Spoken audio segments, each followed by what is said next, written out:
All right. Good morning, everyone.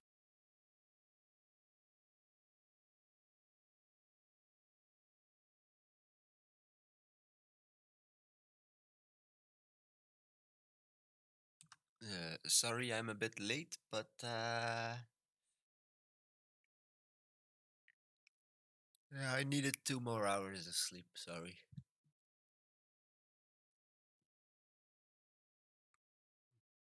I might still need a few more hours. Oh, damn it.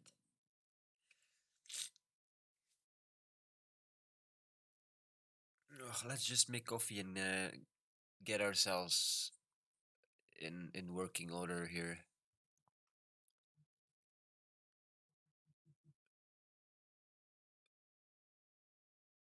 I didn't even have my microphone connected when I started the stream here, so there's a few things I need to do here. Mind, um,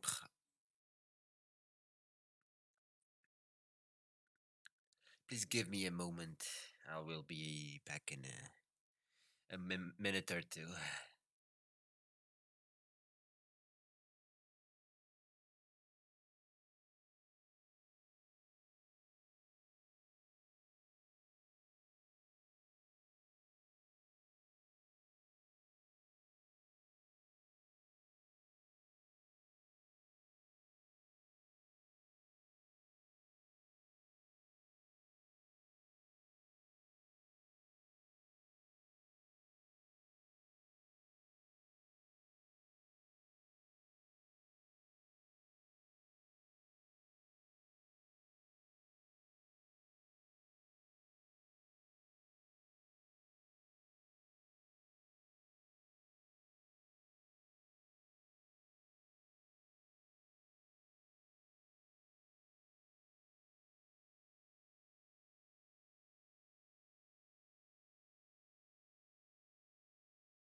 Darn.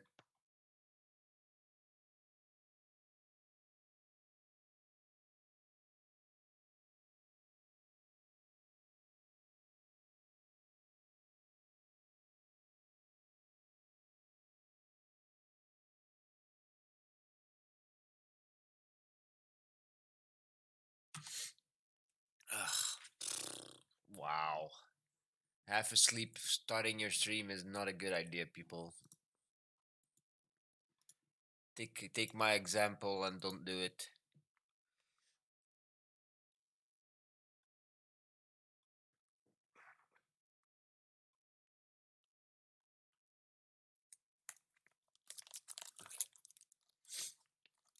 Ugh.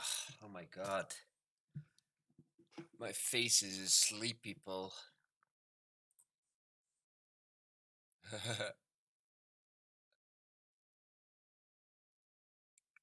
Music. Where's my music?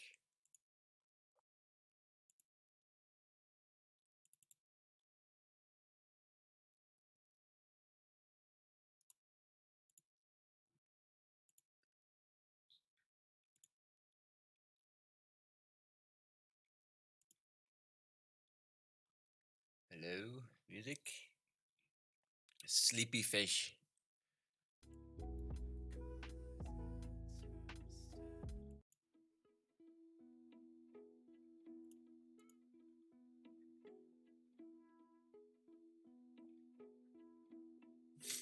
Okay.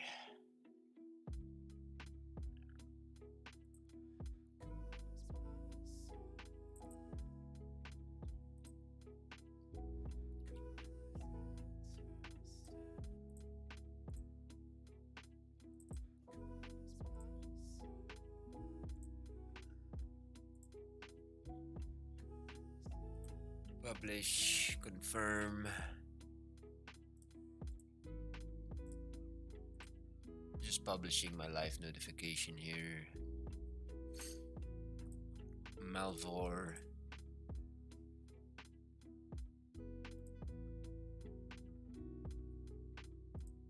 Voice channel. Yes. Screen. I can actually share my OBS feed as a webcam feed since today. They updated OBS after a long time. Not updating it, but it's been updated. Some things are more useful now, like when you have like these overlays, which we have here from Stream Elements.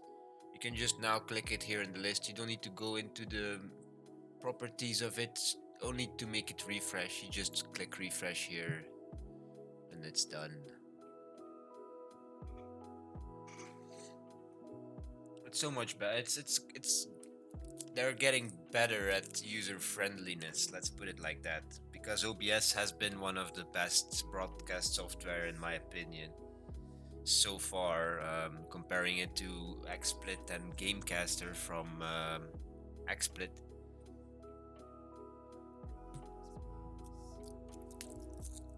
And the Twitch, the one that you can download from Twitch that allows you to live stream, just sucks as well.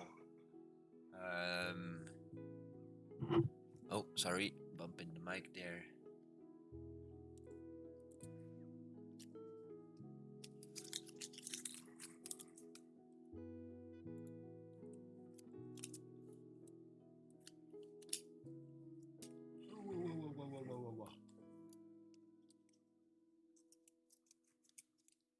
Why is waking up so difficult?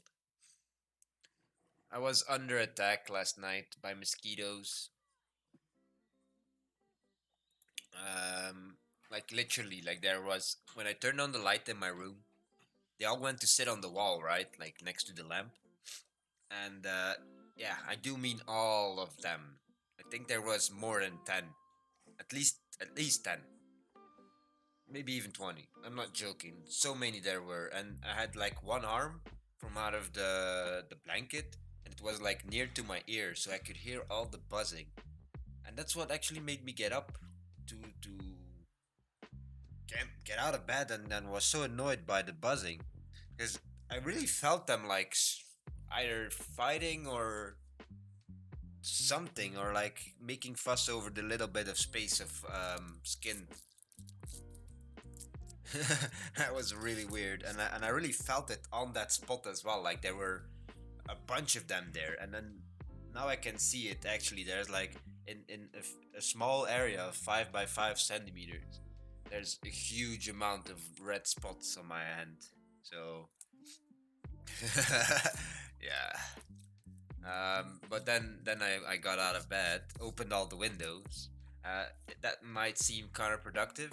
Yeah, during the summer when it's really hot, that's counterproductive.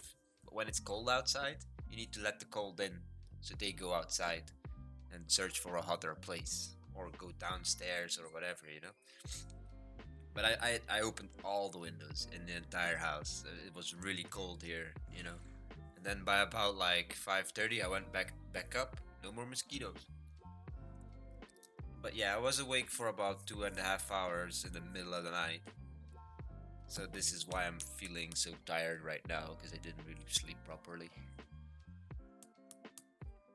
Anyway, yeah, we're still going here. Here goes my alarm that I set to start streaming now.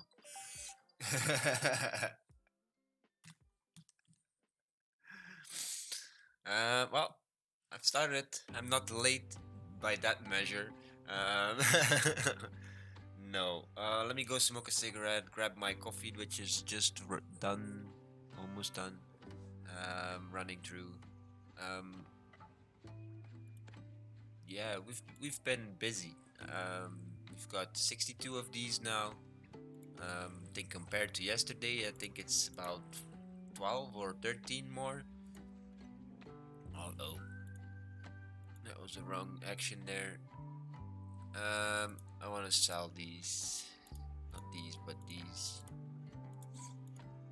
These shields are just so easy to get, really. And they make a lot of money. Hit points, 81. And yeah, of course, yeah, we did reach 59 magic yesterday. We're gonna reach, what did I say, 59? 95 magic yesterday, but it's will reach 96 magic as well. Well, we didn't reach it yesterday, not today, but um, so one level each day. Maybe by this weekend we're done with our magic challenge. Who knows? Who knows? We might need to fish today as well. I've been not fishing because I just want to get them over and done with. We are using these ancient runes, but not all that fast. I think about 10,000 each day, which is good. Yeah, and then here, yeah, we're just fighting, stabbing these bandits in their bandit base over and over and over again. I sold about 400 of these chests last night. So this is from then till now. Yes. No, I did not leave the accounts running overnight. I don't do that. But I did do it yesterday when I went to class. But that's only what, 4.5 hours. Um, Not much happened there, except for leveling up, of course. What's up, bro? Going to smoke. Be right back. Yeah, same here. Maybe I shouldn't. If I listen to my lungs, no, no, no. I'm gonna ignore them. I will be right back. Peace.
Alright, I'm back.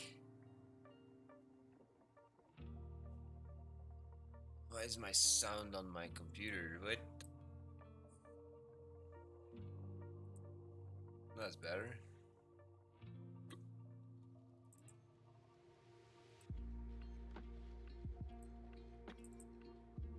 Much better.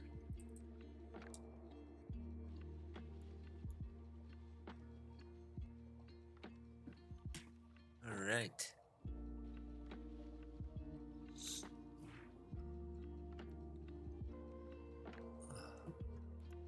Yep. Again, sorry for being late. Sorry for sounding this tired.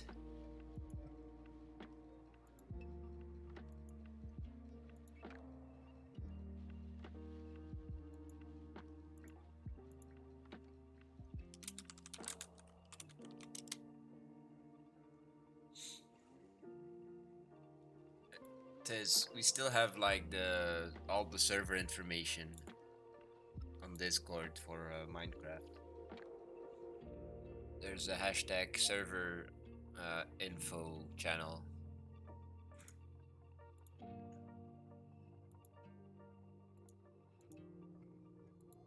That even our moderator cannot see.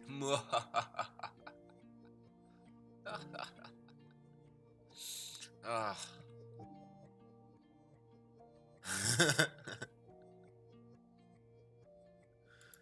I have one moderator and he can't see it.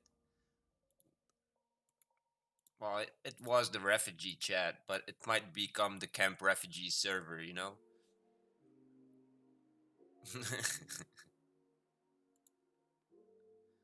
We need a good name for the server, that's for sure.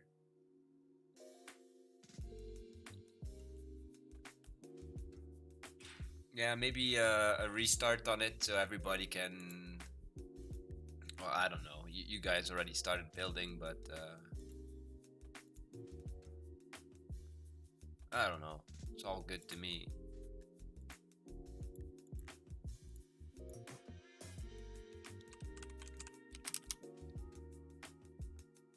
Is it still up to date?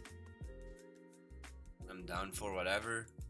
Right now, it is. I want to relax a little bit, man. Waking up like that yesterday was not good for me, man. Uh, yeah, it affected my mood during the day. Just waking up like that, you know, not the game or whatever. The game didn't affect me. It's just the action and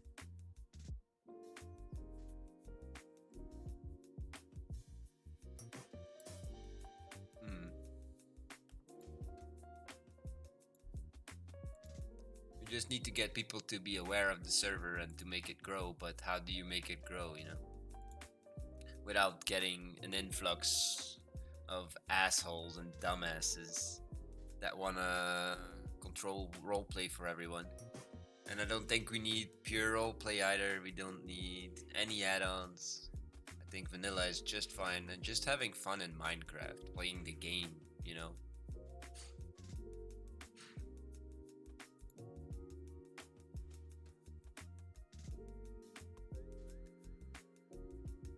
I mean, if I play it on stream, for sure we'll get people asking like, "Hey, what's the server?" But we don't want those random people, you know. We we would want them to become part of the community first, prove themselves as a part of the community, and then grant them access. Okay, very nice. You're gonna start slamming their hammers here. Fuck's sake. Be right back, man.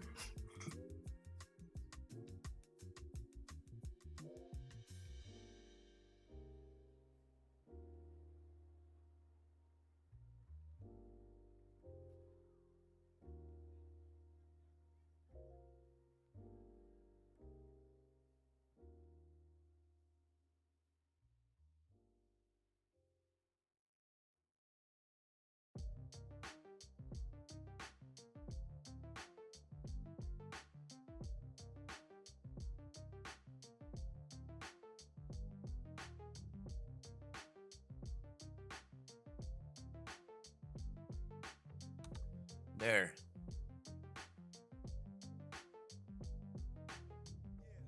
But the problem with that would be people don't want to be part of a community first and then wait a week or whatever for me to be like, oh yeah, I trust you enough to start joining our server now. Uh, and even then, what, a week? Is that even enough for some trolls? Like, yeah, it happened with Bagel 2 or 3 times, no?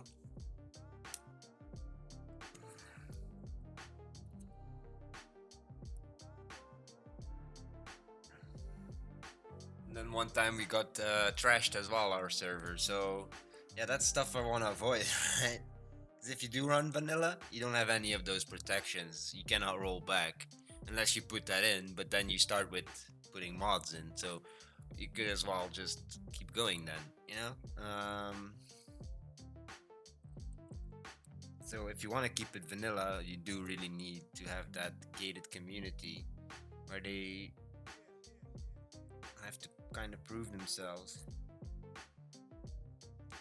I don't know. You could actually just make backups every day, multiple times a day, and overwrite it and keep it for 6 hours. And if something happens, can always roll back to a maximum of 6 hours ago. You know.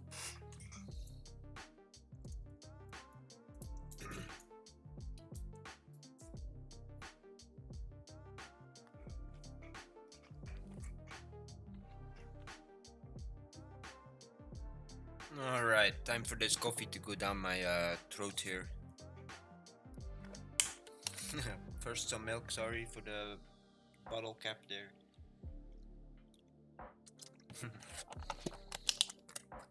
I'm lazy today. I'm not gonna mute every little sound here.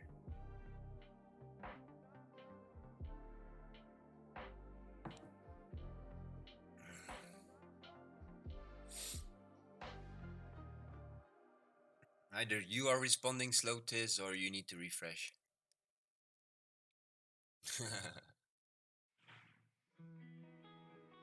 You're always like replying to something that I've said for sure, but I've already said something else in between. And it's like, true.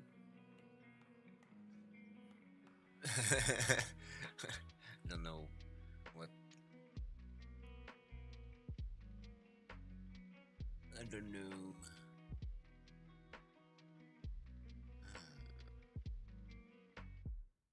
I don't think I even have Minecraft set up. 30-second delay? What? That's not right, bro. On both my screens here, I have about 2 seconds. Um, yeah, 2 seconds maximum.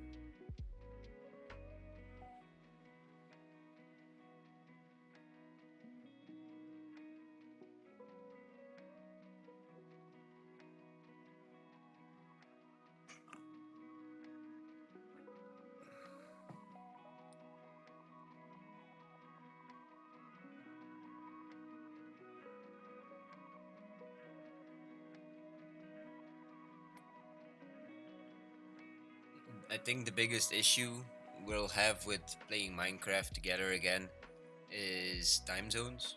And then, besides that, I think it's a lot of people, including myself, if I'm being honest, um, are still kind of demotivated.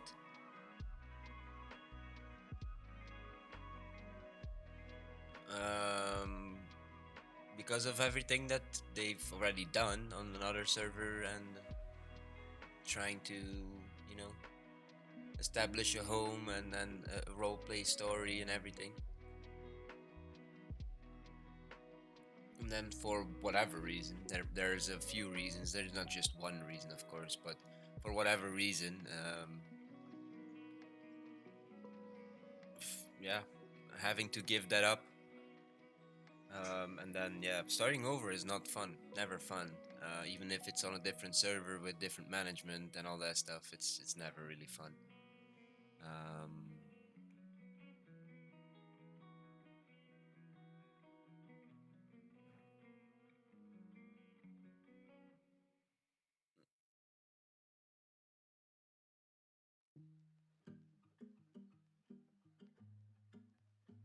Yeah, I don't know.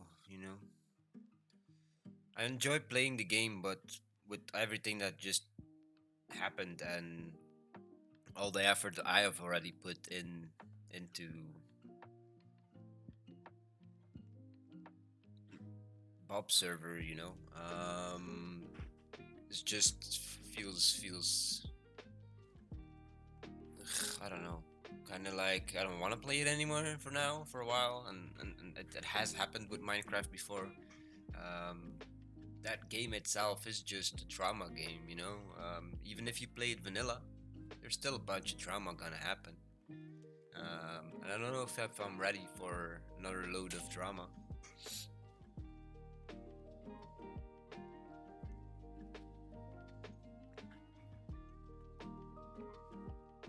So yeah, the biggest question is, who do we add to the server? Who do we not add to the server? Um, Even later on, I mean, like not only people that we know now, but people that we will meet, through my live stream or your own live stream. And yeah, that's something else too, Tiz. I'm just burnt out on Minecraft, honestly. I don't know really what I would do within Minecraft, you know? And I know that game is endless in options and everything, but yeah, it takes a lot of effort, and a lot of that effort has been spent already on a different server, sadly. Um, yeah, I don't know.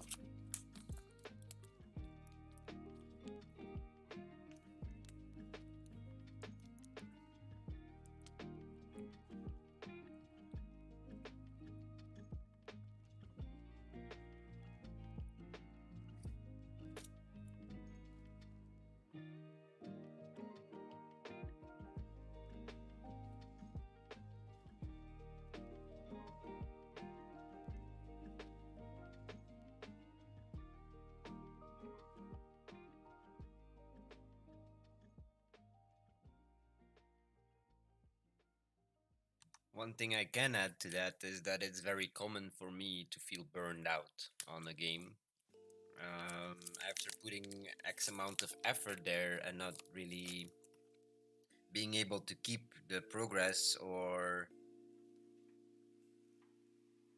for whatever reason not progressing at all after X amount of time spent in the game. There's a whole bunch of reasons why I would burn out, but there's so many reasons why I burn out on games recently. Um, and it happens very quickly with me as well. There's like I can play a game one day and be happy with it, and I think that happened with New World as well. First day I was so happy with it, and then during the night between the first day and the second day, I played with one of the viewers, the person that gifted me the game. Um, and after that, I wasn't playing with them again on the stream, and that ruined it for me. And not because I wasn't playing with them, I was just playing by myself. I could have found someone else to play with, maybe just searching in game, for a leveling partner or whatever.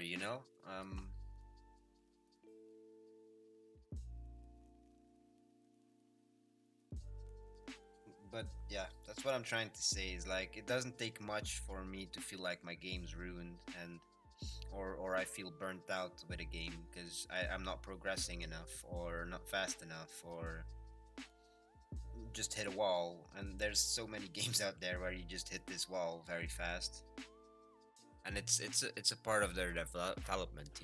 It's part of how they want you to play the game. But that's not how I work anymore. That's not how I play games anymore. I just don't let the game decide for me anymore. That's not how I enjoy my games. I don't want the game to decide for me, or to say like, oh no, you need to have a multiplayer experience here. Um, Talking about the New World preview that we played. Basically, it's forcing you at level 20 if you're not into melee, that you need someone else there with melee. You just need it. There's no way around it. You need somebody taking the damage, because yeah, you're just way too weak. And specializing in range and magic damage, it just didn't help with the intellect and whatever it was. It didn't help our spell casting at all. Plus, you're not mobile. A melee attacker is much more mobile. A ranged attacker was much more mobile. Yet, when you're a mage or a healer, you just stood there for 3.5 seconds, while your cast only takes half a second. But you couldn't move, you couldn't go left, you couldn't go right, you couldn't dodge an incoming attack. Luckily, you could at least block stuff with your staff again, but then you had to be quick enough about it, and make sure you do it exactly after you cast your spell, otherwise, you're stuck lock just as. So, there was a lot of bugs there as well. So, for me, New World still deserves another try, and I hope they understand that they can't just force people to play together, and work around that, because it's not that I don't want to play together with people, but I'm a gamer that likes to just get into the game and see whoever's online, and then if no one's on, I still want to be able to enjoy my game and progress. You know, that should make sense, right? Um,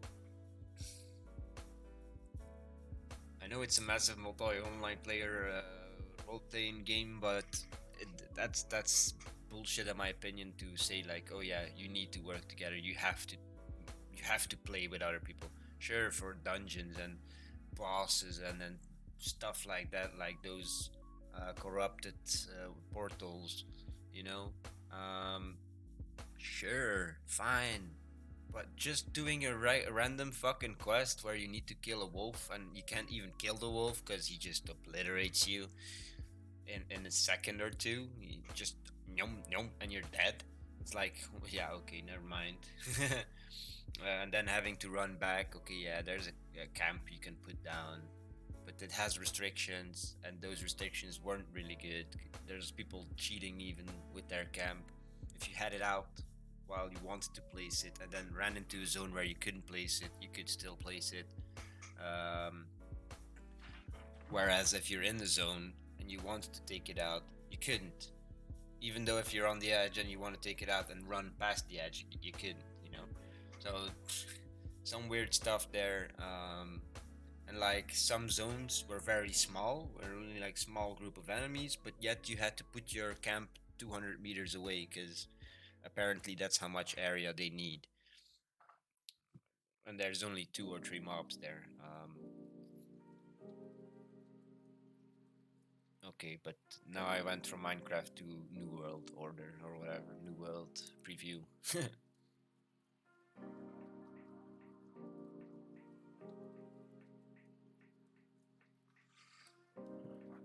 Yeah, I don't know.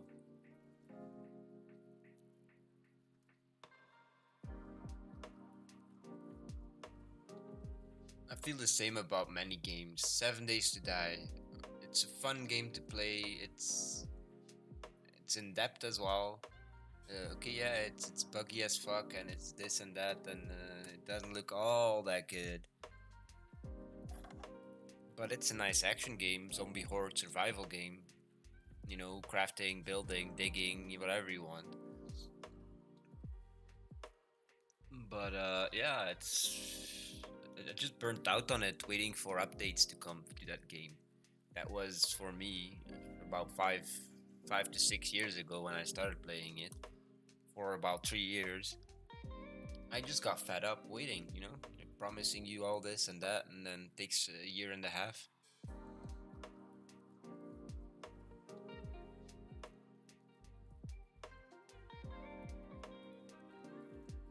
So yeah, I can even burn out on that, waiting for developers to do their job and fix things and update things, especially when they promise to do it, or saying that they're gonna do it. Seven Days to Die. It is soloable and it is enjoyable solo, but of course, as many games it is, it's just more fun with friends. It's more fun to do stuff together and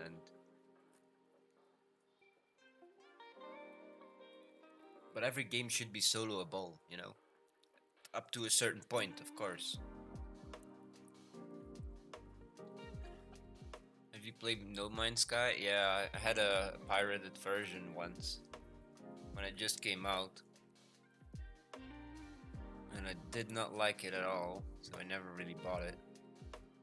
But I might have it for free somewhere. Let me check my library on Steam first. No Man's Sky? No, No Man's Sky. Okay. Do I have Nubisoft installed here? No. No. No.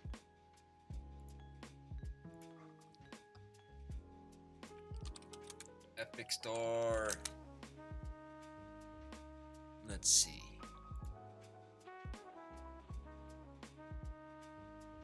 It's way different now. Yeah, I've heard that they've added so much more and made it so much better.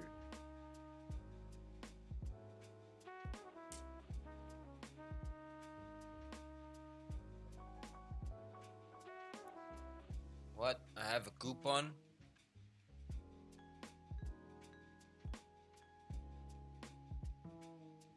I have two coupons that expire on the 1st of November. Wow.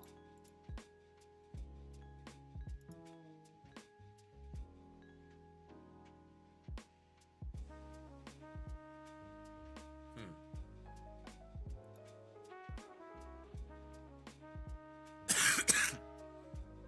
Where can I see all my games?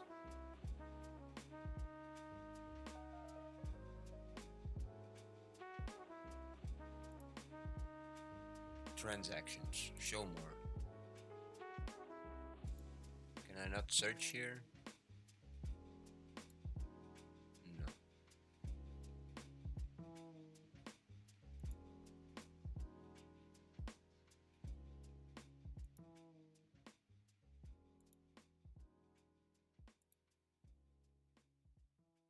I got Surviving Mars.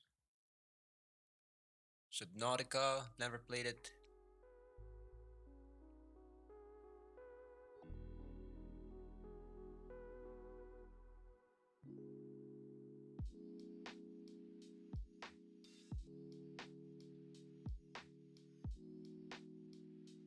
Farming Sim 19.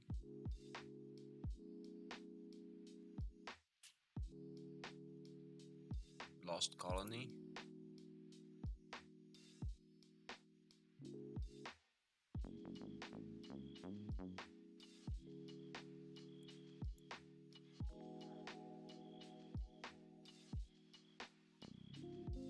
Need 5 people to play. Whoops. I already struggle to get 2 people to play sometimes.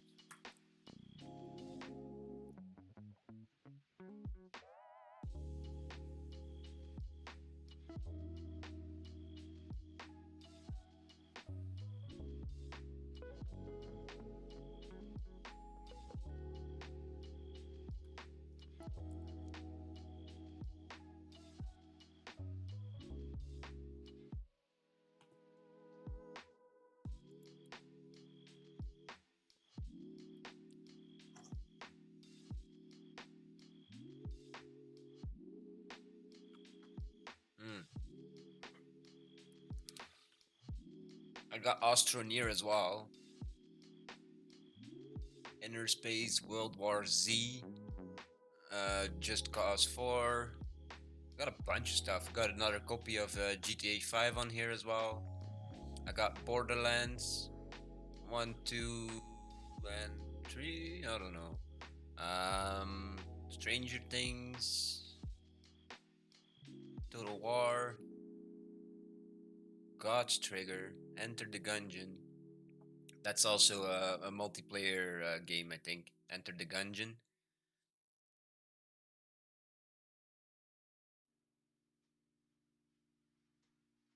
Um,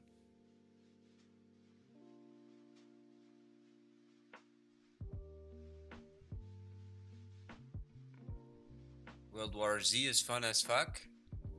Somebody else told me it sucked, and that's why I never played it.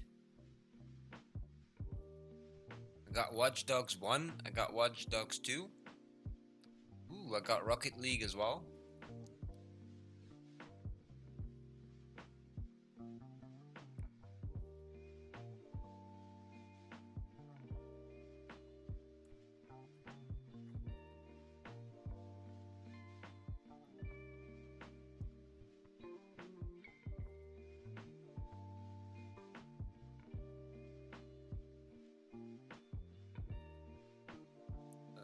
I got a bunch of space games already, to be honest.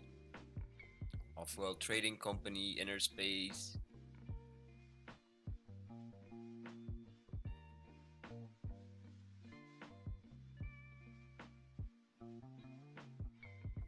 Ah,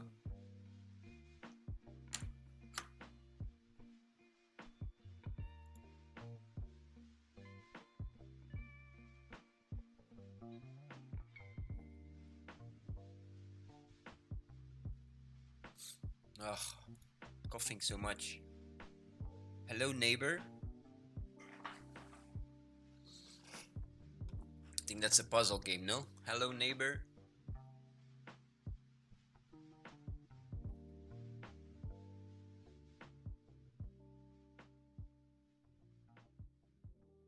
I got tabs as well. Totally accurate battle simulator. Really? I never knew. I didn't realize I got that one.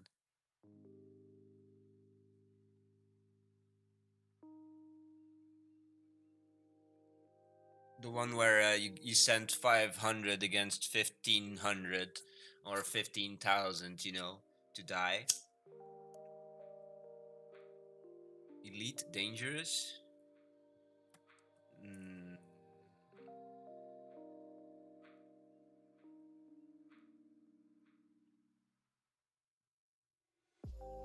no.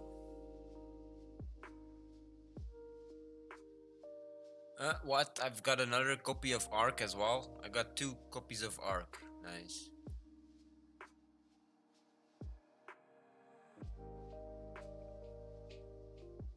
What's the other one that you can get free games from? I always forget, but those are mostly Steam keys that you get from it. Um, Ubisoft? I don't think I have anything there. Let me check.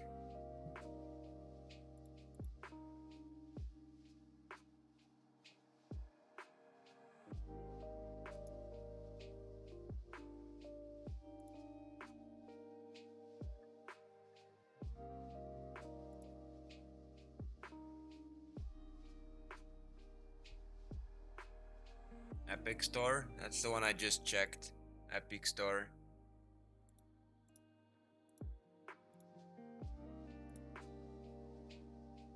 Now I'm on Newbie Store. The Newbie Store. Where can I see my own games? My orders. Nothing. My account.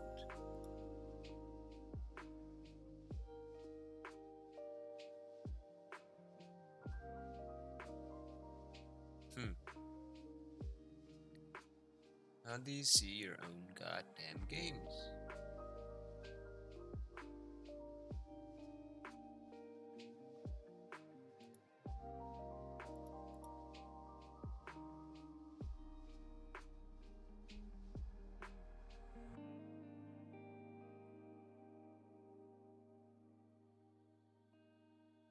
Well, I don't think I have anything here, so.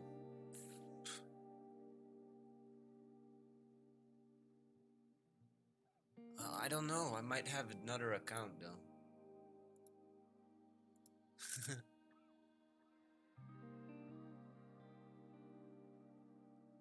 Not you. Click here.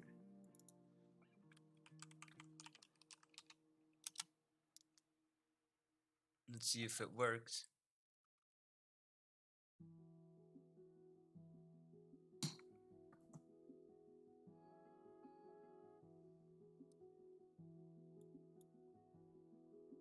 No.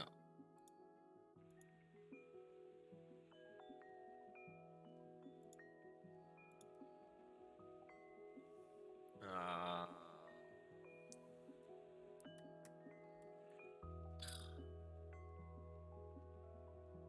there was another one of those things where you could get a bunch of free games, but they stay on the account there.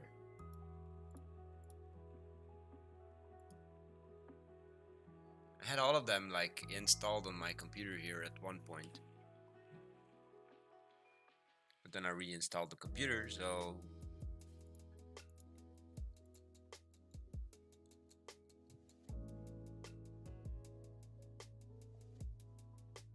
because I believe I had like a whole bunch of the Assassin games as well, Assassin's Creed games.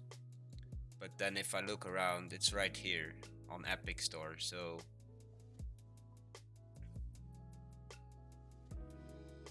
I don't think I have anything else somewhere else.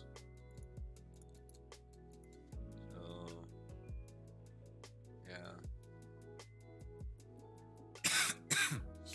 Excuse me.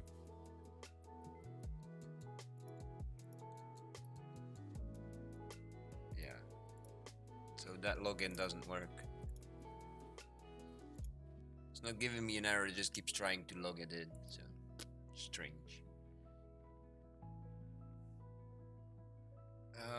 Okay.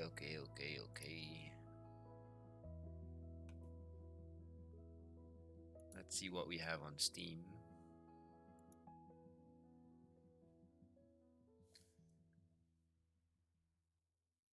Endless Space.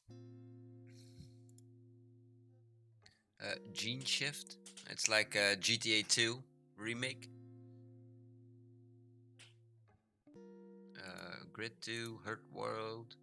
I can't believe it's not gambling. Just Cause 3. Lego the Hobbit. Lego the Lord of the Rings. Manuel Samuel.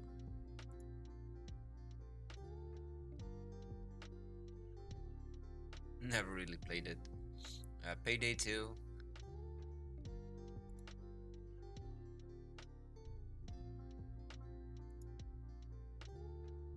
I have PUBG, but I will never play it.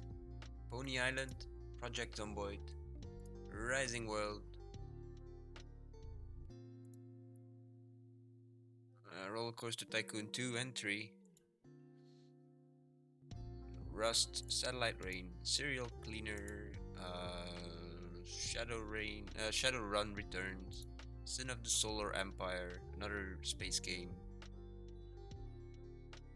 Snake Pass, Starbound, A Story About My Uncle, Stranded Deep,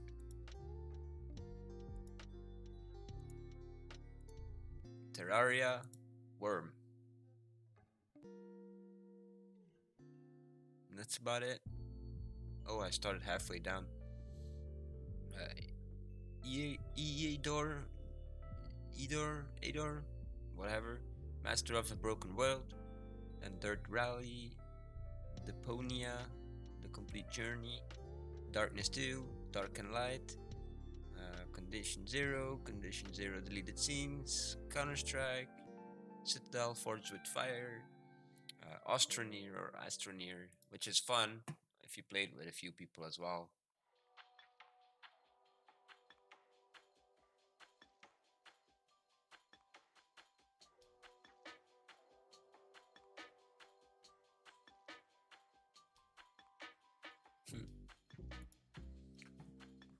Then another space game, Ashes of a Singularity, Escalation, Ark, and then Amnesia, two of them.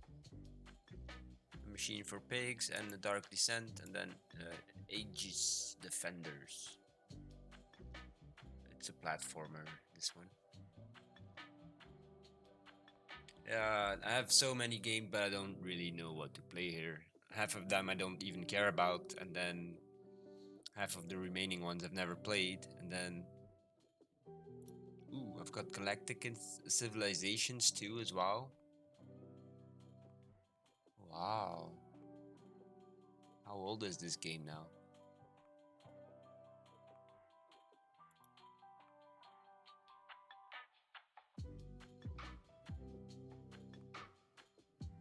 2008, 12 years. Old as fuck, boy.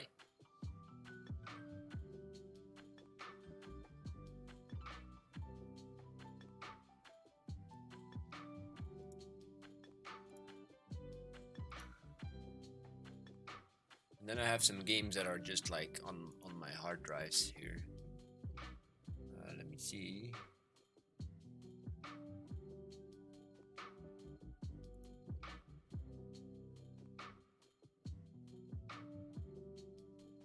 I got Battlefield 1942 HD edition. I got Soldiers of Fortune, the Platinum edition. Freelancer, also a space game, but for Windows 1998 or whatever. EV Nova, also a space game, but that was made for Mac 20 plus years ago, if not 25 plus years ago. We've got Bolo for Windows. It's also just as old as the last one. And then we've got BlueStacks, which is basically Android for a PC, where you can just play any of the mobile games on. So I could play mobile games as well on the computer here, on the stream, I mean.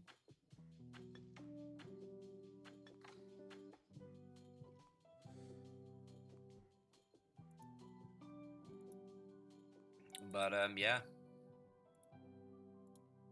Like I said, I'm a really difficult gamer, and it's weird to say that, but I am. I am a difficult gamer. Like you have people that are difficult eaters, right? They don't want no salad, they don't want no this, they don't want no that. They'll just eat the meat and leave everything else on the plate or whatever, something like that. So yeah, I'm a difficult gamer, you know.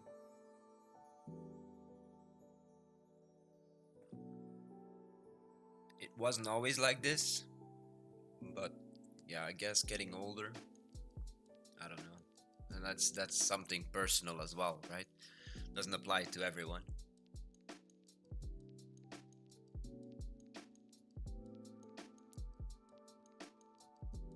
Do you have World War Z installed? It is. I would like to try it out, you know.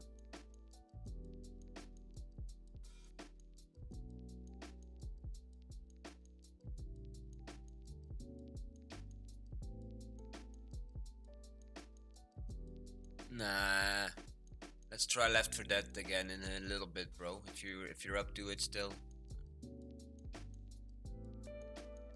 Let me just enjoy this first pot of coffee a little bit more and maybe go for another smoke. I'm almost awake. My voice doesn't sound awake yet, but that's because I haven't smoked a cigarette, and well, I have smoked a cigarette, but not enough. And coffee.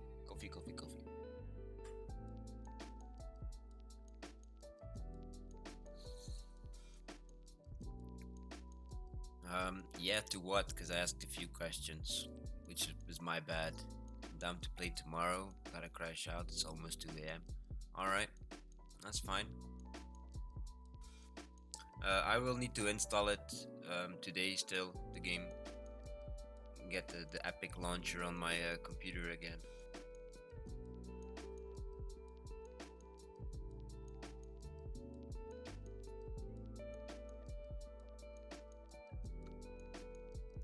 Oh, isn't it GOG that has their own launcher and certain games that stick with them and not go to Steam? Let's see here.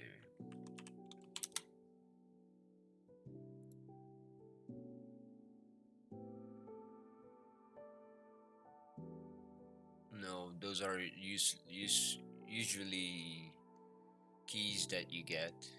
No? Oh no, they're all here. I have Hitman Absolution. What? I forgot about that. Let me see here. What else do we have?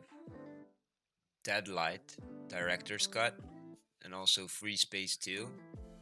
So yeah, like I said, I got a bunch of space games. I'm not gonna pay for another one.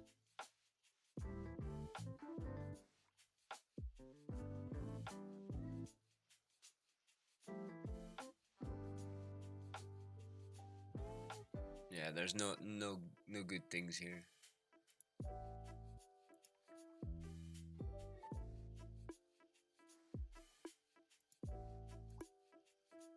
Except for Hitman.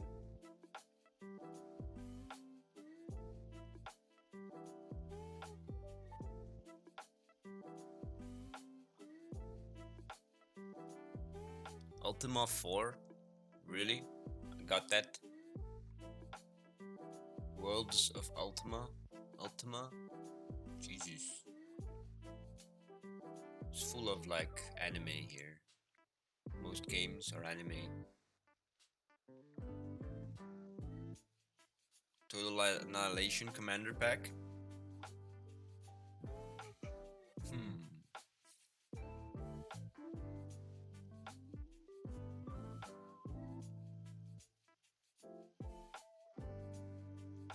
Warhammer 40,000. Rights of the War. How do I have that?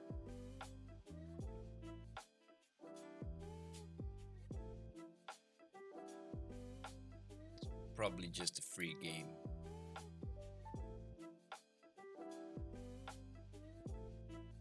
Meh. Nothing useful here. Later, bro. Have a great stream. I'll catch you tomorrow. Yeah, man. Thanks, man. Thanks for stopping by, and I'll see you tomorrow, man. Sorry if I missed that message.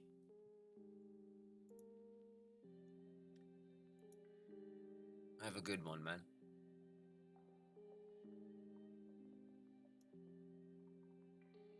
Oh, oh, what am I doing? Don't break anything here, please.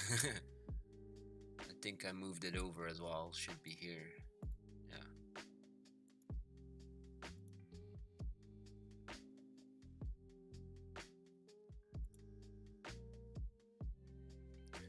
64 of these already, which is really cool. So that means we only need 36. So about 1/3 to go. Um, Maybe today is the day. Who knows? I'm doubting it. It's probably gonna be tomorrow. Yeah, probably. But these shields are coming in so fast, and then you can sell them for so much money.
I'm still thinking of what to play here next to Melvor.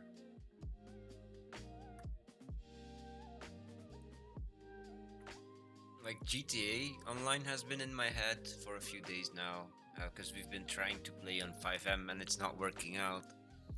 And just being there just makes me think about the stuff that I have on GTA Online and the fun I can or could have there, because that's not a guarantee with all the hackers on it. Um, but yeah, if you're in a nice session and you find some people that want to play with you, because sometimes you're lucky like that, and then you can start an organization and running some missions and kind of have like a no fire agreement, no shooting agreement with everyone else in the session. It has happened before, but then yeah, even 5 minutes later, one random joins, fucks it all up. So I don't know. Still would rather play 5M. Yeah, me too. To be honest, that's why we're looking into it, right?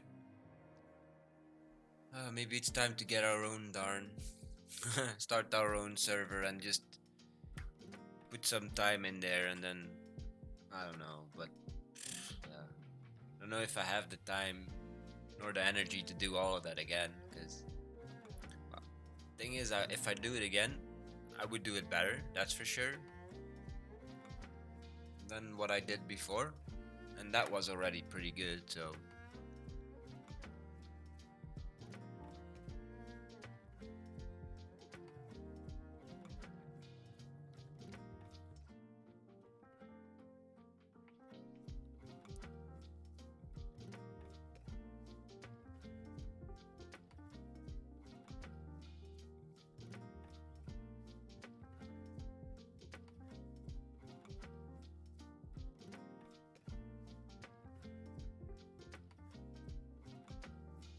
yeah, you know what I miss when I play 5M servers is the controllers for my controller. You know that they don't work. They just don't work, and I like driving with the controller. It's the reason why I bought it.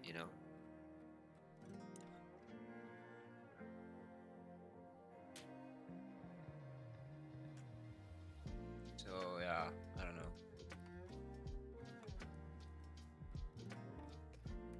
It's the first thing I fixed on the 5M server I ran myself about 3 years ago.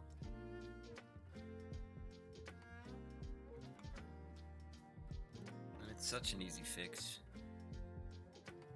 I don't understand why more servers don't fix this. And I know five like No Pixel, they don't have this issue because one of the developers actually plays with the controller half the time. So I think it's one of the guys that makes cars.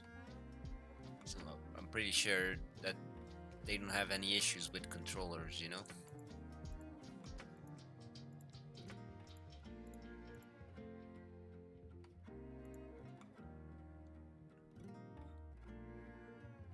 It's just a lot easier for me to drive with the controller, you know. I like that fine steering. I like that fine throttle, instead of spinning out every time you want to start your car because you're giving full gas. That's like pedal to the metal, what you would do here in the street with your own car. Just doesn't make much sense, right? Unless you're one of those guys. um, Normal people, they would throttle slowly, so that's what I like about the controller. It's the fine controls, you know.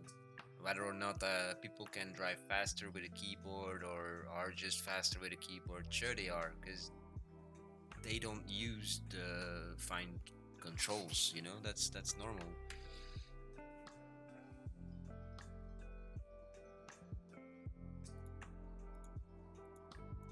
Just code it, Kappa. Yeah, I don't know, man.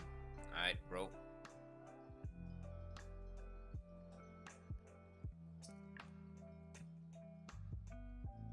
I'm a developer. I'll keep talking, even though he's gone. Be right back. I'm a developer, but writing code again for something you've already written is very painful. It's very painful.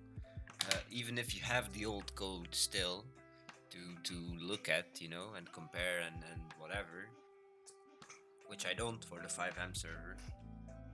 Um, it just hurts because, and I know this from own experience because I do have a game myself, which I would love to rewrite. But I've been saying that for about 10 years now and I've not gotten to it, and it just hurts so much to have to rewrite your own stuff because it doesn't mean it's bad. Um, it's not a bad thing to have to rewrite it. That's not why you feel bad about it, but it's just difficult. Yeah, I don't know. That's difficult.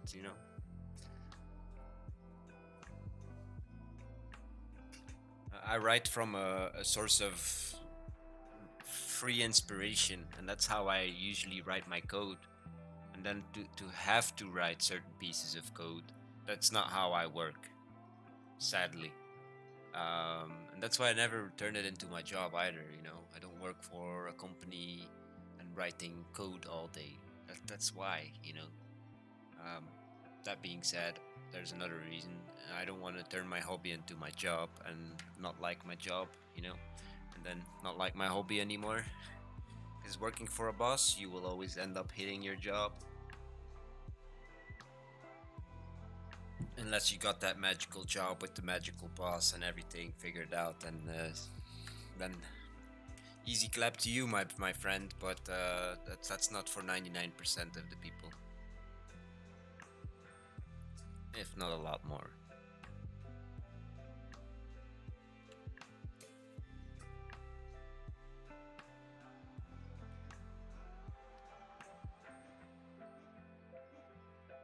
But yeah, I like developing and yeah, maybe just starting over instead of trying to do a rewrite of the 5M server that I used to have.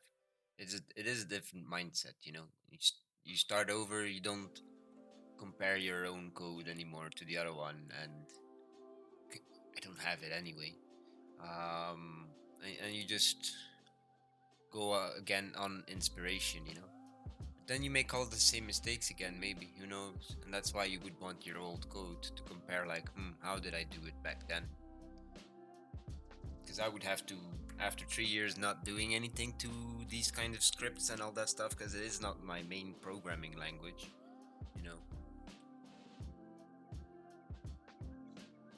Most people start with the cop code. Well, you would need to start with everything, the basic of everything: inventory, items, making items usable, aka if it's a gun, make sure that you can actually put out the gun and hold out the gun. You want player tracking. You want everything. That's what you usually get when you download ESX, bro. That's why people use ESX so much, because they don't want to write the base, you know. And that's what I did for my code. I rewrote ESX. I used ESX and I had it next to my code, looking at how did they do it, and then made it my own. What I wanted it to do in the end, or make it more specific, or make it more flexible. Add another variable to a function they had, or taking away a variable, or variable. Am I saying that correctly? Variable? Never actually pronounced that word. Variable. Variable. That's wow. A tongue twister for people that are not native English. Variable. Variable. Variable? Variable? That's variable. Yeah, I think I said it correctly, but it's just such a tongue twister if whatever. I'm not native English. I don't have to pronounce stuff.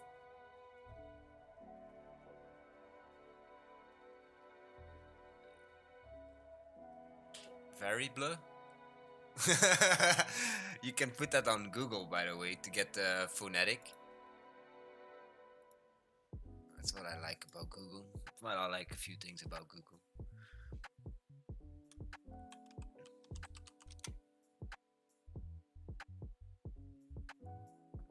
So I don't know what all these characters mean, but That's how you would pronounce it.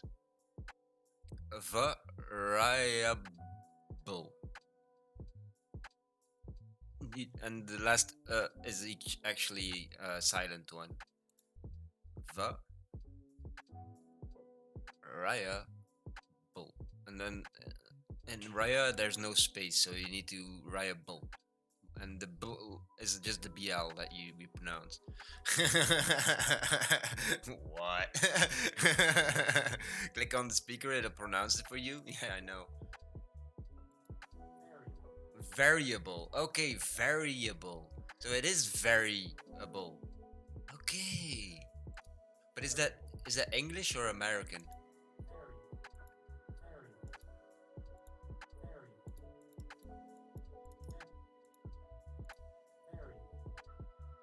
No, I wanna know for sure if this is the English or the American pronunciation.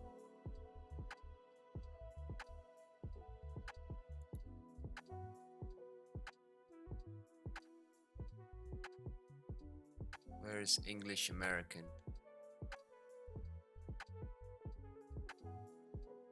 I know for sure they have the distinguish.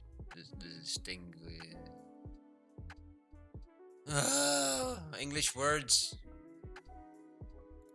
YouTube video on how to pronounce it.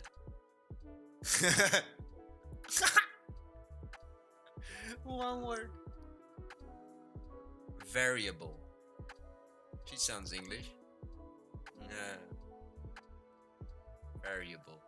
Okay. Variable. Variable. Yeah, sure. Thanks, bro. I like that's at my OCD. I would do stuff like that when I was younger, you know?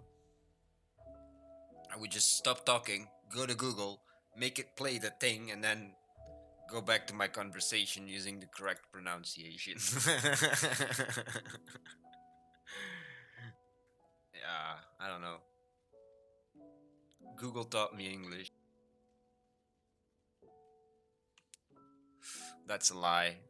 It's television shows, movies, and music that taught me English. Google just helped me with my spelling and pronunciation.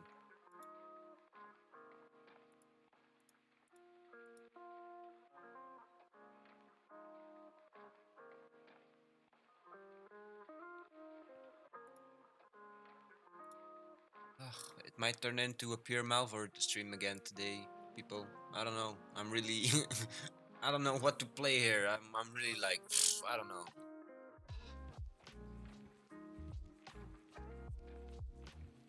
Can you imagine growing up saying YouTube taught me English? Well, a lot of people probably should be saying that, I guess.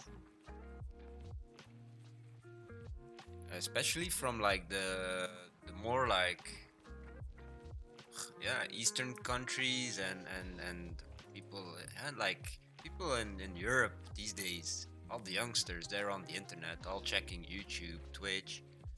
Um,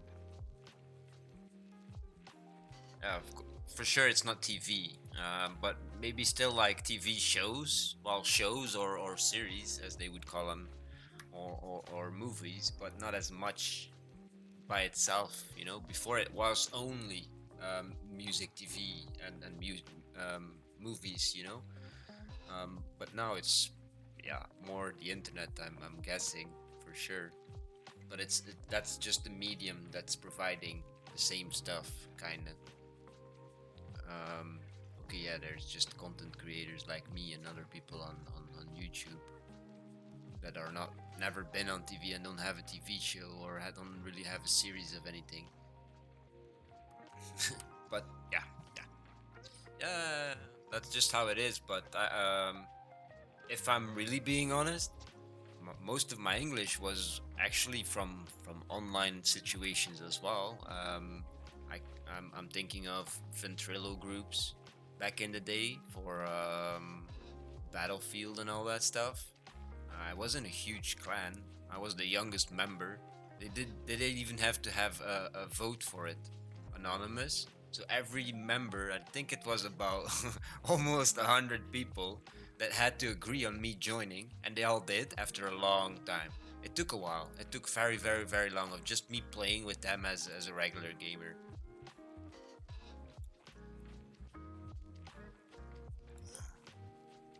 What's this? Watching TV online? Is that what?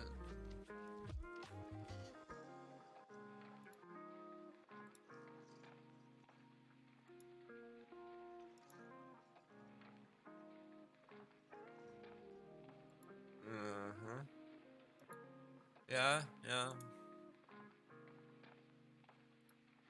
It's a screen share. Okay.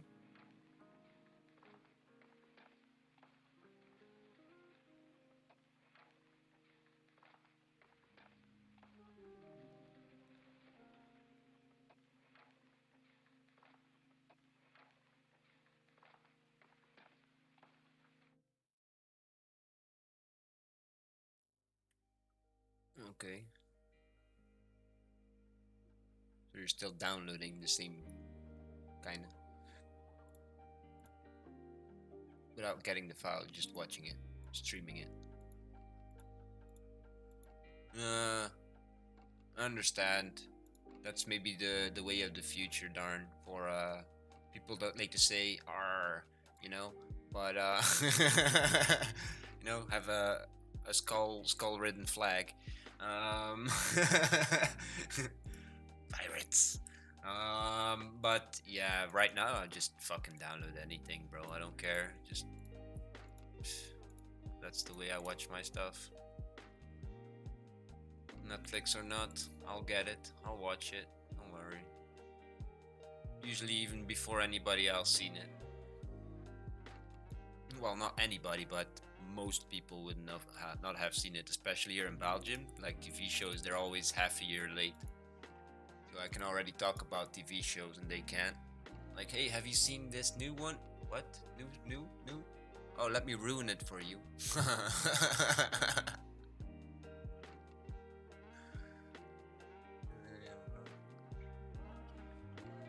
Yeah. Okay. Okay. I. That's maybe a way to get some.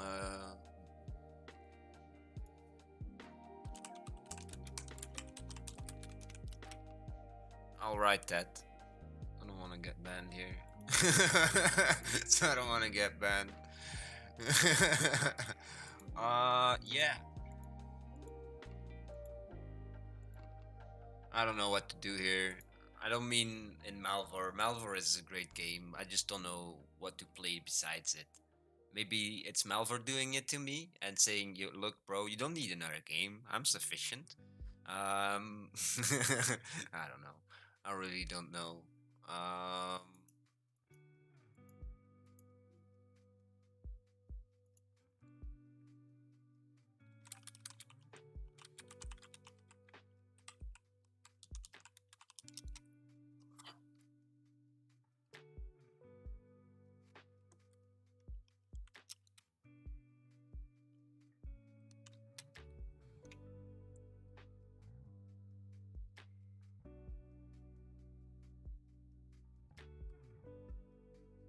okay, darn, I see.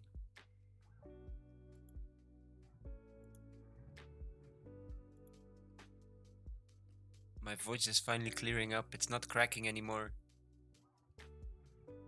Woo! But let's get some more coffee here. Oh, we'll be right back.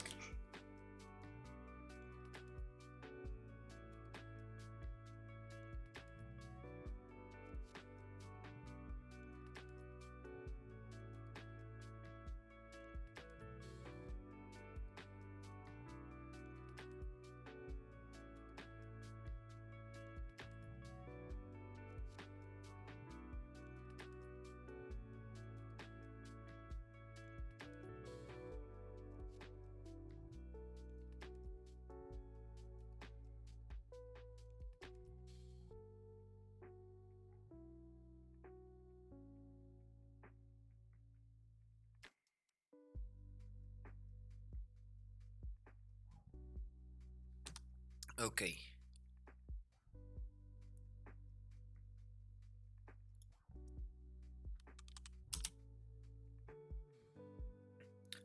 Darn, there's an update for OBS, right? And now you can actually turn OBS into a virtual camera. But the funny thing about it, it's mirrored. But that's a Windows setting, right? So let me try and do that here. I can do it while streaming as well. I'll give you a call and I'll give you a video call. Just mute yourself, bruh. Just mute yourself, cause I'm not gonna, unless you wanna talk. I'll put the headset on. But look, it's mirrored. Do you see it mirrored as well, or is it just me? Let me see if I can figure it out. 'Cause it would be fun for me, because then I can just rebroadcast this, you know, on Discord. Uh, Settings, maybe.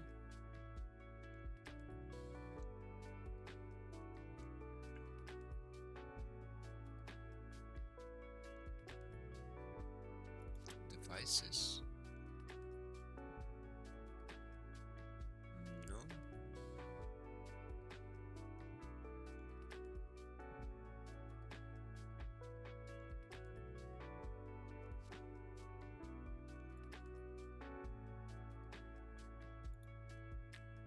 Where would somebody find their camera? Settings, webcam settings in Windows here. I don't know. It will use more data. Yeah, I don't care because the laptop is doing the same thing right now. It's I'm watching Twitch full HD, then I'm rebroadcasting it on Melvor Discord in the voice channel, on 720p, at 30 frames per second.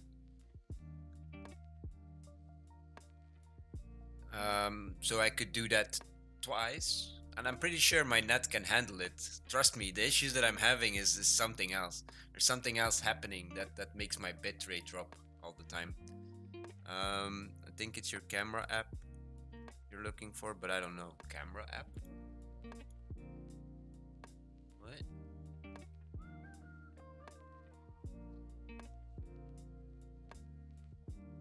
Oh. Okay.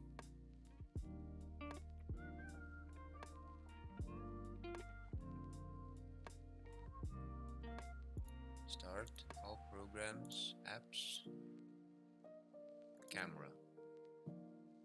Okay. No cameras are attached.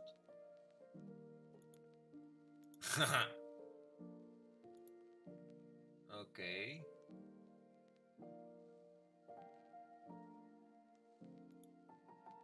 So it's OBS that's mirroring it. Why?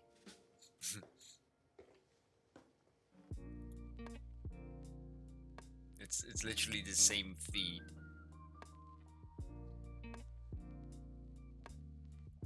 So weird.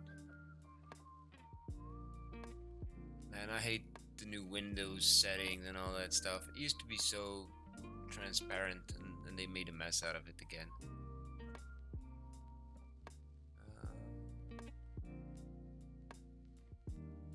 Yeah, like even in the old control panel, I can't really see anything.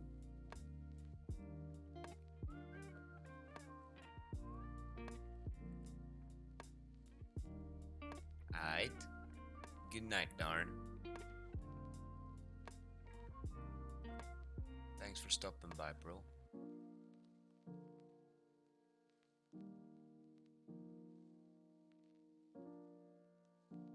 Everything is in search now. That's me though. I turn all that stuff off because privacy bullshit.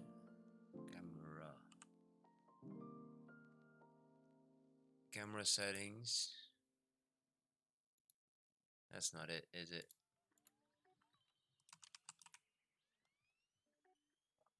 View scanners and cameras.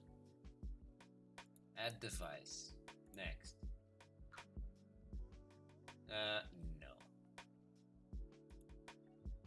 Refresh. Scan profiles. Nothing. Can. Whatever.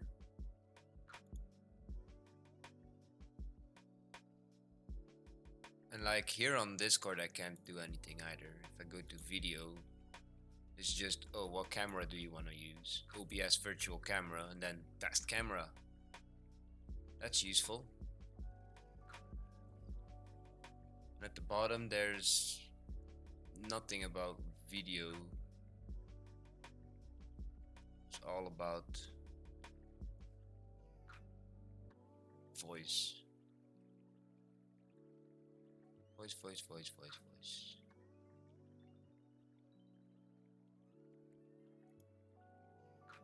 Oh yeah, I watched him this last night when I woke up in the middle of the night. I was watching him. Well, this night when I woke up in the middle of the night. Damn, talking is difficult.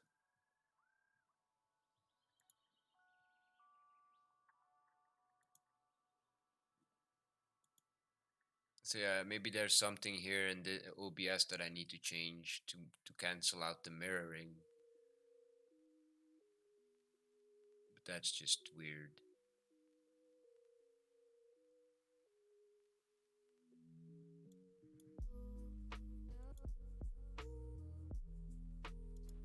Video, nothing. Advanced.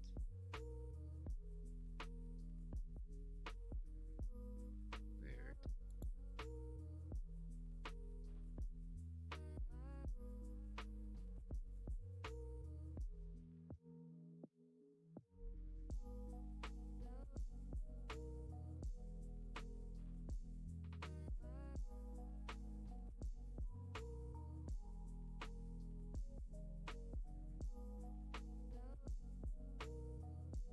Yeah, nothing here.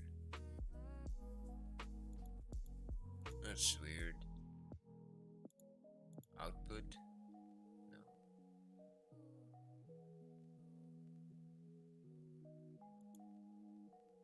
Nope. I don't know.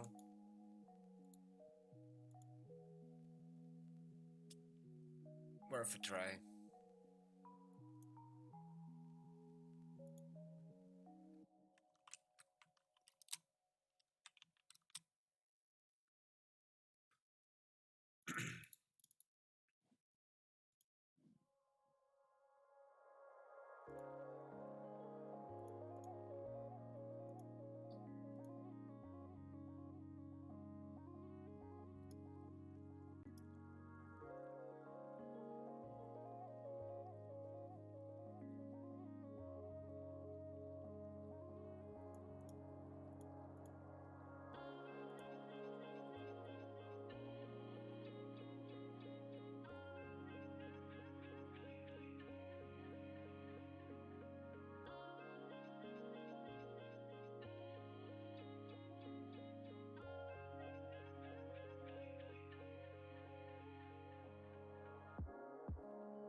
I think we got another wand here.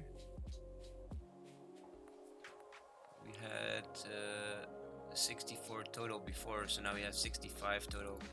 So yes, 35 to go. I remember saying 36 to go before. 35 to go. That's really cool. These shields are stacking up, you know, it's 22k and a half, 4.6 if you want to be correct. Each shield, and I think this like last night, after having it just sit on these for a while, I think I sold shields worth enough shields worth 1 million. That's just crazy. We are making money here that we don't even require right away on this character. We will require it later. And here we're just making money for nothing. We're just seeing how rich we can get. ring do we have? No ring? Go for it. Wear it.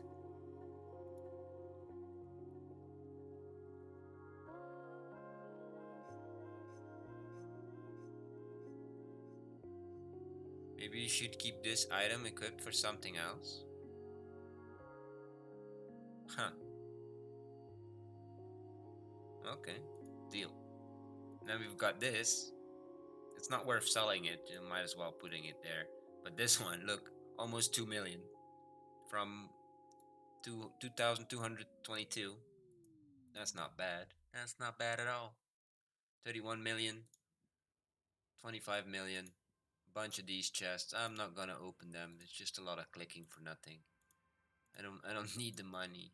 I think we did a recap. I think it was 1 million here. Oh no, no, no. 5 million or something like that.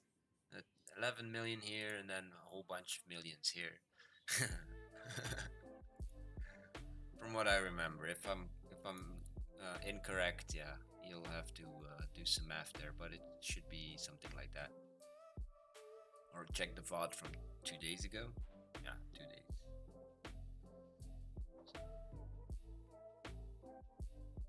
Options, all the options in the world.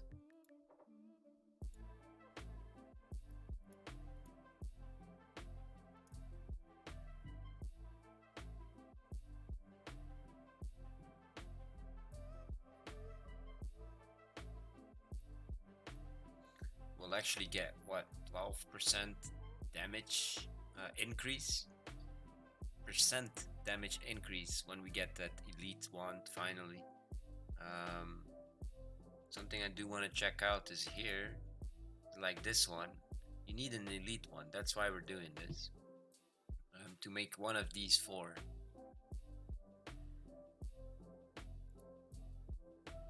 Yeah, one of these four. But you need an elite one, and then after that, I wonder what happens to the stats.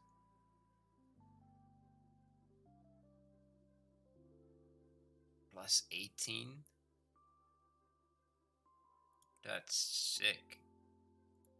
And how much is this when you upgrade it? Plus 12. So yeah, that's percentage, by the way. You do want to invest in that if you're a mage, and put some time in this grind here, because I think it is really worth it. In the end, like, we're nearing the end here on our challenge too, but we could just as easily farm there as well, to be honest. Hmm.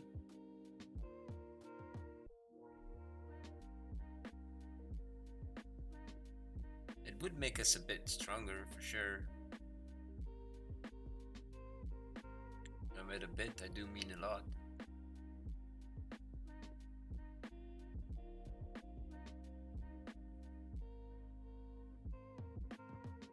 And we do have a few days of magic to go. That's for sure. Yeah, yeah. Decided. Let's go fight them. 168 and 50% chance.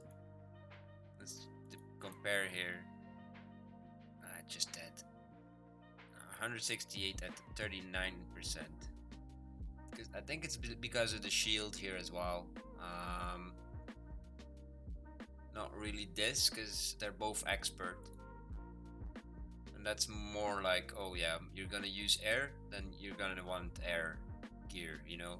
If you want to use fire spells, you'll want fire gear. And that's what's happening here. Fire here, then here air. Because that's just the cheapest for now with this staff. That being said, once we do go into this, these items here for our mage challenge as well, because I do want the shield and they drop very fast, but I won't be putting it on as long as I don't have an actual upgraded wand and everything for my mage challenge. So we're not there yet, and I do need some more rune crafting here, I believe. Yeah. So if you would want to go for the fire one, um, I'm not sure because these also only replace 3 of the runes, which leaves 2. Like if I would go for air, you know, but I could also use it here to level it out, so I don't need to make smoke runes anymore. Um, and then it's just 7 7, 7 air runes, 7 fire runes instead of 7 10. um, Level it out if I get a fire imbued wand. So yeah, I'm gonna make fire imbued wands for both of them, and then make, yeah, if I'm even gonna get there with the mage before I reach 99, but then I will like have a little extra there goal and then keep going until we do reach that point of having the wand at least and the shield, and then saving it. That's something we could do because we are nearing the end here. We're almost literally almost gonna level up. It's just a mere few thousand experience that we need, and we are getting them rather fast. Maybe a little bit slower here. I don't know because we're fighting magic versus magic. I don't know.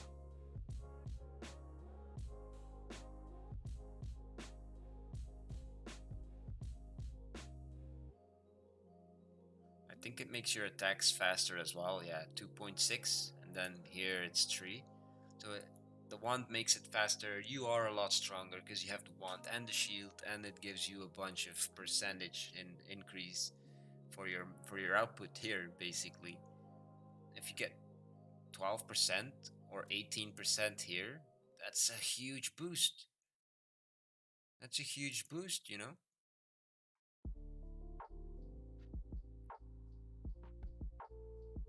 Like I can show you 15% here real quick. Just 15%. Look, that's that. That's not bad, is it? Oh, it's 10%. Sorry, 10%.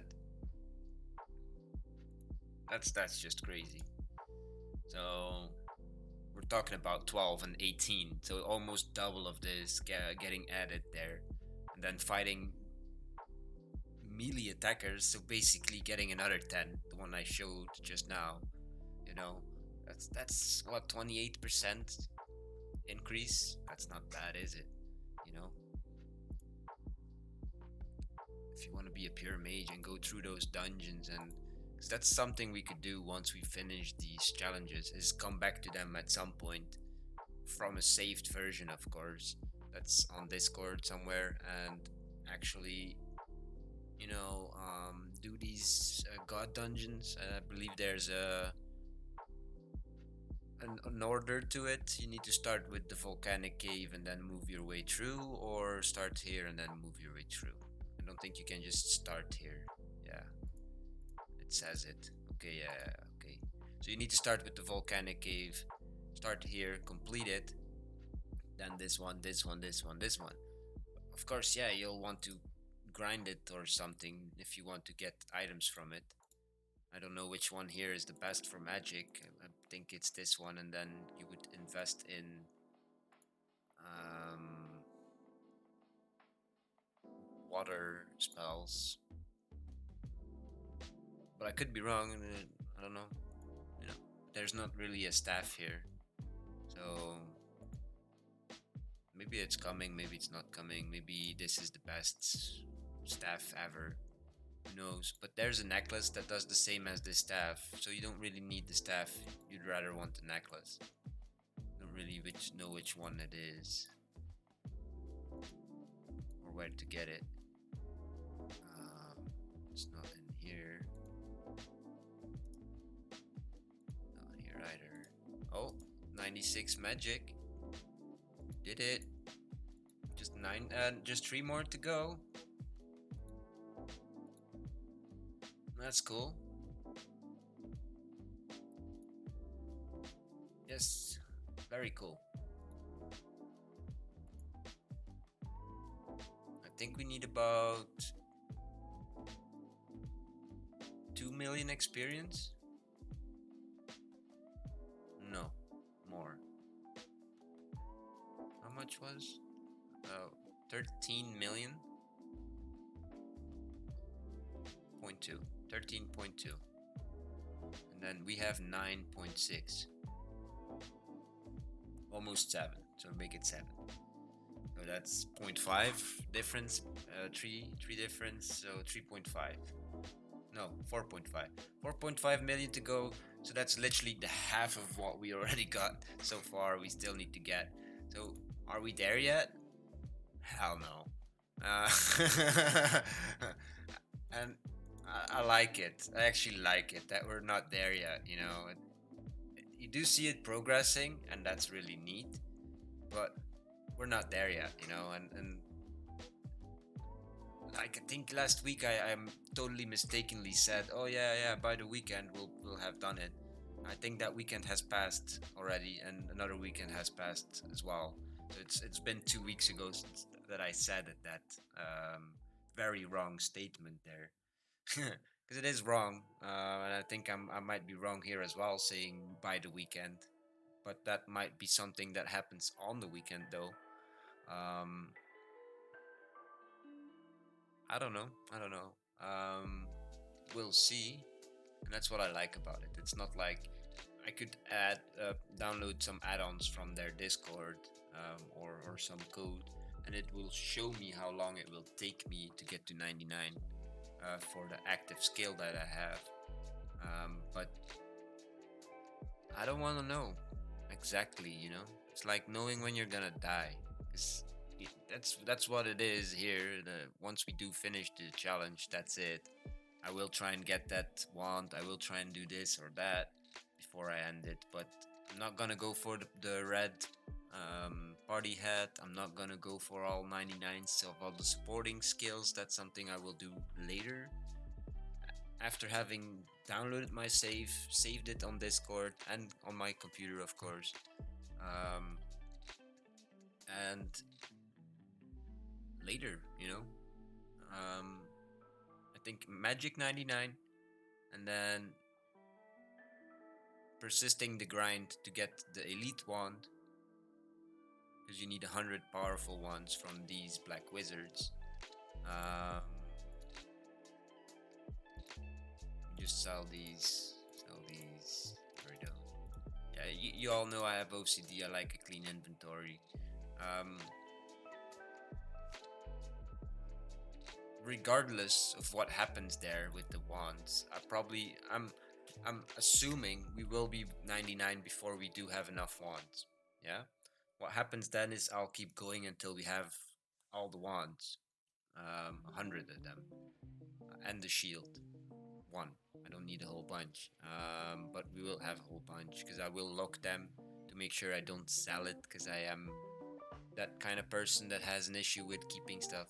So we'll see how many shields we'll have compared to how many wands. That's something fun to see. I think there's gonna be a huge difference. Huge difference. Maybe 10 shields per wand, if not more. More shields, I mean, But once we do have the elite wand and it's imbued with fire, as I was suggesting, I'm probably gonna download that save and end it there, and start a new challenge, because it's time to move on. We've been doing this specific mage challenge has been going on for 32 days now. Plus then some, because off stream and all that stuff, and offline. Yeah, it's been fun, but it's been enough. It's time to move on. But that does give you a somewhat of an idea of if you do it casually, and that's what we've been doing, honestly. Very casually leveling up here, avoiding any risks and all that stuff, or most of the risk, at least, as far as you can in the beginning. And having auto eat just changes your whole game as well, especially from tier 2, tier 3. Tier 1, it's debatable whether or not you should focus on getting only tier 1.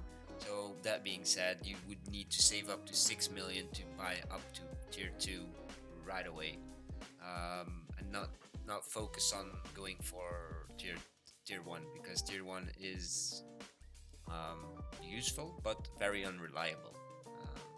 The gap where it will heal you, where it kicks in to start healing you, is very small. Um, but it does take, or it negates a lot of the risk, but not all of it, for sure. That's the reason we failed a few of our previous challenges, maybe even including this one in the last 32 days, where we're already on attempt number 2. Um, and I don't know how long we were in or how many days we were in when we failed the first attempt. So I could check this though. Let me check it. Challenges, no, share your progress.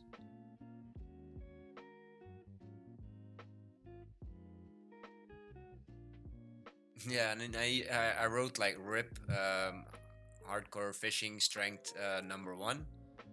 Note to self: do not trust auto eat. So yeah, and then of course starting right away. But let me check here. When I started it, oh, there's no starting. Ah, okay, here. Okay. What time was this? Or day? August the 27th, and it died on September the 1st. So September the 1st. So this one is, yeah, 30 days old in actual days, but challenge wise maybe 28, 29. Um, that's a fair estimate, if you ask me. I think 28 would be a very fair estimate on compared to like what I have in my title and what you see on the title of the video. If you look at the videos later on, that would be 28 or 29. That's a very fair estimate. Look at this thing, it's already going up into the blue here. That's so cool. Strength is slower for some reason, but that's fine. That's totally fine. We will keep on doing double challenges for a while. So if the mage completes first, but we're not out of the blue for sure. It's not done. This is not done by far. Um, Maybe someone will come along and give me a tip for my strength character. If you do have a hint for me to level up faster, um, with of course the limitations of my challenge in mind, um, then that would be cool. Maybe fishing is the more reliable, stable experience per hour. I don't know. Um, it used to be catching up to the mage, but I have not been fishing much offline, which is, yeah, either due to it not registering the last selected action and before I close the browser and go to sleep, or me just closing the browser and going to sleep without setting another action is also a possibility. That's been happening for the last 2 days. Um, so no fish, no barbarian fishing, no food, no nothing. That's why we're slowly running out here as well. 11-ish K here, 8K here, and I think 18K here. Yeah.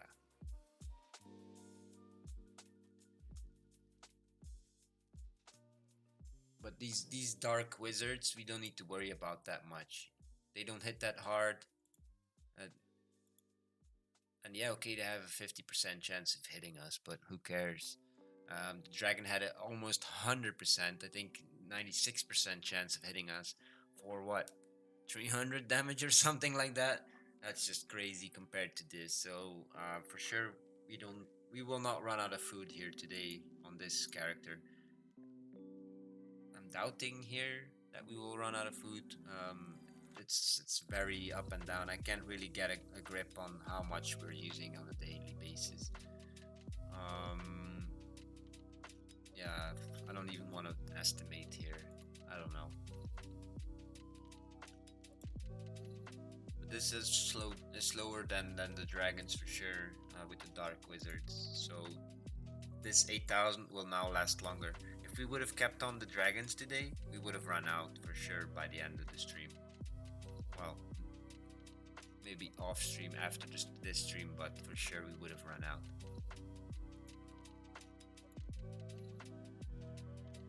But I think this is a nice little side goal. So we want this shield. I will lock it. We will get a whole bunch of these shields, by the way. Let me just clear this inventory and have it auto sort. Cause yeah, OCD, right? Look, another tree here. Just keep selling them. It's so much money if you don't if you don't need them, sell them. Who knows? Maybe doing the grind for the wands on this character will get us enough shields to get us the party hat as well.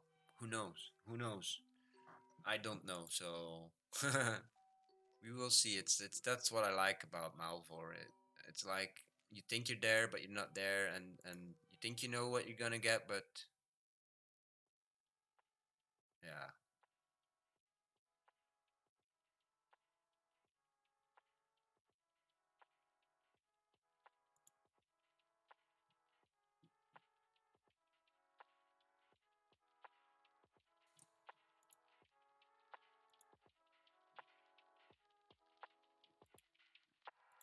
All right. I thought the music died, but it's still playing.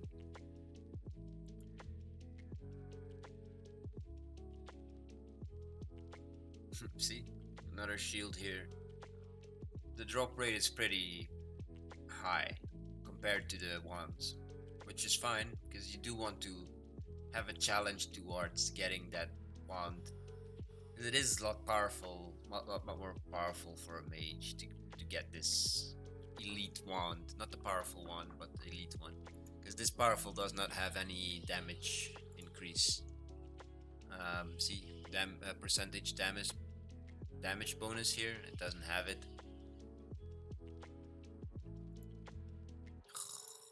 I really hope you're not hearing any of these construction noises.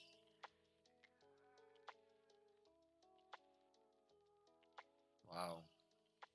Maybe when I'm talking, but when I'm not saying anything, it's not picking up on it. And it's really loud. So I'm happy about that for you guys. Maybe a an earbuds warning if you're having earbuds. Be careful. Might hear some really loud noises. It's out of my control, sadly.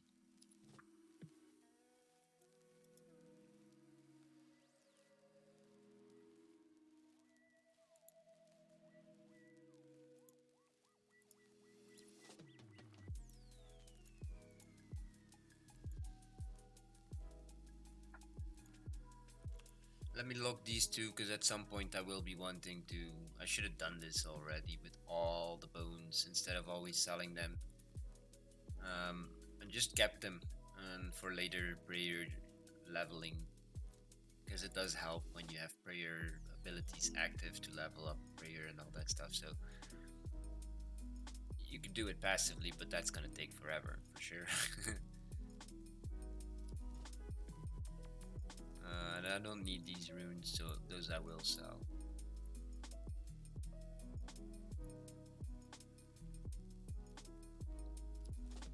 I think here I'm doing the same mistake, so I'll lock them as well.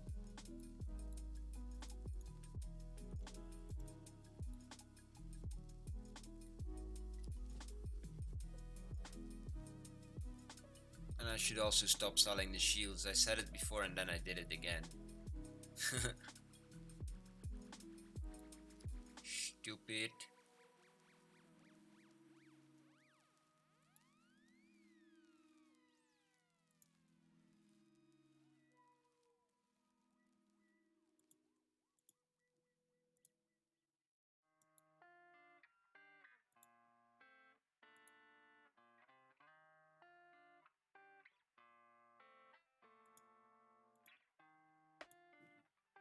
So yeah, somehow we got this ring. It's not on the loot table of the dragon, nor the dark wizard.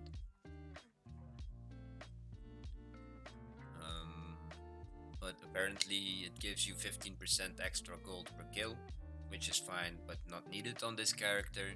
And then it also says maybe you should keep this item equipped for something else. So it's a rare item drop, plus it gives another rare item drop chance. I'm assuming here. So yeah, we'll see what that eventually brings. If we'll see it before um, we close this character off, at least for the time being. Once we reach 99 magic and get our elite imbued wand and all that stuff done, then sure. Um, Maybe I'm a little bit late to start trying to get them from this source, and this will also slow down magic considerably, I believe, but maybe not. I don't know. I don't care to do the math here between the dragon and the dark wizard. From now on, it's the dark wizard. Period. That's what we're fighting against. Whatever we were fighting, it doesn't matter anymore. Now I can just OCD sell stuff here every 5 seconds. Very cool. No. Oh, another chest to sell. Yay.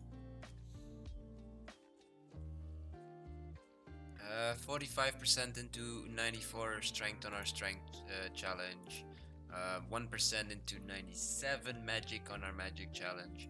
And then, who cares, right? No, it's going good here, whatever we're doing here. We got 299 levels already as well on the main. It's really fun, really cool. And I think it's doable for, I think, maybe our mage here before we end.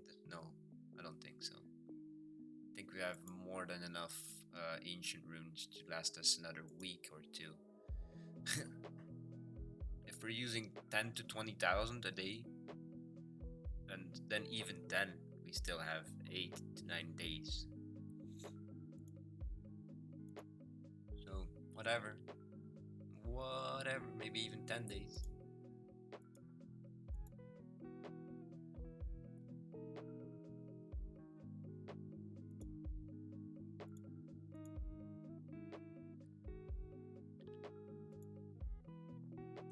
Would be nice if we could just end both challenges at the same time. Because right now I only have one idea for the next challenge, which I don't really like, you know. But there's a reason for that, because I don't need a second one right now. Because I'm thinking this one will take another week or two, maybe even 3 weeks. Uh, I don't know. I really don't know. If anybody can give me an enemy that has an equal-ish chance of hit on the enemies, but do have a better experience per hour, quote unquote, because that's all based on averages. It can actually convince me it's better, and then it'll shave off 1 week off the tree. Then sure, I'll change my strategy here.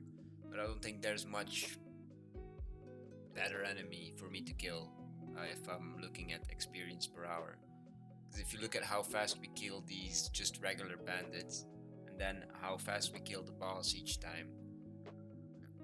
Okay, there's 7 enemies. Let's say it takes about 2 minutes for the first 6, and then another minute for the boss. If even that much, you know.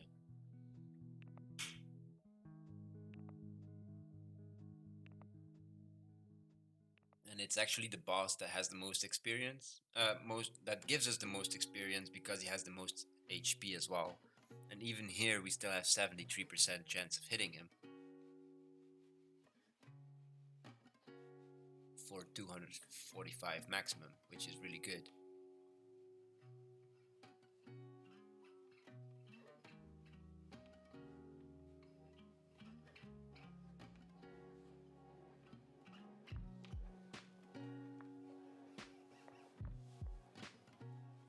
The goal that I have for my main, you could ask, is, are you trying to get to 99 magic on it? Yes and no. It's not the main goal to get to 99. It's the main goal to get 100 of these. Yeah. Once I do have that, I'll probably look into my spell casting here and use up all of my remaining runes, smoke runes, and then move over to just crafting fire and air runes again instead of after that combining them into smoke runes. Um, but yeah, you see, I need more air runes compared to more fire runes, so I'm slowly running out there as well. Um, so I need to go mining again for rune essence. So there's a lot of things I need to do, and therefore I'm gonna once I do reach that point of just getting the wand, I will stop doing magic for a while. I will start doing ranged. Yeah, probably, and see how far we can get with that. See if we can get to the dragon javelins. Just to see what it takes to craft them. Just so we know what we're getting into once we start that challenge. And it would be nice to be able to do that before the mage challenge is over, but I doubt that's doable. Being on the grind for these wands here is gonna take a while, and it is all random.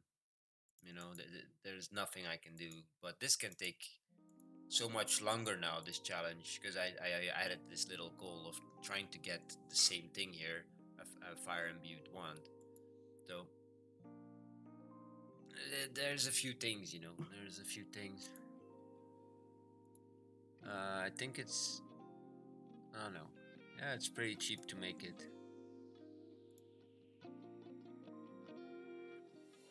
But it takes a while. You need to farm these powerful ones.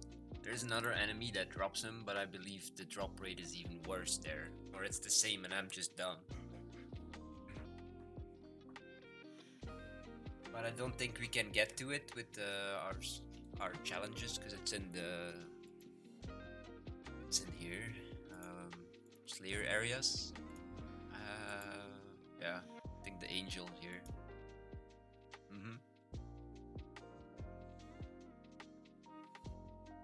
But I think we went after this for a whole day once and we only got one wand. So I don't think this is the good enemy to go after. Like, yeah, here you see this archer. That's why I'm sad that I said, oh yeah, let's not do Slayer on these challenges. So the next challenge will for sure not be limiting the usage of Slayer. Because that's just limits our enemies, limits our choices of gear, additional items. They're all from here. All those special items. Okay, that's the wrong one to click right now. Okay, somewhere else. Oh, what did I do? Oh no, it's fine. Yeah, like these lots of eyes. They drop stuff. Come on, show me something good. I hate that it does this. Drops these capes, these wands, all these rune weapons.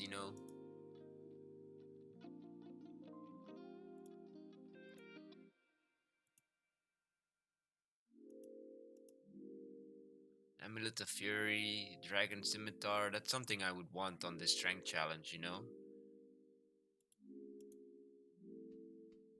it is obtainable if we would put our head to it, but that's also gonna add risk again, and that's what we're actually kind of missing here.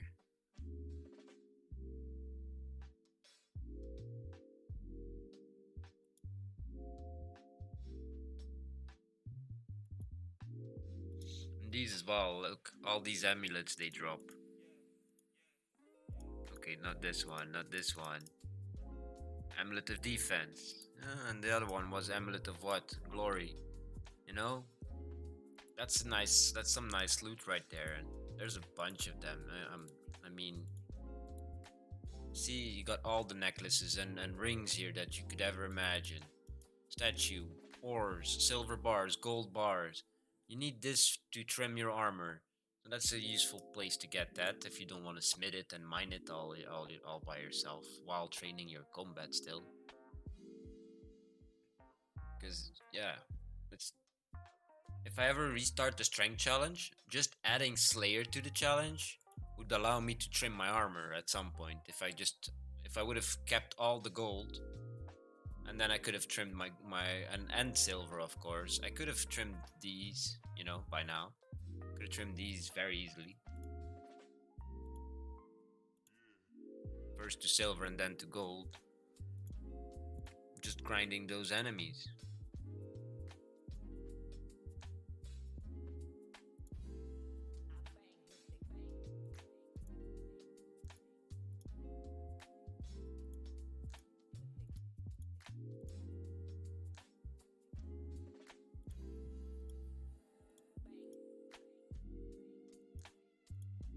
Yeah, I think you really limit yourself if you like exclude Slayer from any kind of gameplay.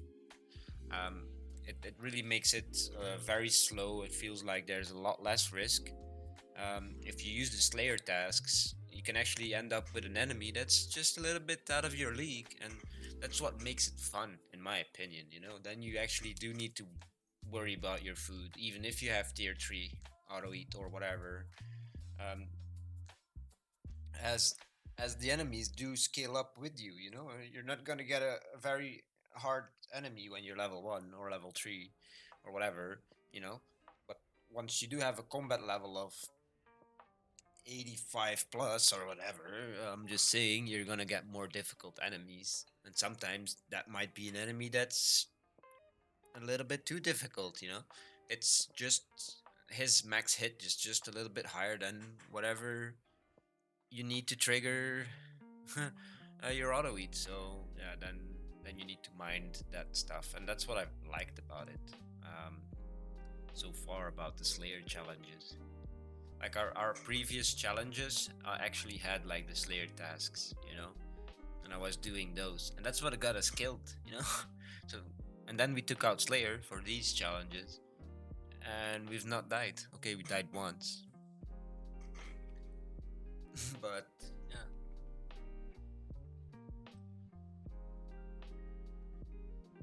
Yeah, I don't know.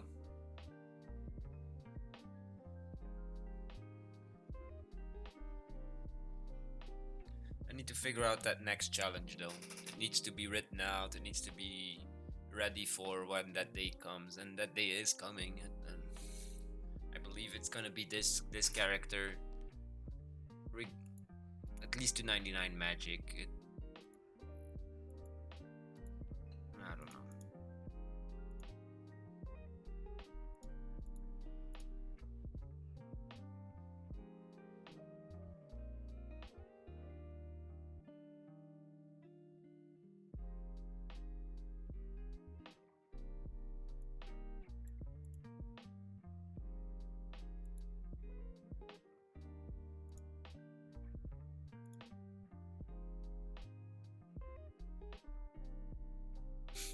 What did I say? Magic might slow down a little bit. Nah.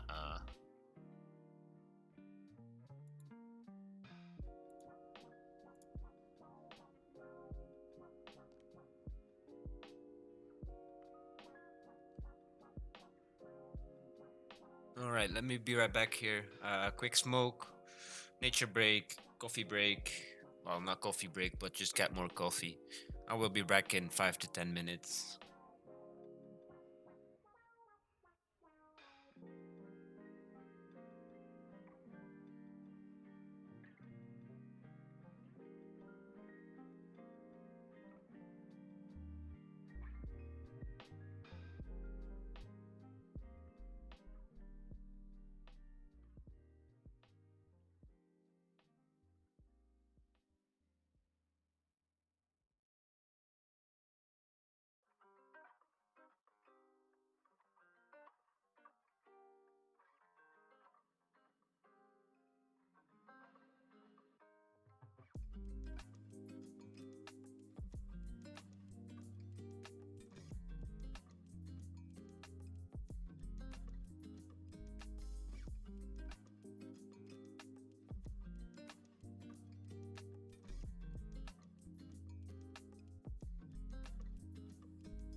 Alright, I'm back. How's it going here? Did we get 100? Nope. Let me put him at the end here again. Just easier to keep track of it. Lock. Yes.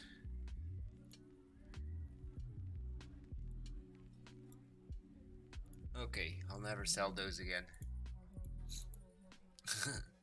It's always good to have some like backup to whatever you're. Oh, what am I doing here? What the hell? I switched it to that cape for the ranged because it preserves ammo. That's just dumb. That I didn't switch back. Whoops.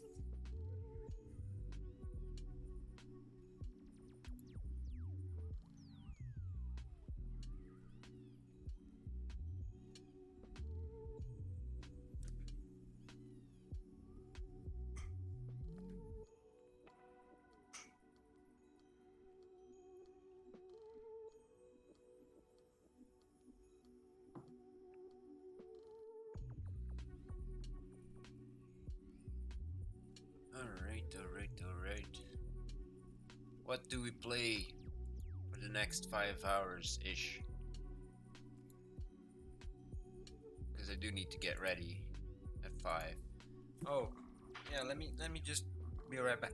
Well, not be right back. I'm right here, but I'm gonna make more alarms. What I discussed yesterday. Um, to signal the end of my stream for me, so I don't need to worry about the end of my stream all that much anymore. Because right now, it makes me stressed out sometimes before I have to go to class, and therefore I'm ending earlier, which I don't want to do. There's already some of them already short enough. And waking up late is not something I want to keep doing as well. So I hope I do get some good night's sleep tomorrow or tonight. By tomorrow. Because I do feel tired still, and I hope the class tonight, because it is tonight, is gonna go good. Because it's very intense. It's welding. And you do want to keep focused, so you don't want to be there tired. If I'm too tired, I might just call in sick or whatever. Tired, I will be honest about it. That's how I am. We want this alarm to repeat on Tuesday and Friday. Let me just grab my schedule that I posted on Discord. Okay. So Tuesday and Friday. Yeah.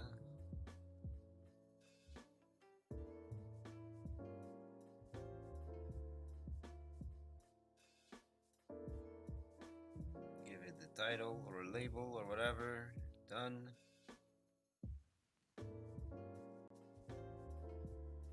Just check here. Yes, okay, and then we need another one for. Do we need another one? Yeah, we need another one for 3 days.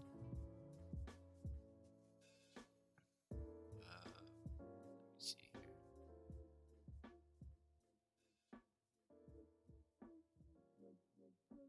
Monday, Wednesday, and Thursday at 5 p.m. So then we write the same label. Done. Repeat. Custom. Monday, Wednesday, and Thursday. Yes. Done.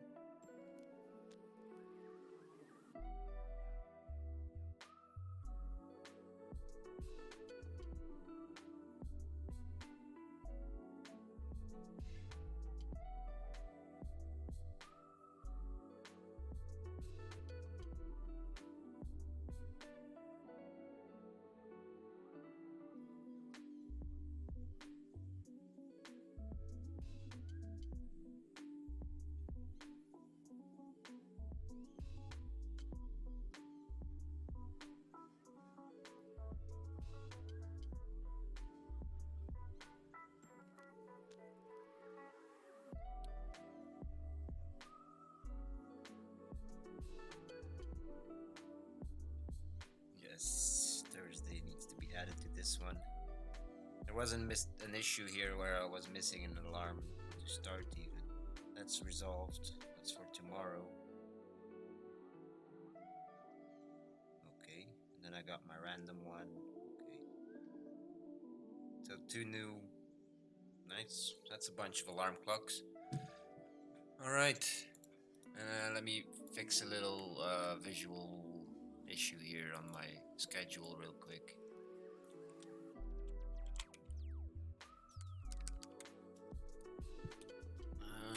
OCD people. OCD. Done.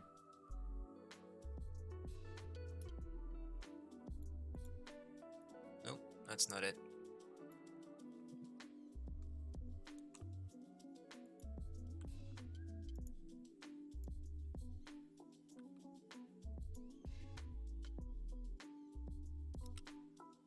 That's it. Okay. Nice.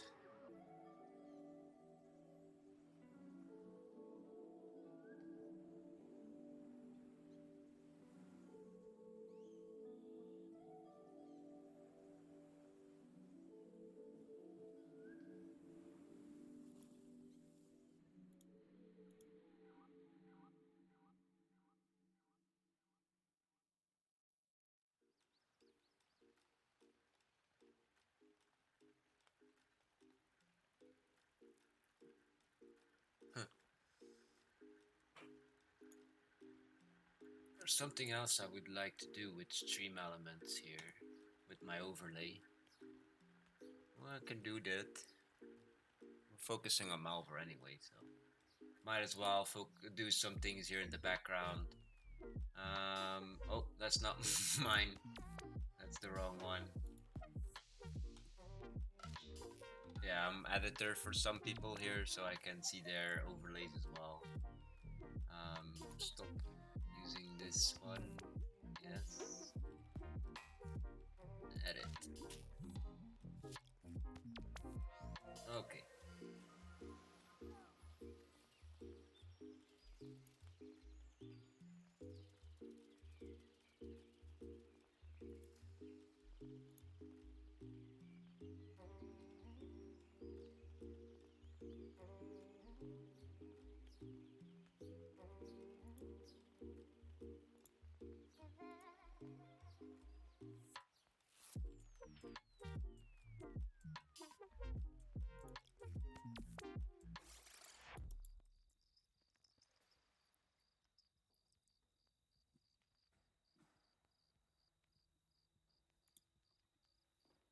Music.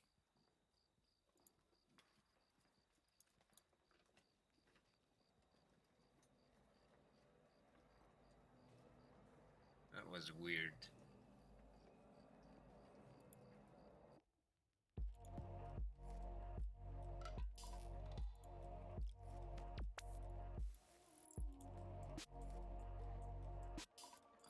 Okay.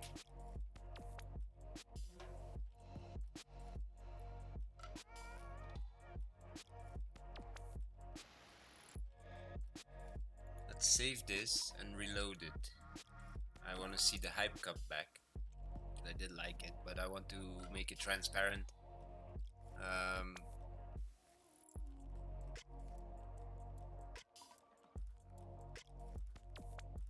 that looks good-ish. Maybe a little bit too transparent.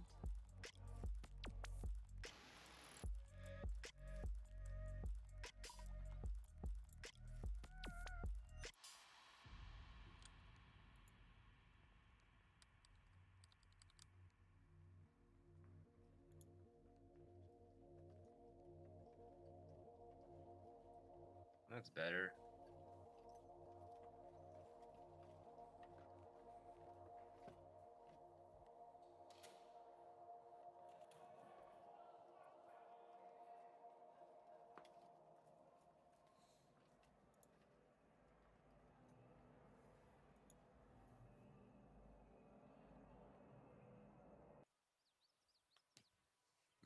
give it a proper refresh because it likes to bug out after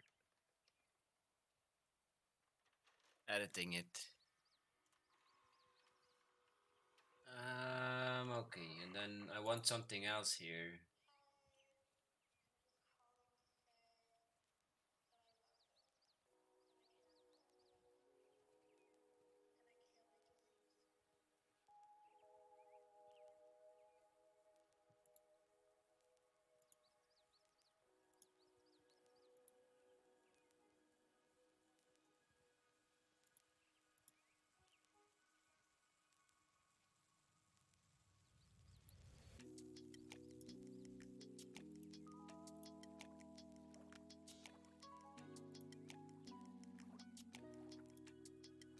Nah, I don't know if I can do it with this. I would have to make my own.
All right, so that's back.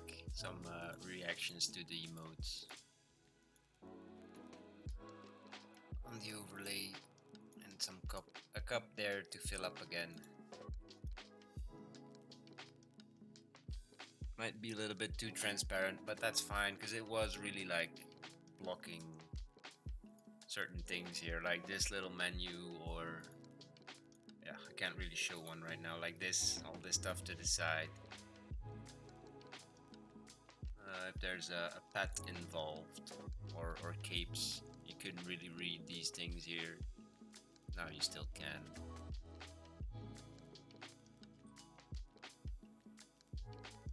So yeah, that's the reason why it was away, but now it's gone. It's back because I should have just put some transparency on it, like I did now.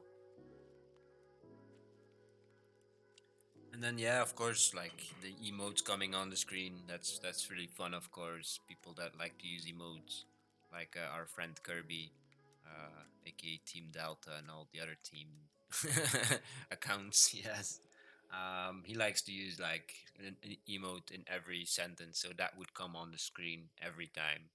That's really fun for him, I guess. So that's the reason why I'm doing what I'm doing.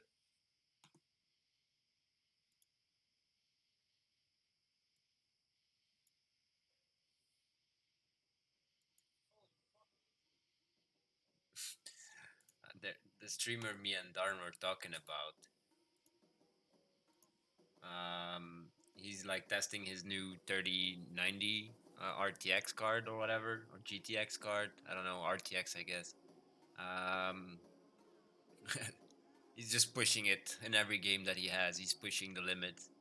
And even then, he's like going outside of his game, adding modifications to make it even better. And it does look a lot better when he does those things. And it's just crazy. 200 FPS right now in the Witcher Wild Hunt on full blast. It's literally everything is on.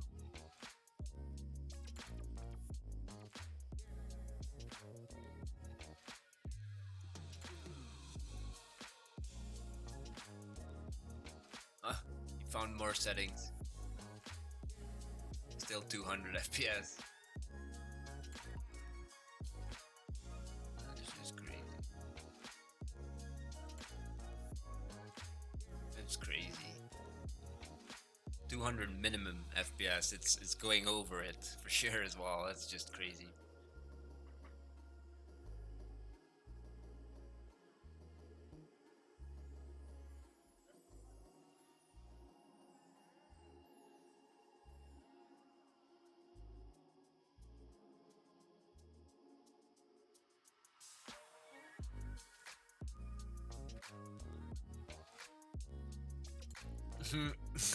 On to the next game. He's weird. He's really fun to watch as well. Let me just mute him here.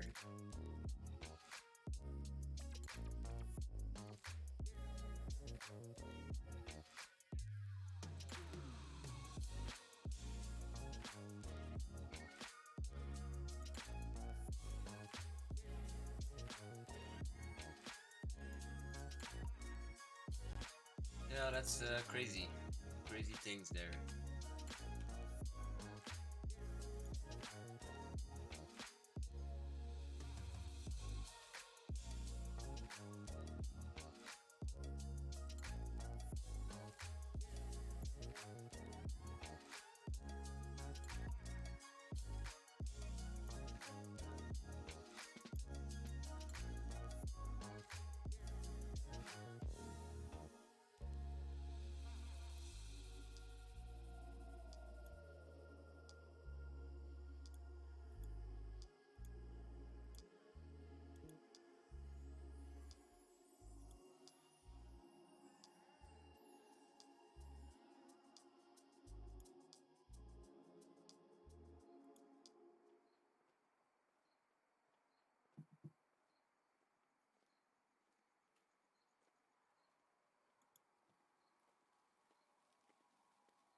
Alright, I'm done editing my overlays. Let me just refresh it here.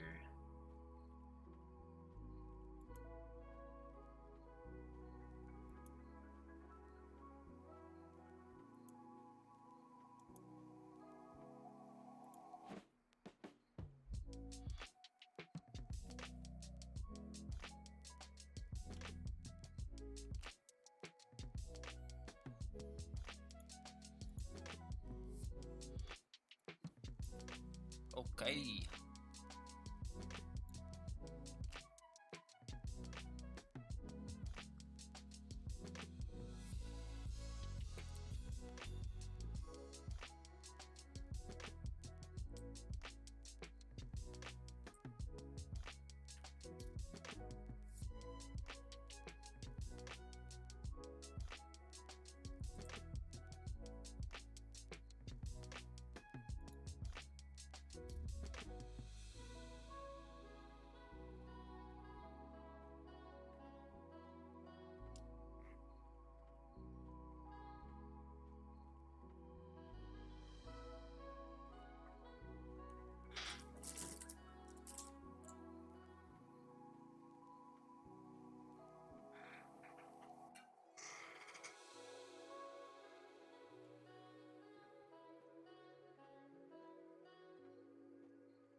There we go.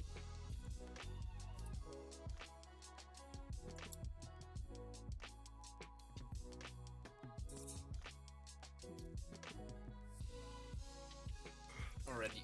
Another wand I see here and 4 of the shields.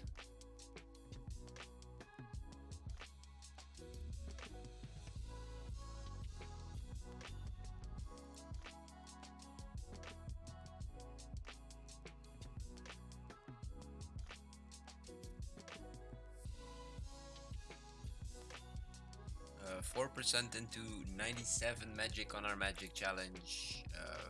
49% into 94 strength on our strength challenge. It's going, it's going, it's going.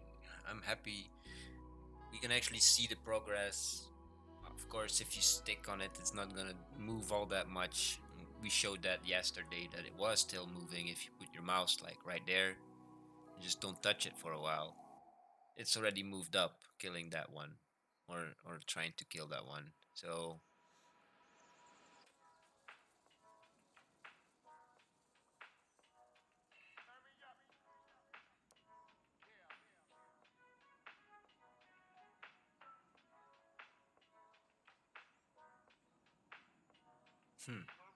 that's weird. I just noticed something. My mouse on the stream is actually X amount of pixels lower than where it should be.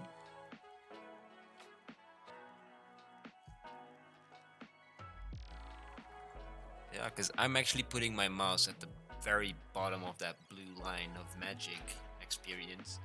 And on the stream, it's actually showing that I'm, what, 10 pixels or 5 pixels below it, something like that? Yeah, it's weird.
Yeah, I actually don't know what else to play next to Malvor here. Bit stuck here. Sorry about that.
It doesn't hurt to do a dedicated Malvor stream.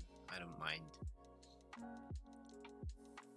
Like I said, I really enjoy playing Malvor, so for me, it's always gonna be a focus for my stream until I really reach the end, of course, on a max level character or something. But even then, I'm pretty sure you could keep coming up with challenges. And like, yeah, we had one where we were only allowed to do combat only, which meant um, only training your strength, only leveling up.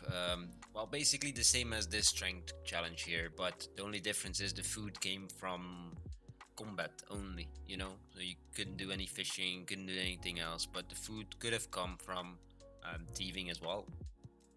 So the plan of attack was going to fight the plants, get potatoes, a whole bunch of them, like what, 1,500, and then that would kind of like get you really close to unlocking the chef.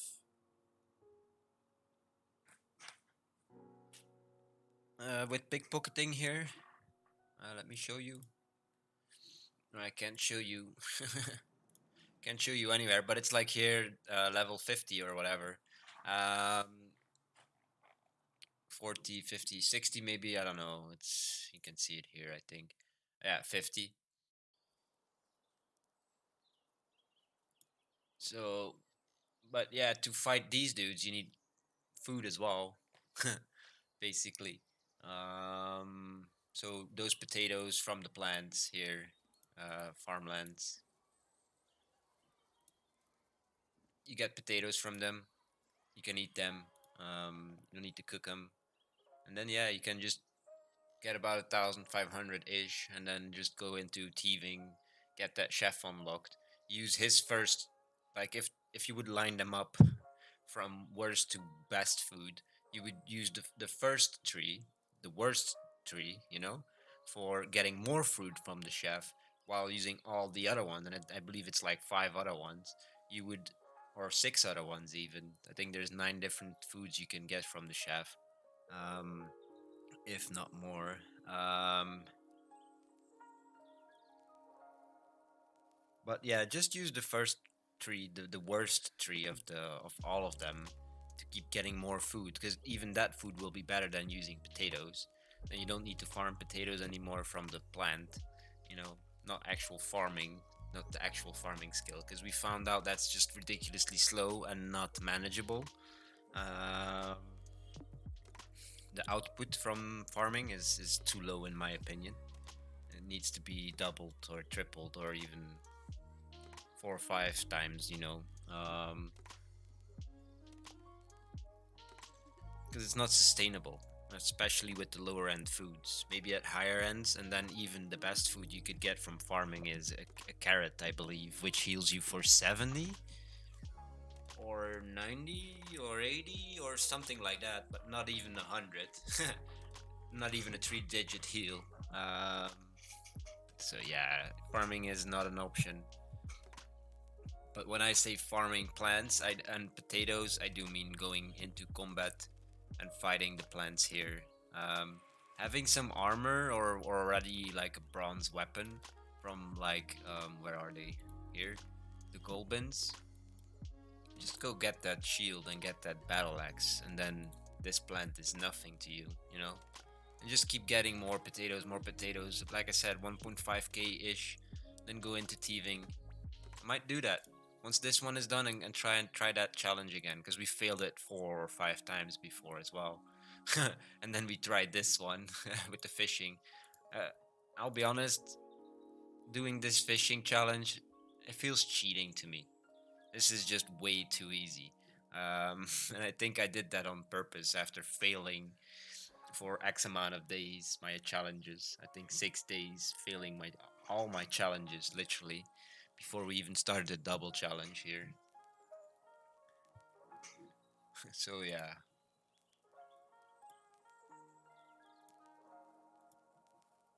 but yeah, doing that and having done that has shown me that that's not a really good challenge. There's no challenge. I'd rather die than have it easy. This character didn't die at all for 30 days now. But yeah, yeah, no risk, no Slayer. That's no risk either.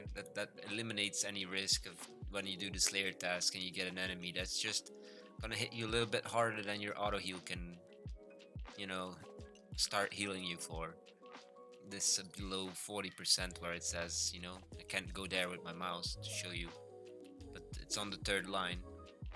It'll only start healing you once you fall below 40 here, but that's tier 3. Tier 1 only starts healing you when you fall below 20. And when you have 100 health, that's 20 health. And most enemies will hit harder than 20, you know? So yeah, you want to be careful even if you have auto eat. It's always a challenge. Tier 1 is unreliable. Tier 2 is less unreliable, but I would still call it unreliable. Only feel comfortable in combat when you have tier 3. And even then, you need to make sure that your enemies just can hit you higher or harder than what that 40% of your health might be. So just drop this 0, and if it's 20% times 2, if it's 30% times 3, that number that you have here, if you drop the last 0, um, that's the easiest way. And then yeah, 4, if times 4 in our case. I would have to grab a calculator real quick. I'm not really good at math in my head all that much. Um, times 4 is 340. So we could fight an enemy that, let's say, hits 330 without any problem.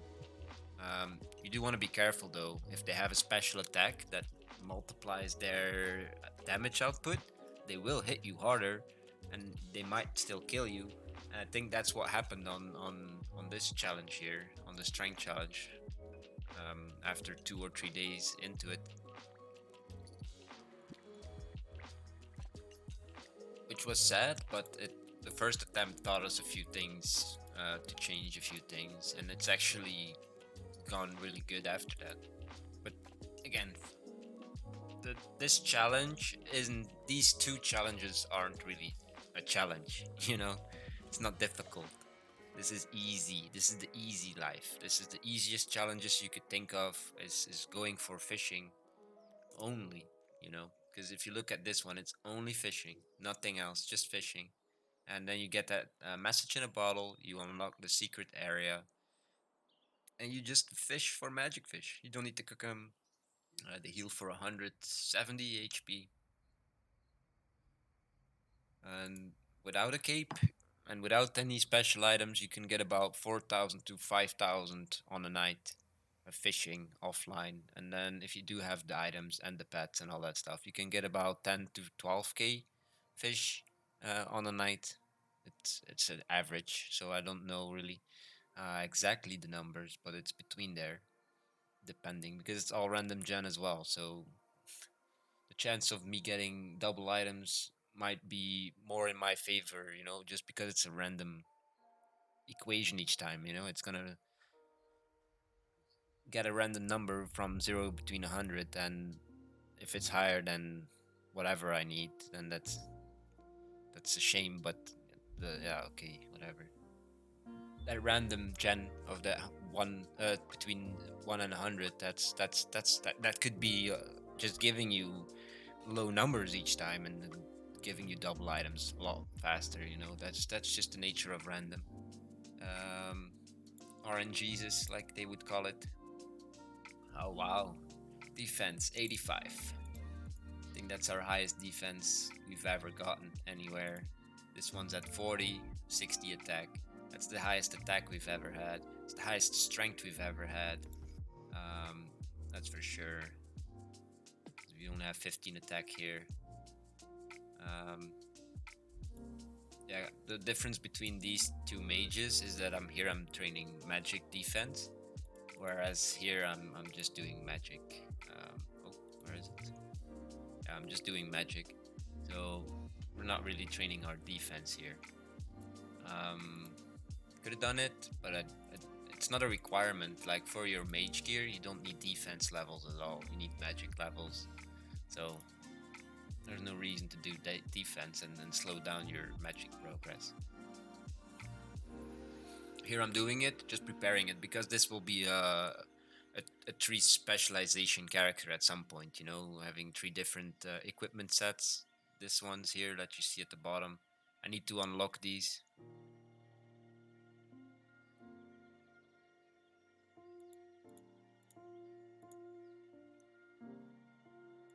Which cost not all that much money, and we could actually get these two now.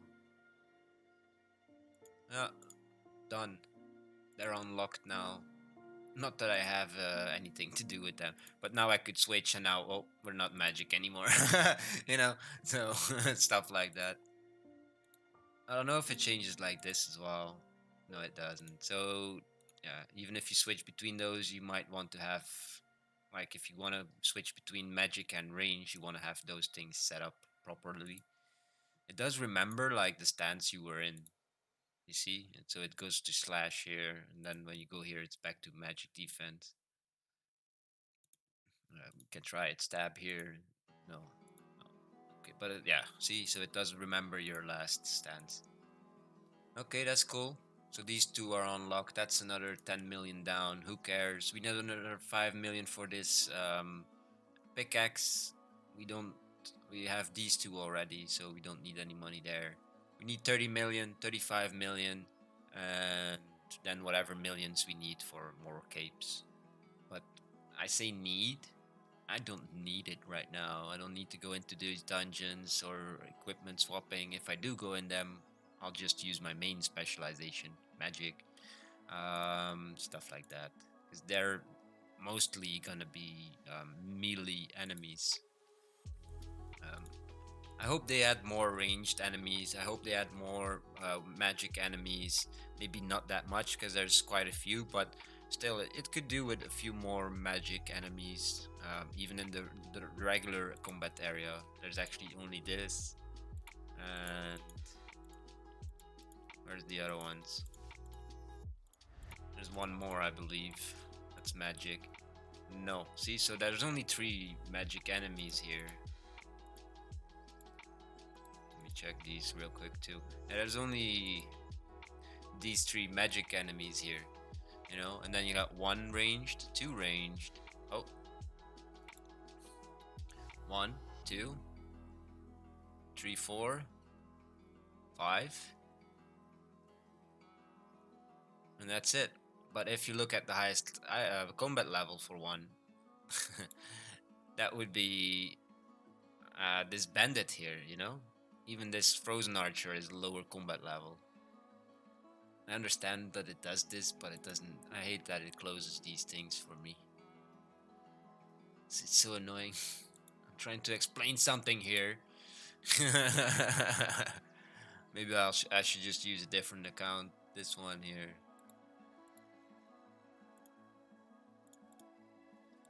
And then especially for magic, you only have these 3 here. That's even less. Here you got 5 range, and all the other ones are just melee. So there's a lot of them are missing. I feel there could be stronger ranged knights or something like that, you know, something that has to do with the castle. Maybe some ranged archers, because every castle needs archers, don't they? Um, and then the wizard tower, it's fine, but there needs to be some wizards here as well, like spread out through these things, I feel. Because that's the first time you can interact with a wizard, is around your own magic level 50-ish, and then you could probably, if you're a pure magic, and it's not like they drop the world, you know. These runes, by the time you get here, are useful, you know, but like these aren't really useful by that time you get there. You're already on blood runes by that time. See? So there's like a balance missing as well. And having more enemies should fix that.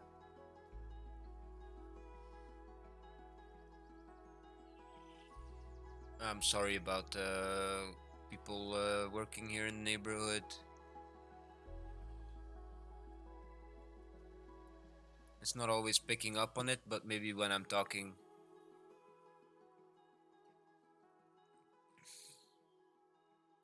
So yeah, and then of course, yeah, you got the dungeons, and yeah, there's more ranged enemies here. There's this, but then it's basically going through all the lower ones that we have here, and then ending up with a boss like we are fighting here. It's just bandit trainees, and then bandits, bandit, and then the boss, which has 117 combat level. But yeah, I'm basically losing time every time you kill an enemy. I'm killing them faster than it's loading the next enemy sometimes. So basically, I'm losing already time on loading the next enemy. See how long it takes? It's about 3 seconds. um, and I think that's fair, but I just mean it adds to the slowness of this task of leveling a pure strength character where you want to fight an enemy that's just weak against you, right? That's just normal. But there's not that much choice of weak enemies. Maybe that's deliberate, maybe it's not deliberate, maybe it's coming later, who knows. But for now, it's fine.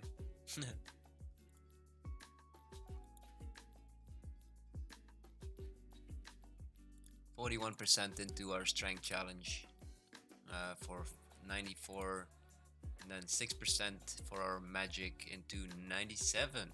Wow.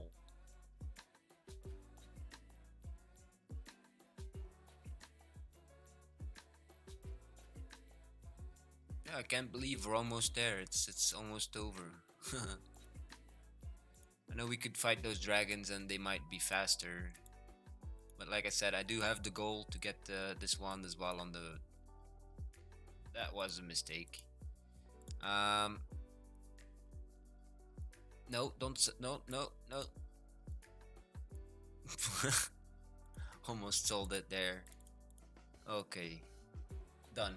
That's looking good. We have our first one. Then we now need 99 more of these, and 8 of these already. That's crazy.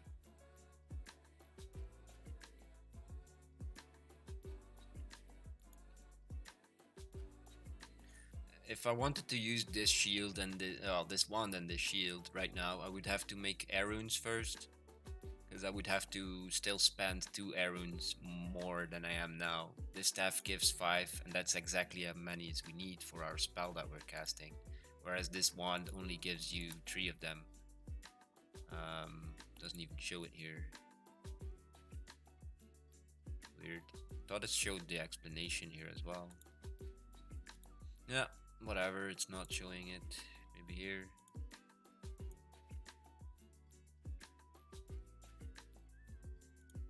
That's weird. Oh, maybe we can see it here. Oh, it doesn't replace anything. Yeah, that's true. It doesn't replace anything. So you would have to craft all the. I was confusing it with an elite version of it, where it's imbued with either one of the basic runes.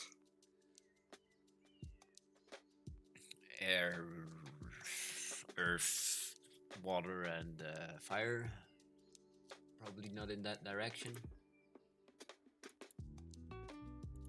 Yeah. Wind, water, earth, and fire.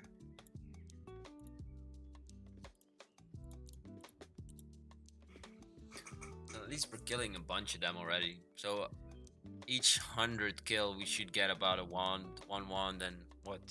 8 shields. We'll see, we'll see, we'll see. Oh, another wand here. Very nice.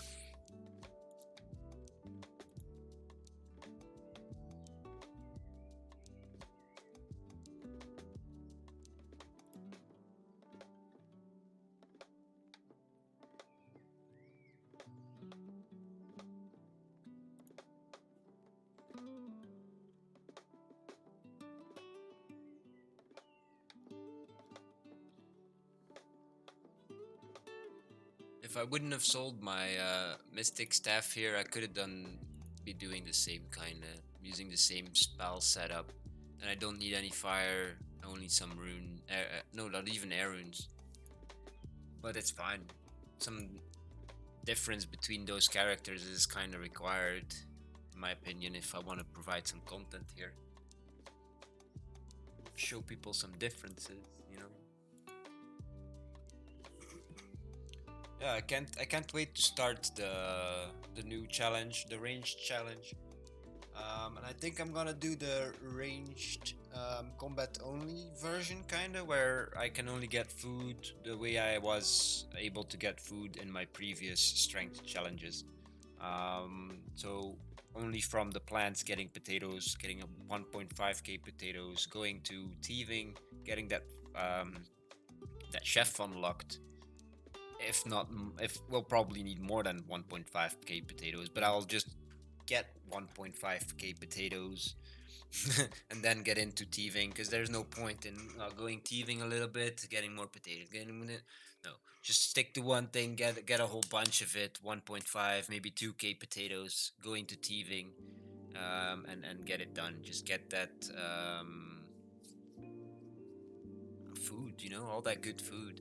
Um, we might need to sell certain foods, which is totally fine, because we will have a surplus. Once you do start thieving from the chef, you will have a surplus of food, especially if you don't go into combat straight away. If you want to get the best foods, and stack up on them before you go into combat, which is normal because there is a lot of work to it, and that's what I liked about the challenge. but also made me want to do an easier challenge. But having done an easier challenge has made me realize that um, it's not for me, or it's too easy. I don't know how to explain. I don't know.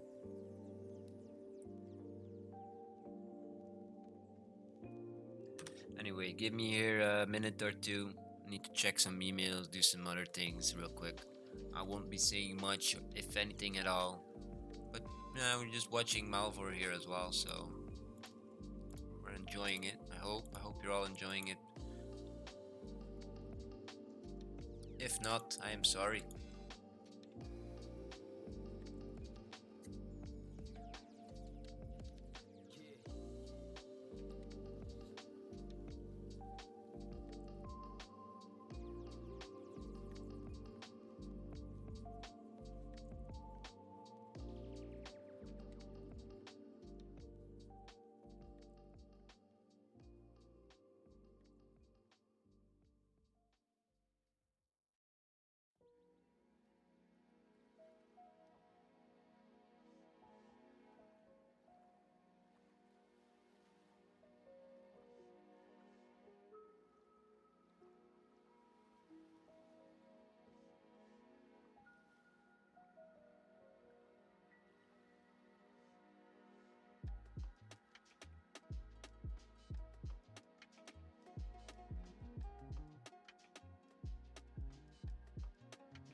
Alright, that's done.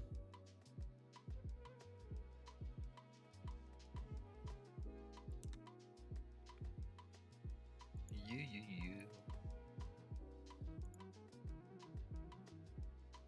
Hope everyone's having a wonderful Wednesday.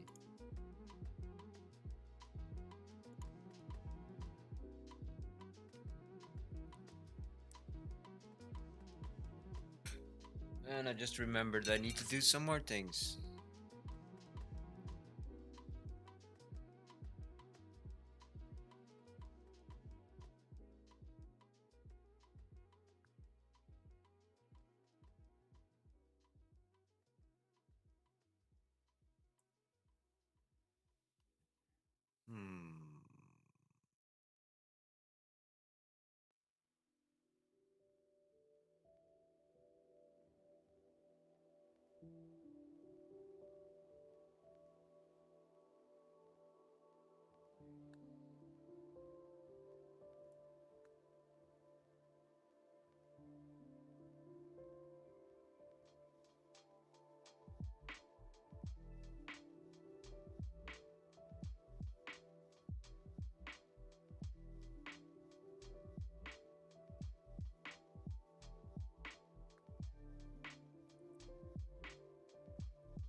is this such an issue?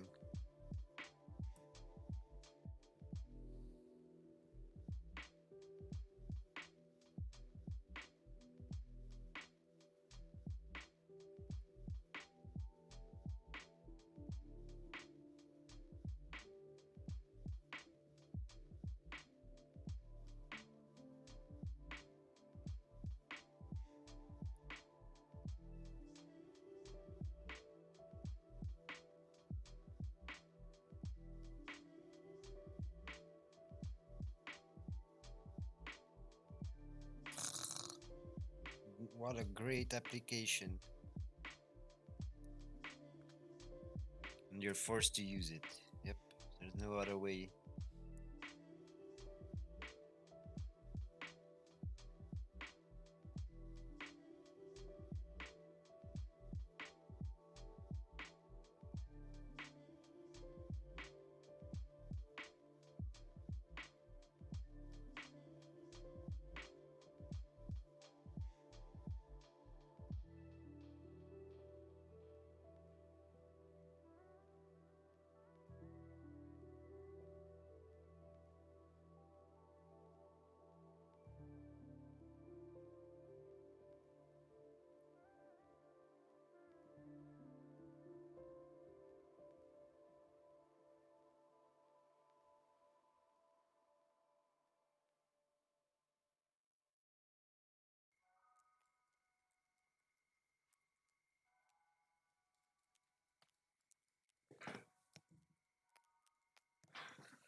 What the hell, man? Oh, I hate government websites and apps and all that stuff. They're like trying to make it way too secure with all this bullshit and then it doesn't work. This is not two factor but 50-factor authentication. That's just bullshit. I have to use this app and that app and that app. What?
So how am I supposed to log in now?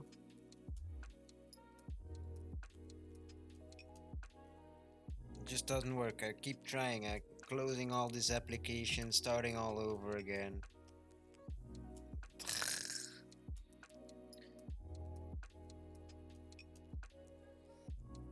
Thank you, Belgium.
Oh my god, man.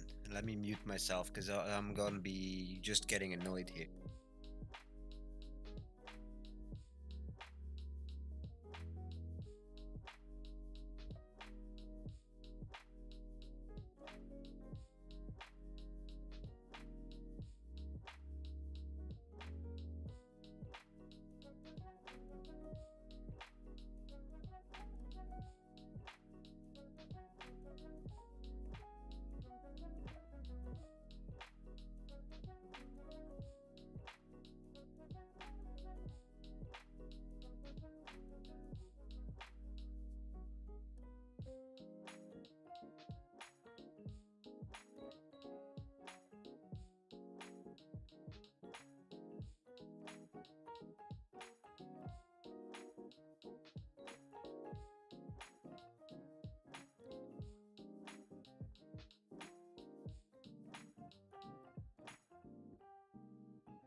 Yeah, so it turns out I cannot log in here. Very nice. It's because of the application having in-app browser, which opens a window, which then triggers my another app on my phone to open. And then once this thing has authenticated me and all that bullshit, it sends me back to the browser. But that's not the browser where I came from. It's actually my Firefox or whatever browser that's on the phone, and not the in-app window or browser window, whatever you want to call it, from the first app that I opened up where I'm trying to log in. So then it's sending it to the wrong place, basically making it so that the response that it requires in the first app never gets there, and I cannot log in. That's some really nice planning there for a social app where people rely on to use it to get paid. Yeah. Wow. Thank you, government.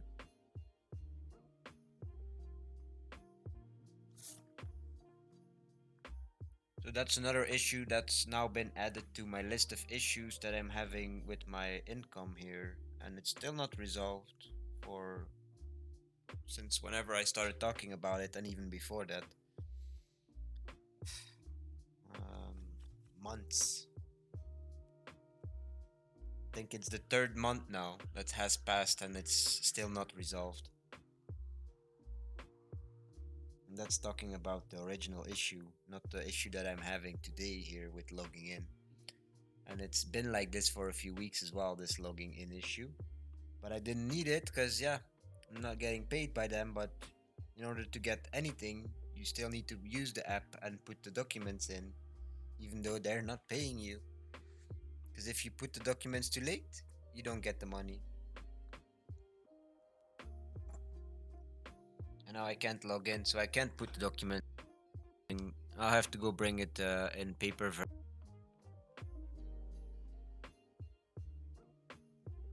Why does it cut me off in paper version?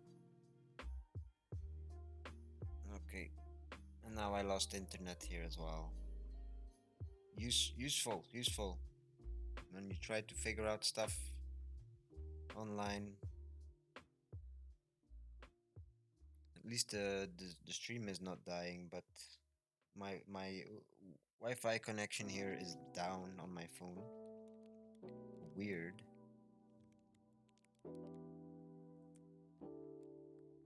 annoying, weird and annoying.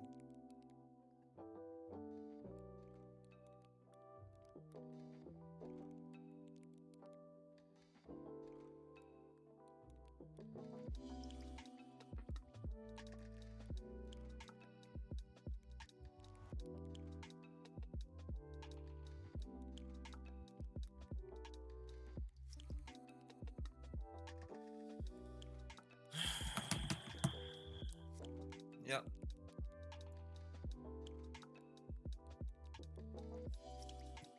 trust me, they don't teach you this in school how life will be after school.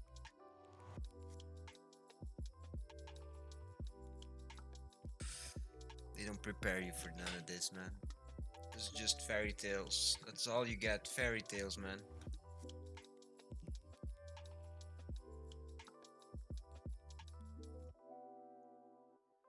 I think I need to make a phone call here, because this is doing my head in. Let me be right back, real quick, and I'll see if I can get that person on the phone here. It's a different office, different institution, and all that stuff. But yeah, at least they're listening to me and helping me compared to the the place where I should be getting my help, and are actually just like screwing me over.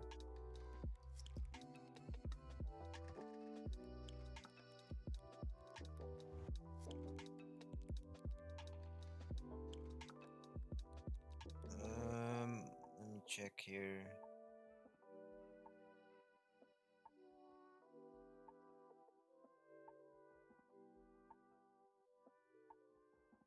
Yeah, let me just call. No, I don't want to open the web browser. What?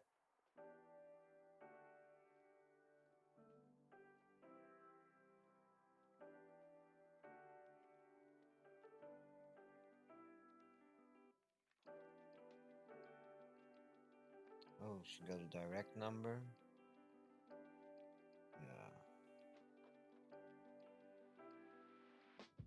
Yeah. All right. I'll be right back. I need to make this phone call and get this off my chest because this is just frustrating me right now. There's no way of me of getting my income. What? Be right back.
Well, that was a waste of my credit on my phone.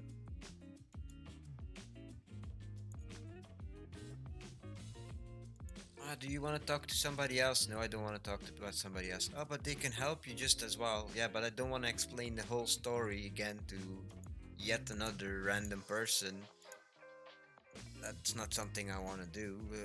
The first person that I went to is my counselor now, so why would I want to talk to anybody else? And tell the whole story again because it is very lengthy story and then yeah, whatever. I don't want to get into it. It is ruining my day though, finding out that I can't even log into the website where I need to submit a form each month at the end of each month, which is today. Yeah, in order to get paid, no matter from which of the offices that actually pays me in the end, I still need to put the paper or the form. It used to be an actual paper, but yeah, once you go digital, you need to go first to the office there, which is not possible even if you try and get an appointment there. It's not possible because of Corona, and they're really hiding behind it. This is my union I'm talking about. They need to represent me. They need to help me. Instead, they have made the last 3 months of my life miserable. Literally, I'm not joking you. Having no money, no income, that's a tough thing if you live by yourself. If you need to pay your bills, you need to pay your rent, you need to pay for food, and then you haven't done anything in the month. You still haven't paid for your water, you still haven't paid for your internet, your gas, anything. I mean, gas as in petrol, natural gas for cooking and all that stuff, or heating, all that things. Those are bills that keep coming, and if you don't pay them, you get people coming at your door like, "Yo, let me write up everything that you have in your house." and I have one of those notices already, which I'm not able to pay. Yeah, I can down pay, but still I'm now paying a lot more than I should have paid right originally, and I'm never gonna see that money. That difference that I'm paying more now, I'm never gonna get that extra, even though they caused it. And you know, one funny thing about it is you have to pay them to do this service for you, your union, right? To represent you. I've been paying them up until the point because you know how I pay them is when they pay me, they subtract the amount from the payment. And that's the agreement we had. And now I got a letter telling me that I need to pay first after them fucking up my dossier with the government, because that's how it works. They have to make my file and make sure everything is there. If not everything is there, call me and make sure that I can bring it and then send my file to the government. What did they do? They just sent it on. They don't check it anymore. They're just so lazy over there. And then if you go to like the place I'm going now is like kind of like it's government run, and it's like a mitigation between all those things, like you and your union and the other government place that that your file goes to. And they're even telling me that the union that I'm with is the only thing that they're hearing, and all the complaints and all the people that they have had to help, 80% of them just come from my union, you know? And then she can actually say as well for the other 20% from all the other unions is that it's mostly not stuff like this, you know? It's actual people that lose their rights. And I've not lost my rights once in this whole thing. So I should have gotten paid, I should have gotten my money in time, and I should have been able to pay my bills in time. But there's no justice system for me that to go and complain or go say like, "Yo, this is out of my control. There's nothing I can do." I can write that dude that came here to my house. I can write to him and say like, "Look, it's not out of my control." But he doesn't care. None of those companies or whatever places or that those folks that I rent the house from care about these things. So um, yeah, it's been a nightmare these last 3 months, and then you're expected to do a lot of things as well during those times. Energy consumption, consuming things, you know, going here, going there, waiting for 5 hours, being on the phone, spending more money that you don't have. I'm living on loans right now. This is just bad. It'll take me a year or 2 years just to recover from these 3 months, even with a decent paid wages.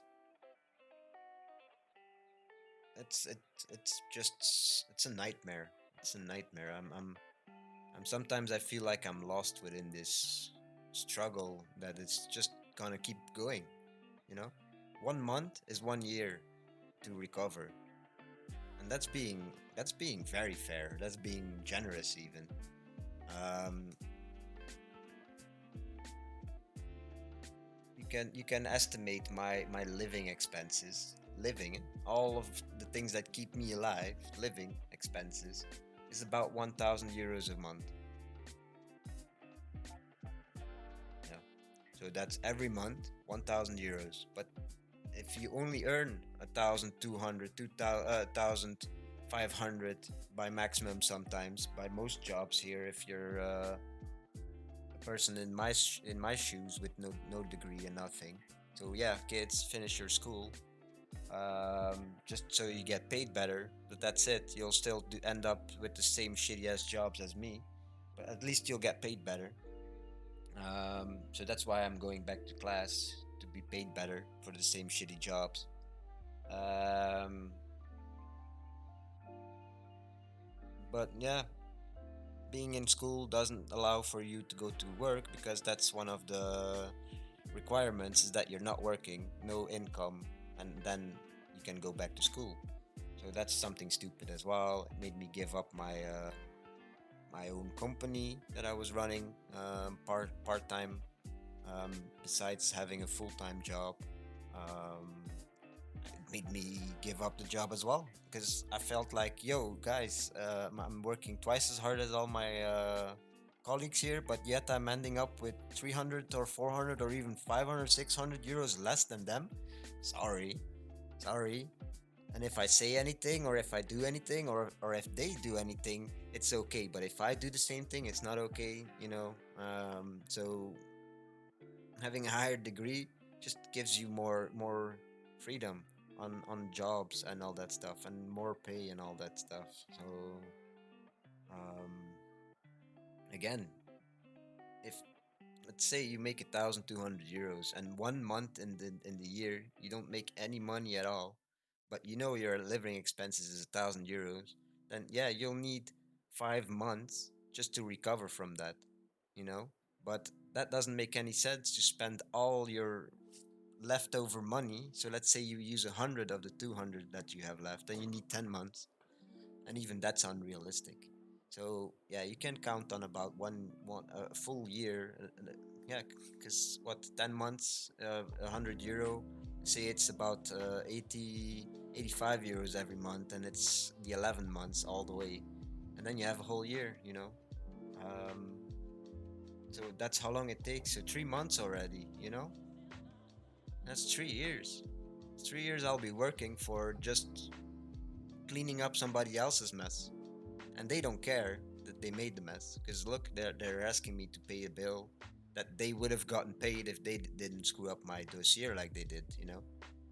That's just that's the saddest thing about society these days. Even certain jobs that are so critical to society are being worked by people that just don't give a shit, you know. We need more people with empathy in those seats and in those chairs, and actually feeling what the person in front of them would be feeling. And most of them are just smirking at you, laughing at you. You can see it on their face. They're just like, bro, just get a job. But that's not just as easy as it is, you know? And especially like if you have some certain plans, you want to go back to school, you can't just go back to work because it's against regulations, you know? Yeah. Ugh, it's so dumb. It's so backwards. The system is so backwards, and it's. I know I'm ranting here, and I'm sorry for that. Um, but I do need to vent because this is just inhumane. It's at some levels. I understand why there's so much poverty in the world. I understand why there's so much.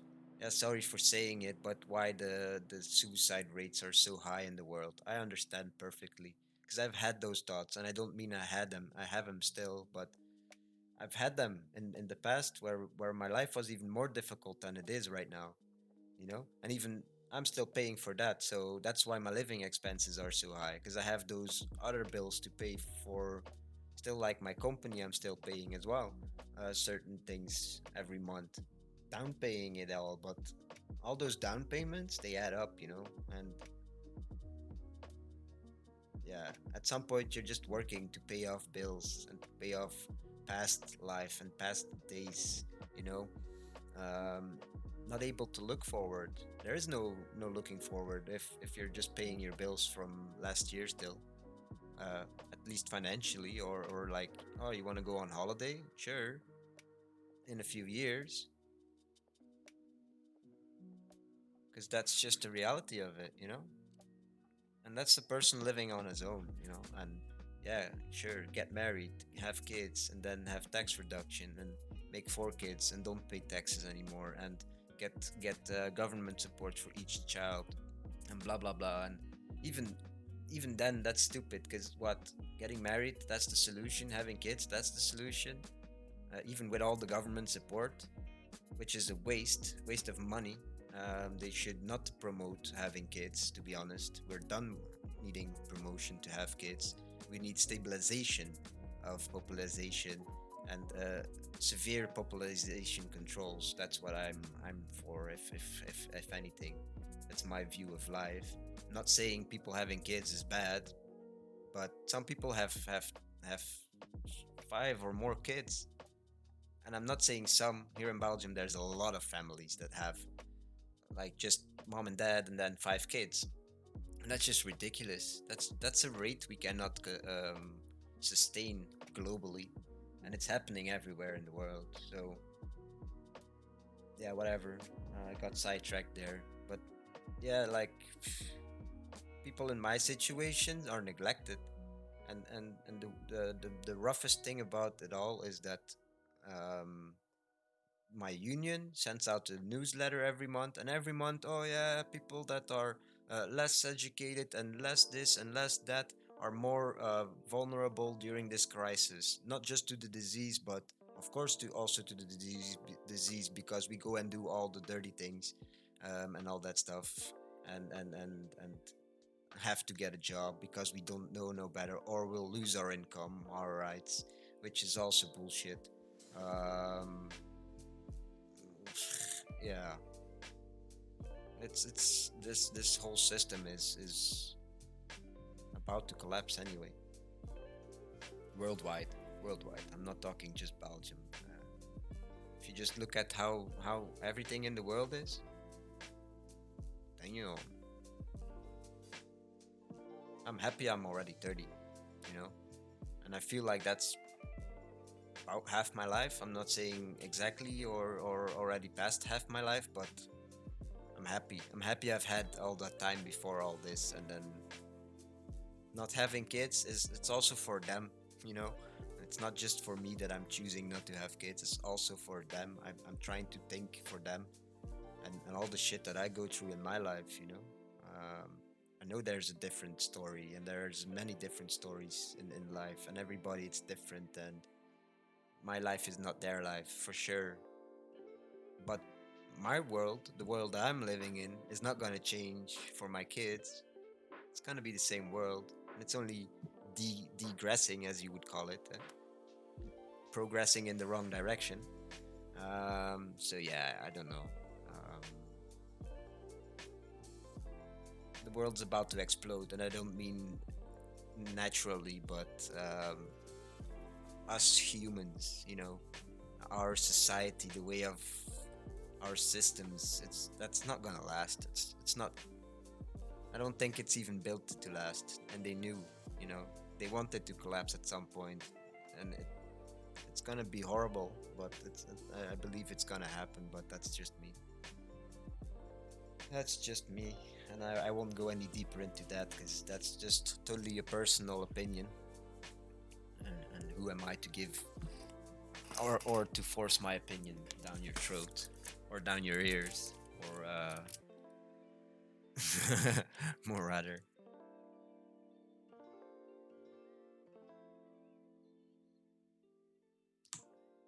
There, that fly will not bother me again, but it did. I did pull a muscle slapping the shit out of it when it flew by. I actually saw it going way past, like I think it's a home run in their measures. Oh my god, that hurts. Another reason why you want to get paid better for any job that you do. You could say, "Oh, well, it's the same job, doesn't matter to me." Well, you're literally breaking yourself, your body, every day a little bit more, and that's something you realize when you get older. And you're doing it for someone else. You know, you're not doing it for yourself, and that's something you will realize if as well when you get older. You know, that's just the way it is. Unless you just lucky with a good job, good stable job. Sorry, um, yeah, you need to be very specific these days. But having a stable job, stable income, a guaranteed kind of like job, or running your own company, which is doing really well, then all those things is possible. Or finding that little thing in the market and specializing in it, and working for a big ass company and running a whole division, that's something else. But it's all possible, but it's not for everyone, you know. 80% of us never get a better position than the one we apply for. And then yeah, you're stuck with that job in some countries where there is no welfare systems. Then you're stuck on that job, because if you quit, then that's it. and they won't let you go to class and have you all tired on your job. They won't let you do that. So here in Belgium, they might, but they'll still like be like, damn, if he does the class, we'll have to pay him more. So they'll probably figure out the way to get rid of you within the laws, confinements of the laws, and that's happened to me as well a few times. Um, just because I'm like innovative when I go to work somewhere, you know. And last job I did when I was running my own company, and like I said, I worked full time besides it to support that company and myself and everything else. I was moving like beds and mattresses and you know like um, bedroom furniture, like closets and all that stuff, for one of the biggest shops here in Belgium. So like delivery guy kind of, but yeah, with heavy, very heavy things. Um, and you know we had like a planning system, and it was all on paper. It was an Excel sheet printed every day, multiple times a day. Every time they changed it, they printed it again 4 or 5 times, plus then some, and then go and that was one person's job just to print it out and go spread it out. And that I was like, that's not efficient, right? Like why can't we do this better? And then I looked into like how to embed an Excel sheet onto HTML page, and then how to show it on a big ass monitor, how to have it automatically refresh regardless of it needing a refresh or not, whatever. So it's just always showing the last version of whatever's in the Excel. So I did all of that. I they promised me to get a better function within the company after more than half a year of not even saying one word to me about any of it, just using the system. I went up there and I'm like, look, if by not the end of today there's no decision on like what you're gonna give me for this within the company and like what you promised, I'm gonna pull the plug on it. And then I got fired. You know, how what bullshit is that, you know? Can somebody explain that to me? And so far nobody's been able to like say any rational explanation of, oh yeah, they might have thought that you were trying to run the company, no, or ruin the company, no. If somebody does that for my company, innovate like that within my company, why the hell would I get rid of that person if he didn't set the place on fire or stole 500 big ass televisions? You know, something like that, something criminal. You know, something that someone that's innovative, you're not gonna fire those people, but they are deemed a threat to certain companies because yeah, if you do become better than your boss, then what do? Start your own company, right? Yeah. So. Uh, my company that I was running wasn't competing with their company at all. Um, something that's against the law here in Belgium to do anyway. So you're not allowed to go work for competition if you run a company that's their competition. You know, so I was offering online servers, game servers, you know, or web hosting or any types of online projects. I would do that. Um, So that's nothing to do with beds and mattresses, right? Uh, they promised me an IT related function, maybe like part time IT, part time delivery, and I would have loved that. I would have loved that. That would have been sufficient for me, you know? Not getting fired and then paid for the system, which wasn't enough. I should have asked a lot more. But yeah, people are stupid and make dumb decisions or are just frustrated within the moment and then have to make a decision that's just bad. Um, they basically rushed me into the decision of putting a number on it. I'm not gonna say the number, that doesn't matter, but it wasn't enough. That's for sure.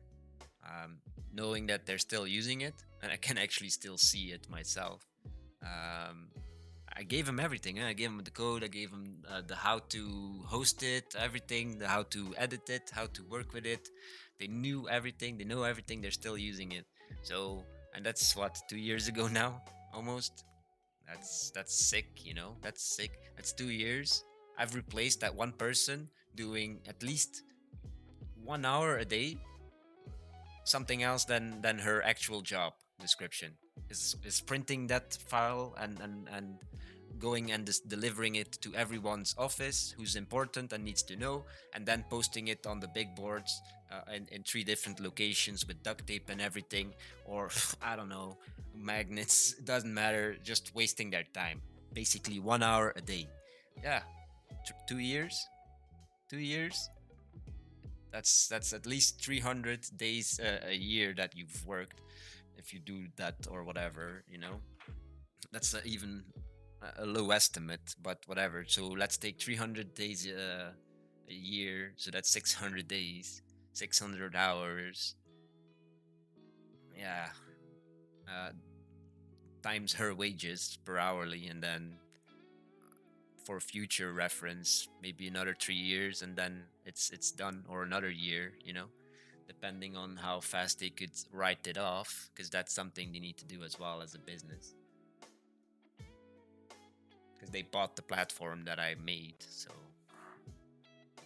they paid me a certain amount of taxes, which they can write off. But you need to spread certain things for a certain amount of times. I don't know for certain digital platforms how long that is. Might be just a year. Um, but still, I got way too less. And basically, I made it easier for a bunch of people to even input data in there and share that file and everything. And so, yeah, far from what I should have gotten. Again, without saying the amount, if you just do that calculation, and I say that would be far from it. Um, it's just crazy. And I think 1 hour a day is even not enough. 2 hours a day would be more close to it, because that was a rather large place, and she did take her time. Chatting here, chatting there, chatting everywhere. So yeah, no. At least 2 hours a day. That's another times two there in your calculation. That's just a sick amount of money that I didn't get paid.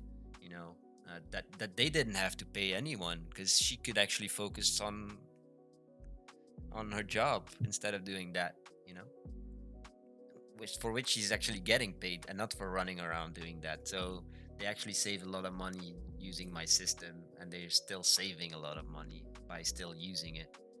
You know. But yeah, how do you, like, for my next job? What does that mean? How do I explain this situation to my next employer? You know. And each time it just gets more difficult, honestly. Just gets more difficult. I'm already a job hopper in their eyes, and in most of these people where I go to apply for a job. Oh, why are you such a job hopper? And it's a dumb term that should never have been invented, because it doesn't make sense at all. I am not a job hopper. This is by necessity, or whatever. Necessity, yeah, because it's required. It was required for me to do these things if I wanted to have food on my table. That's just and you can't explain that to these people. They don't understand what it means to not have food on your plate. They have a partner, they have this, they have 5 kids, they don't pay any taxes.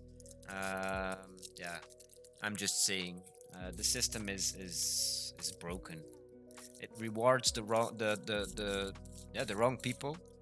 People that are already well off are getting, oh, here, bro, take some more. No, no, no, no, no.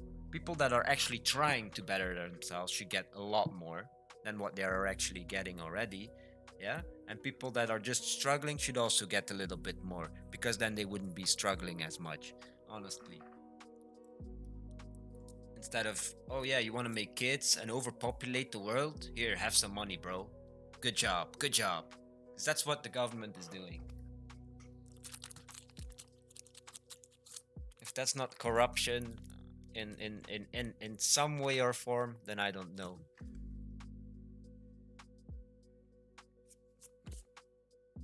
don't mean like corruption that people are making money off of this. Some are, for sure. If you know that there's family with 10 plus kids, and it's normal here in Belgium. And the more kids you have, the more benefits you have. And it's the first kid you get the least amount of money for. The second kid you get a little bit more. The third one a little bit more. The fourth one a little bit more. And so on and so on and so on until you reach a maximum amount, which is pretty much a few wages. Yeah, yeah. I'm not joking. And then it's a roof, so it's just staying there. So no matter how many kids after that, doesn't matter. So you see a trend that a lot of families have exactly the same amount of kids, and that's isn't that wrong? Isn't that really wrong that we are promoting having kids still in this time of age, and like where there is an actual overpopulation of the world, we are running out of food, water, clean water, stuff like that. People are, yeah, not thinking. We're all concerned with wealth. If everybody would just make about the same money, yeah? and there wasn't any targeted advertisements and no repeated advertisements, there needs to be much more restrictions on advertisement. I've said this before. It's getting out of control, and it's gonna get much worse with VR and AR. It's we're asking for a big failure here on a global scale. But that's my opinion.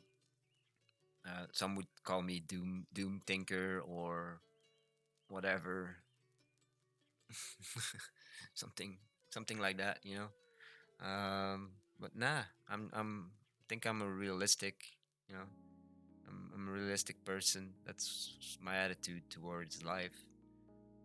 I'm not like, oh no, I hate life and life sucks. No, no, no, that's not. I'm not pessimistic. I am optimistic, but I'm also realistic. I'm an optimistic, realistic, and I'm optimistic in the fact that hey, I'm still alive. I'm having a good life. I'm having a lot of luxury in my life. You know, but I know that certain things are not meant for me personally, like having kids, like getting married. I would like to have a steady relationship and live together and share costs because it does make it cheaper, but that's all there is to it. And um, for me at least, and just having a happy life, enjoying every day, and doing what you want to do. Like me streaming, I enjoy that. That's what I want to do, and everybody should do that. Everybody should do one thing every day that they enjoy, not just work or go to school. You know, do sport activity, go join a club. You know, you're a coffee mystic. I knew that, bro. Hey man, how you doing?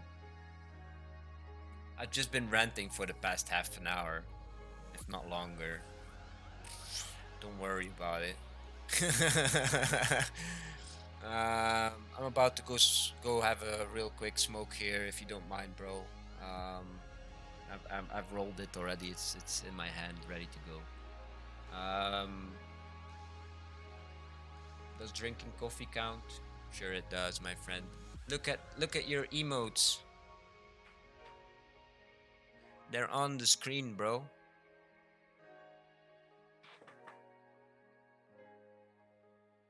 And it seems that they fixed the cup where it's also the right emotes. Can you try and drop an emote? I put some transparency on it so you can look through it better, but um, we should see it if it's one of yours. Ella, okay. That one floats on the screen. Does it drop in the thing? No. Okay, weird. Well, that's fine. No more green squares. At least that's something they fixed as well in the meantime, since we've had it off. But I think it's good to have the cup there still, but a little bit transparent. And now it's also gonna put on the screen your emotes, all of the emotes that you write in the chat.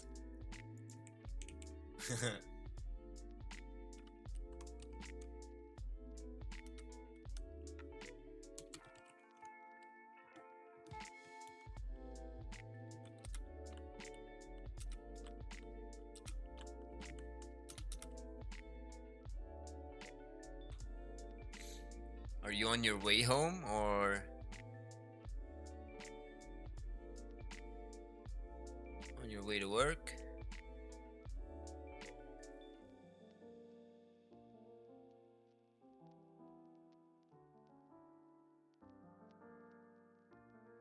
Yeah, so it will show all emotes, no matter from which channel, like sub emotes, on the screen, like somewhere random on the screen. It doesn't matter, but just on your bed. All right. And then for the bit cup, it's still gonna use emotes, but only the ones that are accessible in my channel, and that also means no support um, emotes from BTTV or whatever. If you have like, if you pay them, you can have emotes that you can use everywhere from BTTV, but even those will not work. So only the all the original ones from Twitch, BTTV, Franker faces, and then my Franker faces and BTTV emotes and my sub emotes will work for the cup. And apparently, no more green squares for the no Pepe. What you mean, no Pepe? Don't I have a Pepe? Yeah, I do. I have a bunch of Pepes.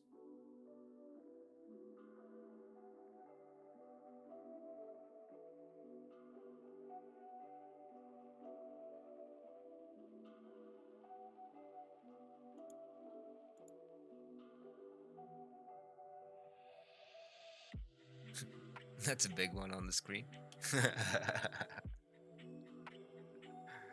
Yeah, so this is okay. I was messing with the layout a little bit earlier. Anyway, you go get some coffee while I go get a smoke, and I will be right back, people. Those of you who have been sitting for a while, go stretch your legs, and I will be right back as well.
All right.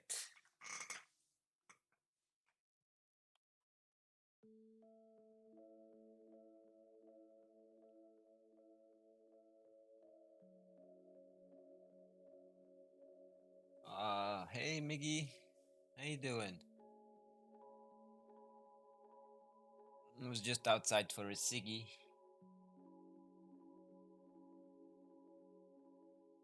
Hmm.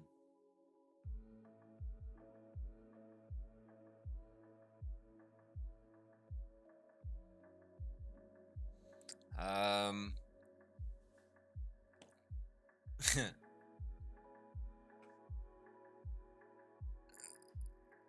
That's a difficult question to answer today.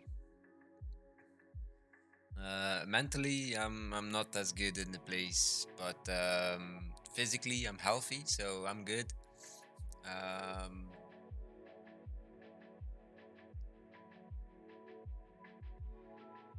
yeah, I just had about like a half an hour, if not longer, rant about society and bullshit, basically.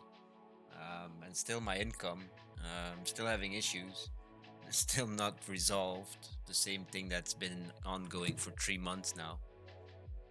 And then on top of that, I am not able to log into the platform where I need to be to fill out the form each end of the month that allows me to get the money, no matter from where I'm getting it. So if I don't fill out the form, I don't get paid at all.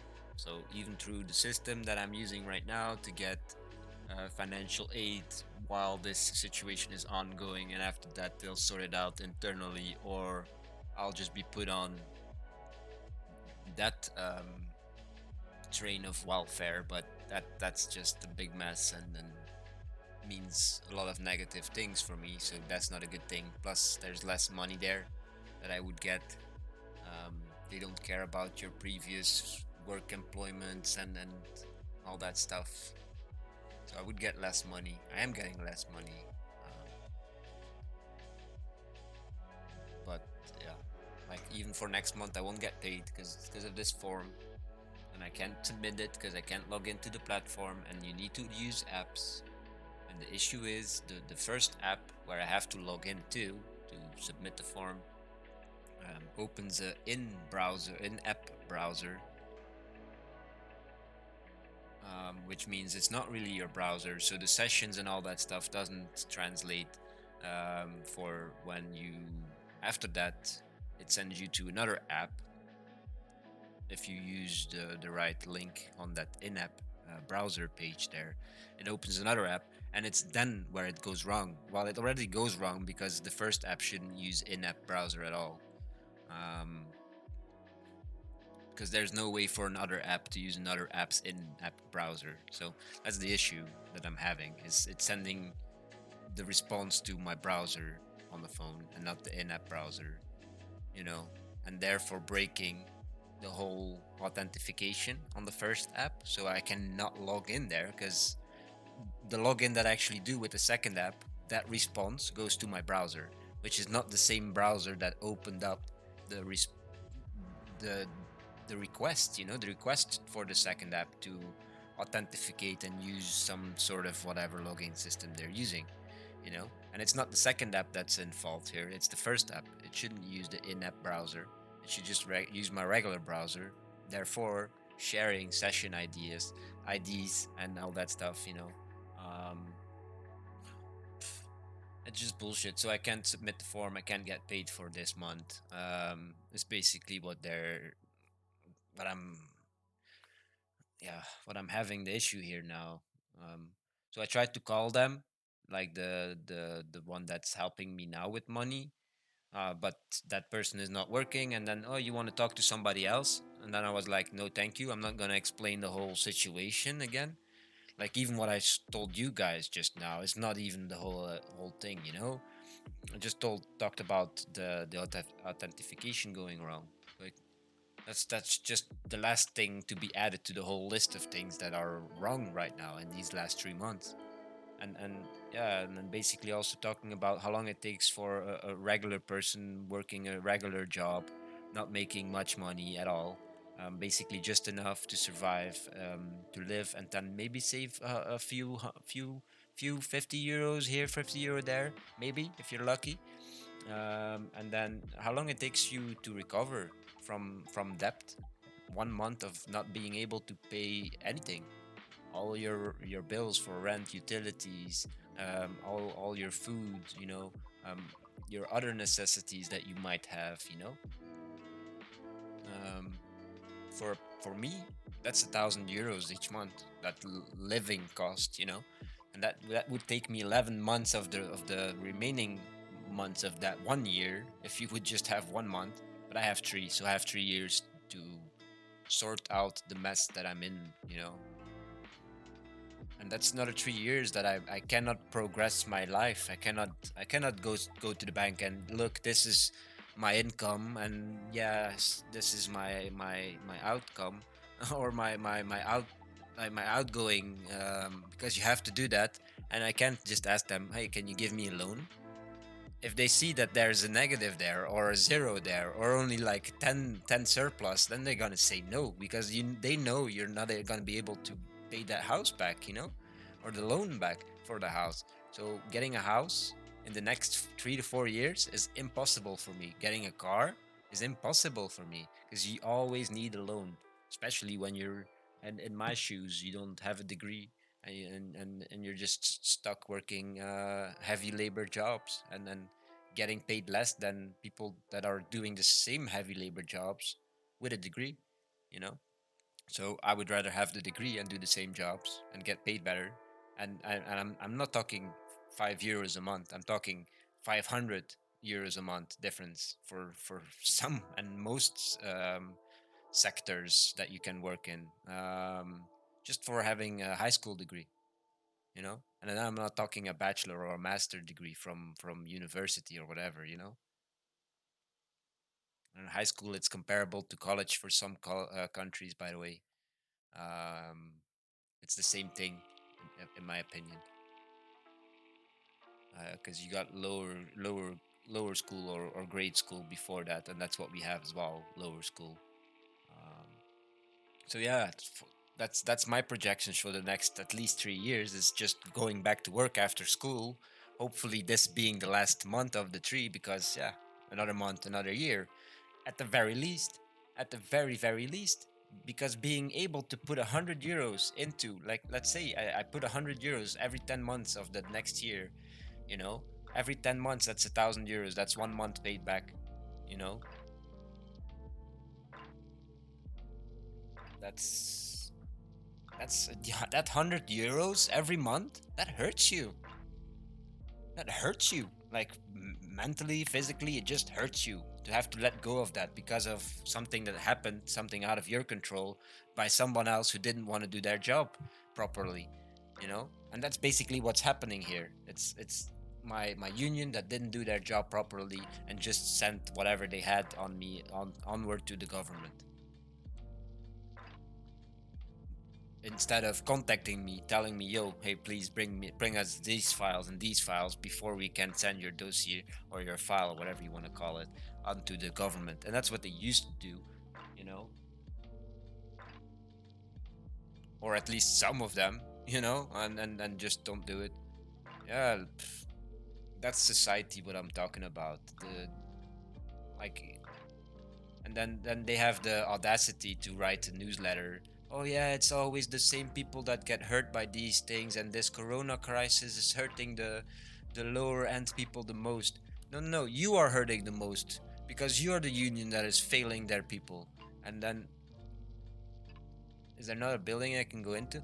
You mean another service where I can get the information, or from my union? No, they're fully closed off. The union is fully closed off because of corona. You cannot get an appointment. If you call, you get a random dude working from home that doesn't want to work, properly watching porn, and you're interrupting. Um, and then, yeah, there's another institution here in Belgium where you would go after that, if your union fails you.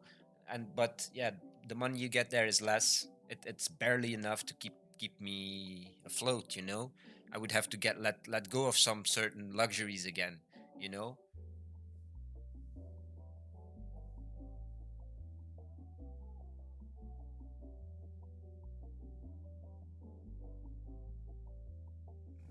Can always do swing. What's that?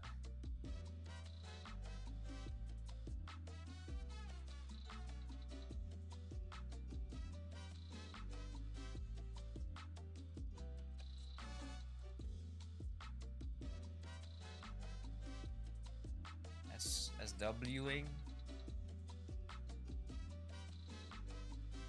Oh, what? No.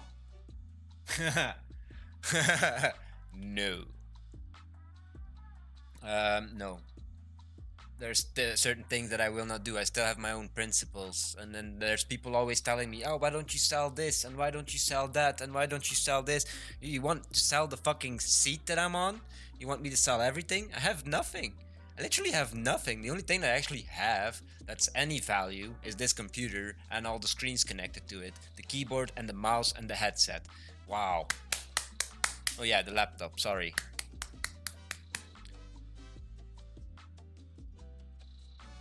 I'm 30 years old, man. I'm 30, turning 31 this year in October in 11 days. You know, I have nothing to my name, and that hurts. That actually hurts. And that's what society is about, having stuff to your name and not being able to cope or no, not being able to keep up with like people from my own age. It hurts. It hurts. I see other people just they have everything. So close to your birthday, yeah. 11 October, 31. I'm just gonna say 30 plus from now on. Fuck it. How old are you? 30 plus.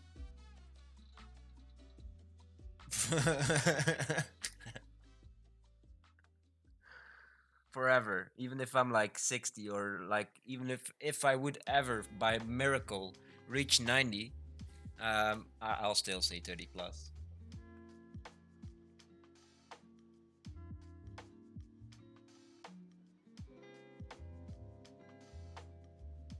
It's all right. I've got many other things distracting me, and having the live stream is actually the best distraction from all the stuff. Even though I'm talking about it right now, this is helping me. But yeah, sure. Miggy, if you want to go rest or whatever, or sleep or do whatever, that's fine. Thank you for hopping in, saying hi, and I will see you soon for sure.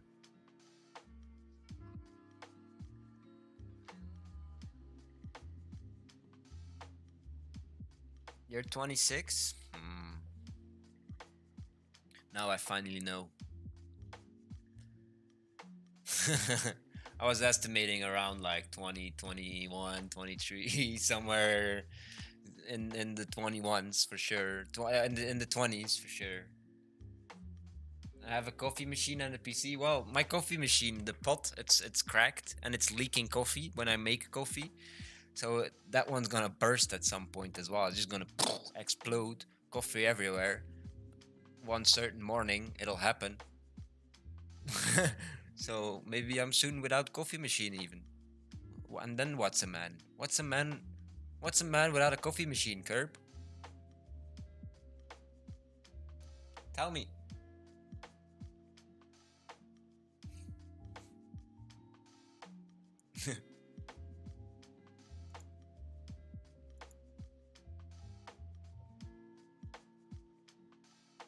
So let's have a quick look here on our strength challenge. I think it's been more than an hour, or for sure more than an hour since I've said anything about Melvor. Even looked at Melvor or clicked on the window here. But that's fine. We're just progressing here. These skills. 58% into 94 strength on our strength challenge.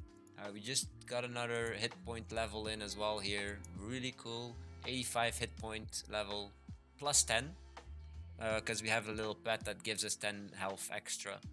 Normally we should have 850 health, not 860. Now you just add a zero behind here and that's your health. But if you have the pet, you get another 10, which is really useful, and especially for auto eat. Um,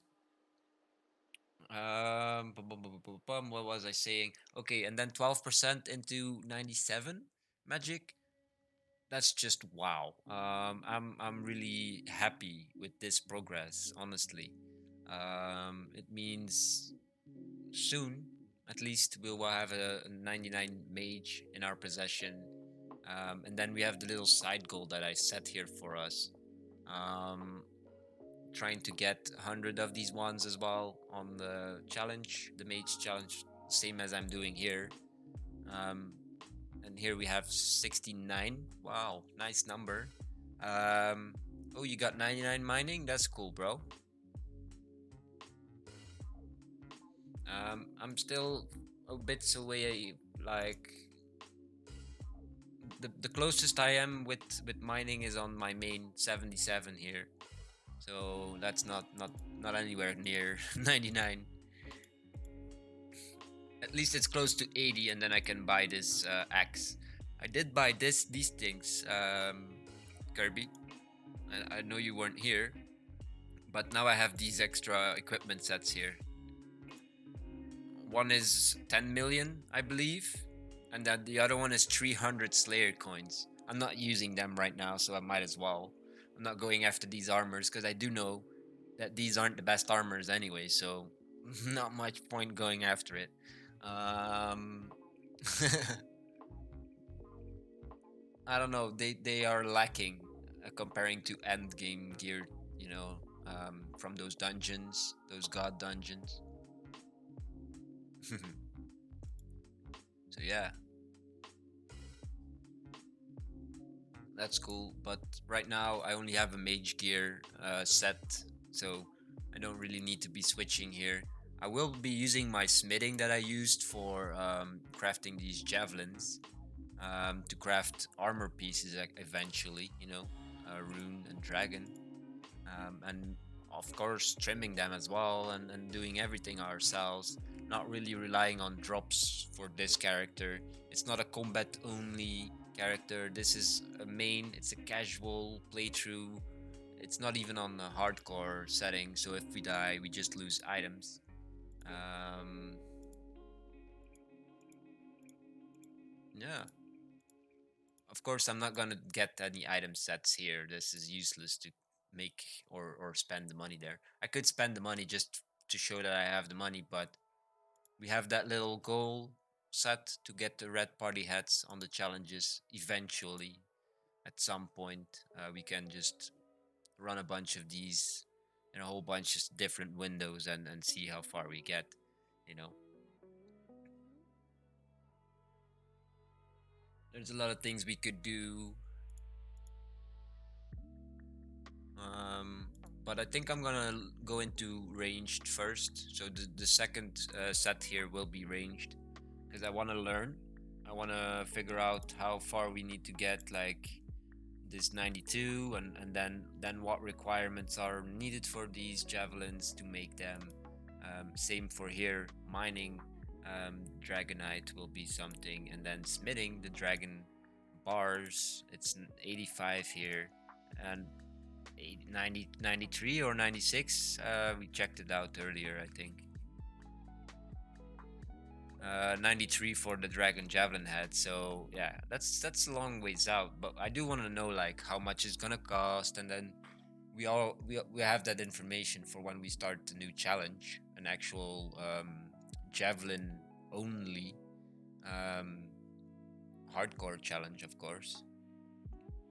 Um, and I think I'm gonna go the potato route. You know, the plant route. You need to go farmlands, go fight this plant, get the potatoes the potatoes it drops, get a bunch of them, about between 1.5 and 2k potatoes, then go into thieving and just work your way up as fast as possible, and go for the chef, which should be here, I think. I'm not sure. Yeah, yeah. This is the fisherman, which is useless because you're not allowed to cook. But then once you get the chef, you get all the cooked foods in the game. So that's a bunch of good food, and then you just reuse the food that you get here. The first tree, meaning the worst tree, just You keep putting them in here. You have 3 slots anyway, and then you can just keep going through them while you're getting more. Go back to your bank, put more in there. Um, but I think we got to that point with our previous challenge for strength. Not this fishing one, but we just got to that point and then we died that day. So I do want a more challenging challenge, because these two challenges are way too easy. I'm just recapping what I said this morning, actually, for you, Kirby, um, because these two are about to be done. I put in like extra little goal here to get those wands. Okay, I'm keeping the shields as well, but that's just to show you how many you would get compared to the wands drop rate. So it's about one for each 7 shields, I would say, something like that. Um, but that's a lot of money, right? Look, if I unlock this, 22 shields is 500,000, and that's from what? From maybe 2 or 3 hours. So yeah, we're trying to just show the ratio here. I don't care about any of these runes that we're getting. So since today I'm also fighting these dark wizards, dark wizards on the mage challenge, the same one I'm fighting on my main. Here we have 69 of those wands already. Yeah, I'm saying 69 even though it's 68 here. It's because we have one equipped. Here I don't. I'm still using my Mystic Air Staff because it just replaces all the air runes in my spell that I'm casting. This one, so I don't need any other runes except for 420k. Oh, that's a nice number. Ancient runes.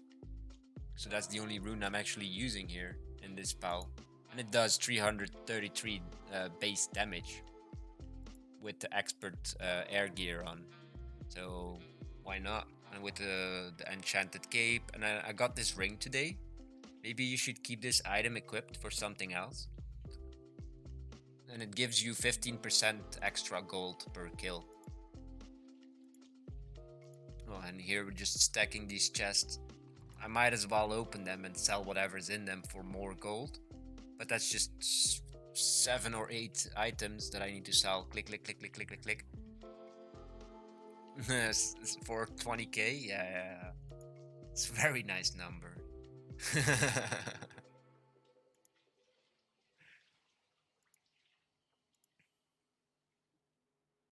Yeah, so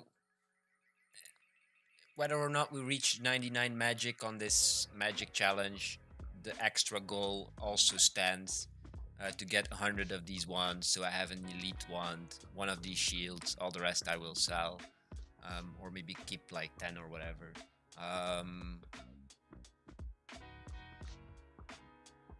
Well, not really. If you die here, you're dead. So there's no use to keeping any reserve items in case you die on a casual playthrough. There's a chance you lose an item. It's usually your best in slot item for some reason. But yeah, that's just the way it is. So you want to have some backup, but on a character where you have permadeath, once you die, you're dead. So there's no point in keeping any backups at all. Uh,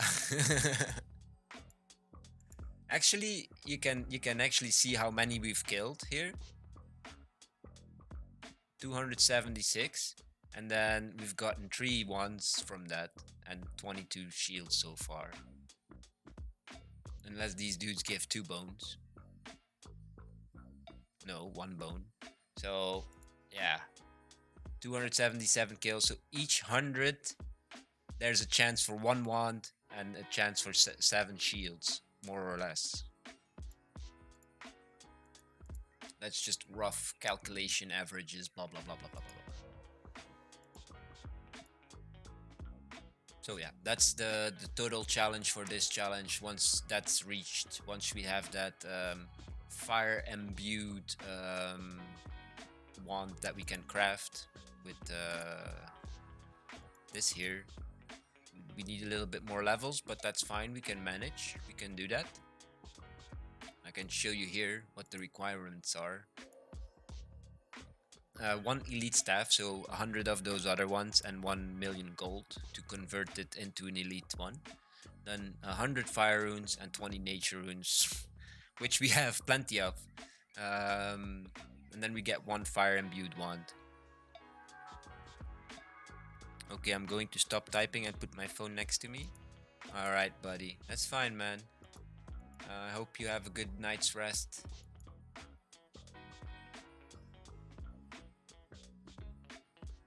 Your hands are hurting? Oh. From the job?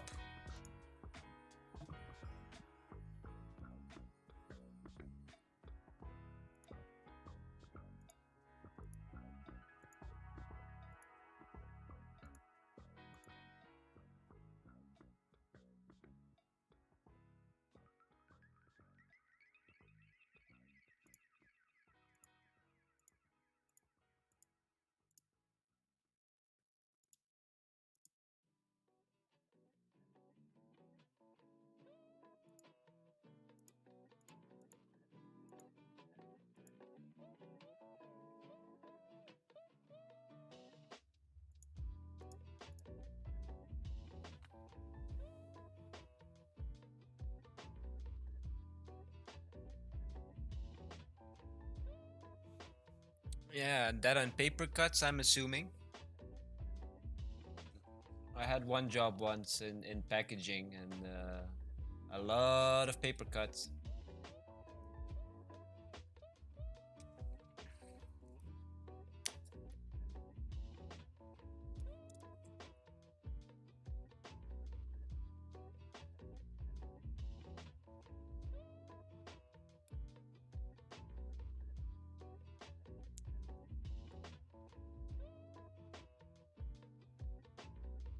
Why is this screen there? You should be there. Okay. Good.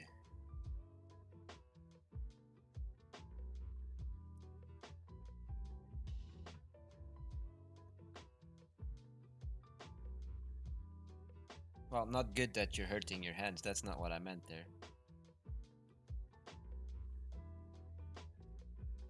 I will still be lurking? Hell yeah.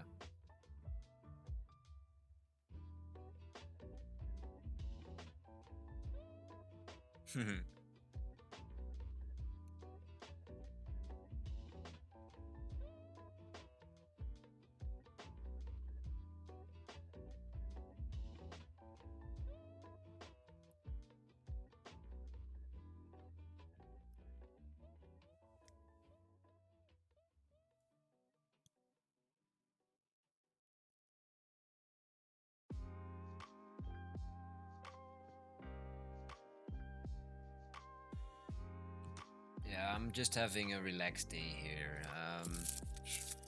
It doesn't matter that we just have a pure Malware stream.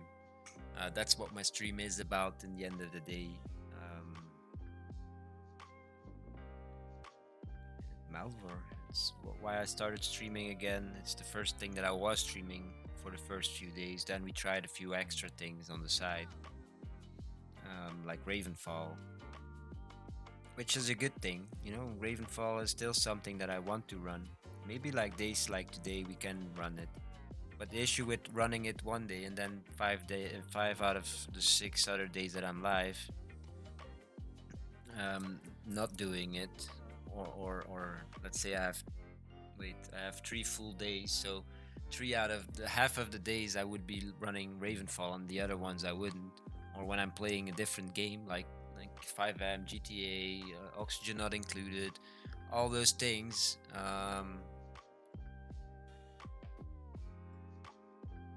That's fine, Delta. You can always check the VOD. That's what they're there for. It's something that I've also started doing with this playthrough for Melvor. You know, it's something you didn't used to do. I felt like I don't want people to be able to watch me play games or just listen to me or whatever after I've done it. You know, and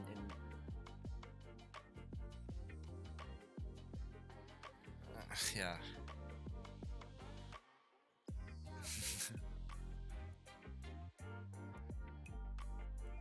think it's a big issue most starting streamers have is stage fright. It's weird to say that because yeah, you're behind a computer and I don't even have a cam on. But not having a cam is my stage fright because otherwise I would have a cam if I wouldn't feel as conscious about myself as I am.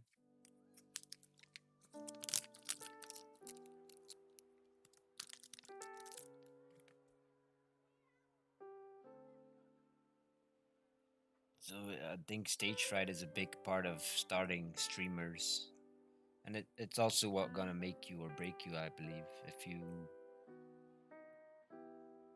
give into it. You know, if you give into it, it's gonna break you, break your break your streaming, break everything.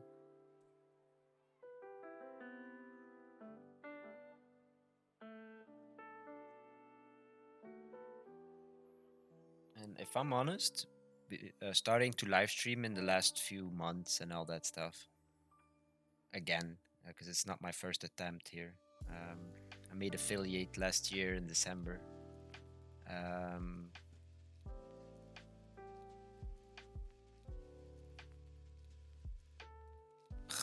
damn it, I lost my track of thought here.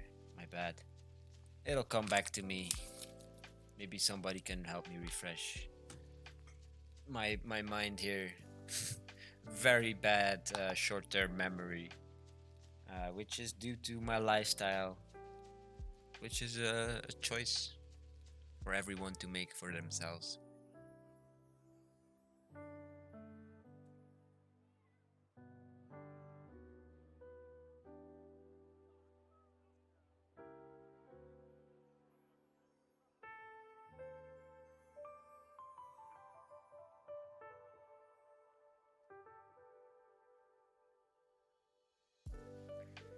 Yes, yes, yes. Stage fright. That's what I was saying.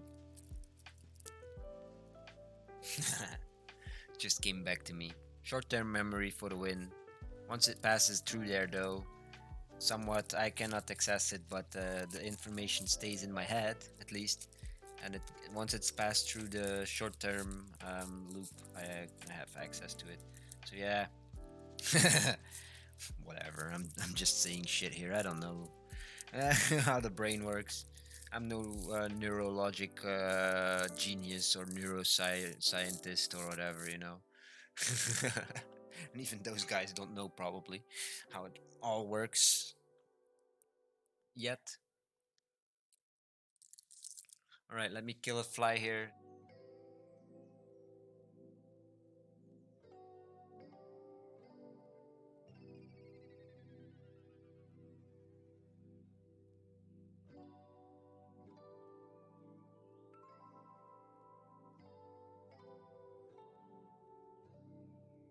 So I muted myself because I did make a lot of noise. And I missed, of course. At least he knows now I'm serious. Stay away from me.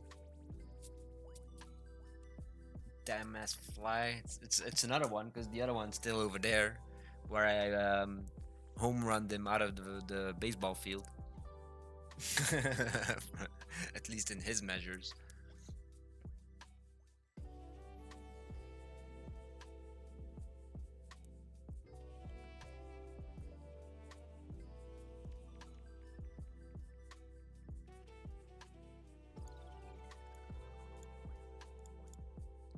And another thing for starting streamers that I've discovered with this last attempt at streaming that I've had now, or I'm having right now. And I don't mean last, and if this one fails or would have failed, I would have never tried again. That's not what I mean, but it's just the last one in the line of attempts.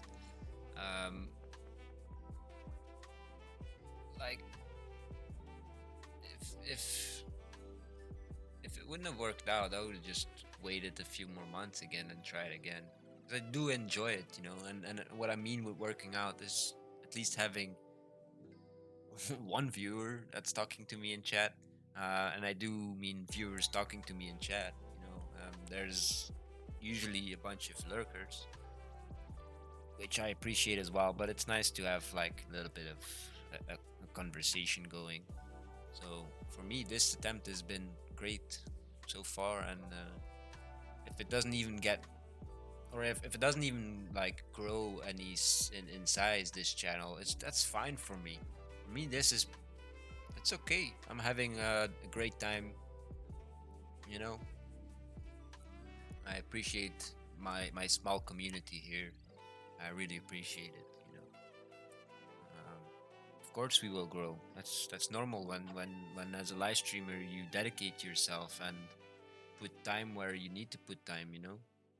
Even off stream, you need to invest some time there. It is a full time job, or at least a part time job. But yeah, if you've ever worked in your life, ever worked a full time and a part time job, there's not much difference between those two. So yeah, you need to prepare for your work. You need to prepare for certain things. Like this morning, I woke up. I just started streaming. I just pressed start stream.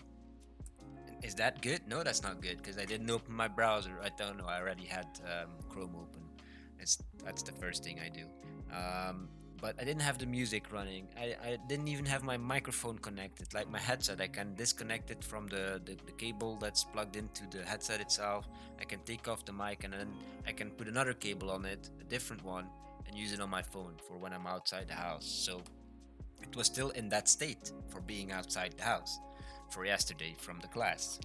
So it's these things, and of course you need to put time there, and if you don't do them, yeah, people are gonna get annoyed by that. If you start your stream and you don't say something for the first 3 minutes, or you're not showing the right screen, or something that's, yeah, out of place, that just hurts your stream. You need to be dedicated if you want to start streaming. uh, yeah, it takes a lot of time. Like if you have a full-time job, consider yourself done. Your schedule is full for until you stop streaming or stop working.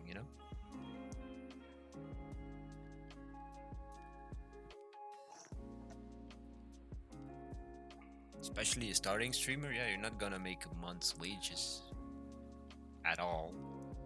You cannot compare yourself to any big streamer. Even somebody with 100 subs has some form of income from it, but not even a wages. So yeah, about the golden number is 300, 400 subs, and then you have a somewhat wage, you can call it, and that's the minimum wage here in Belgium. So that's what I'm comparing it to. It's about 1,200, and that's only subs. If you have that many subs, generally you'll get biddies, you'll get donations, you'll get whatever, you know that adds on top of that, but that's never guaranteed. And even like now with gifting subs, I think that's a very difficult thing for um, relying on streaming is gifted subs, and while very much appreciated by all the streamers, including me, of course, I believe it's not very positive because they're gifted, and only a small, very very small percent will resub after getting gifted a sub. You know, most people that want to sub to a channel are already subbed. People getting gifted a sub can't either can't afford it, um, being me most of the time, you know, or just don't need to sub or don't want to sub, and they won't carry that over into next month or whatever.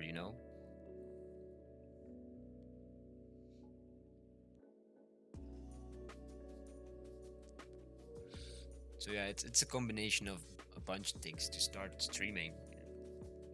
Even having 100, no, I think when you're at that number of like having 100 average viewers active at one time, at any given time, the second you go live till the second you go offline,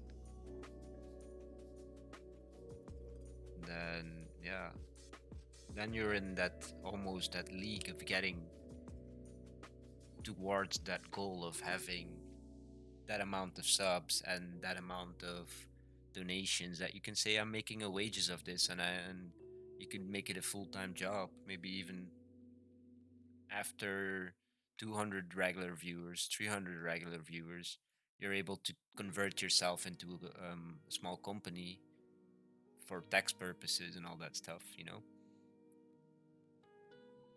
because that's not something you would do right away. That would be dumb because paying a lot. No, that's fine. I'm just ranting, talking, venting. That's why I love. That's why I love my category on Twitch. That's why I don't want to change it very often, even when I do play different games. Just chatting. That's what. That's the kind of community I want to figure out how to grow. I'm still learning. I hope I'm doing a good job. You know, I think I am, because I'm doing better than all the previous attempts I've ever had. And I'm talking about 4 years of attempts. This is not even my first Twitch account. So yeah,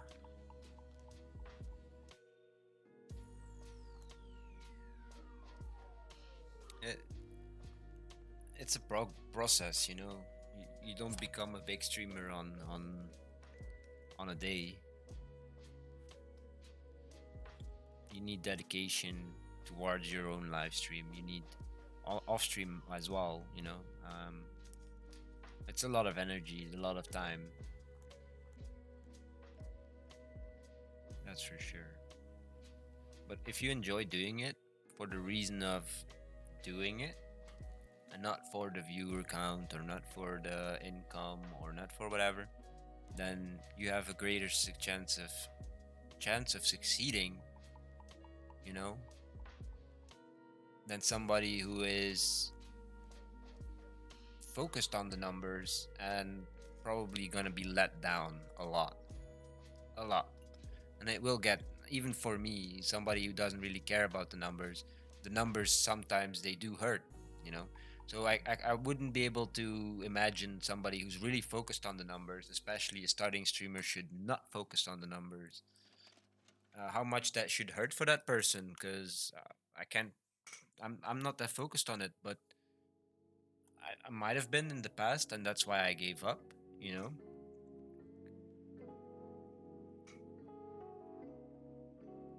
all those things. You need persistence, you need dedication, you need a lot of time. You just need time. If you don't have time, don't start streaming. You need a schedule that you can maintain as well, and a schedule that doesn't change. Um, I have learned my lesson there on this attempt.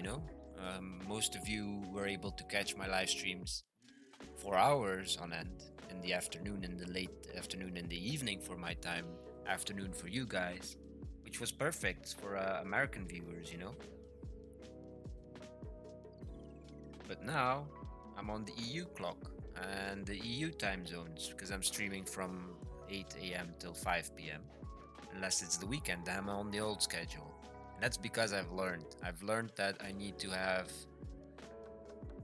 I shouldn't have changed my schedule, or I should have thought about my schedule a lot better before I even started streaming, and wanted to do it quote unquote full time, not professionally. And I mean I don't make wages of it.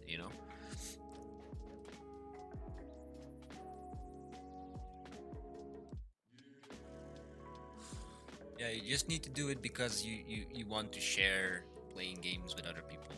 And no matter if there's one person watching or no one watching, you need to be able to move over that, past that. And that's the most difficult part about starting streaming, because you are putting the time and you are putting the effort and the dedication and the persistence. But low viewer count, that's persistent as well. That's just not something that changes in a day. Um, Not even on a weekly basis, you can actually see any big changes in average numbers. Um, and please do not get me wrong, I'm not complaining here. I'm not being negative about starting streaming. If anybody of you is listening here and watching this, and I'm trying to be informative, trying to explain what it's about. I'm not complaining in the slightest. I like what I'm doing here. I will always enjoy what I'm doing here. Um, of course, yeah. I Everyone looks at the numbers. I think you need to be very certain type of person, and I don't know what type of person to really not care about the numbers. But then, what kind of if you don't care about the numbers at all, how can you care about the one single viewer? Like in this instance, let's just make an example. Um, Delta. You know, how can I show interest in Delta if I don't care about the viewer count at all?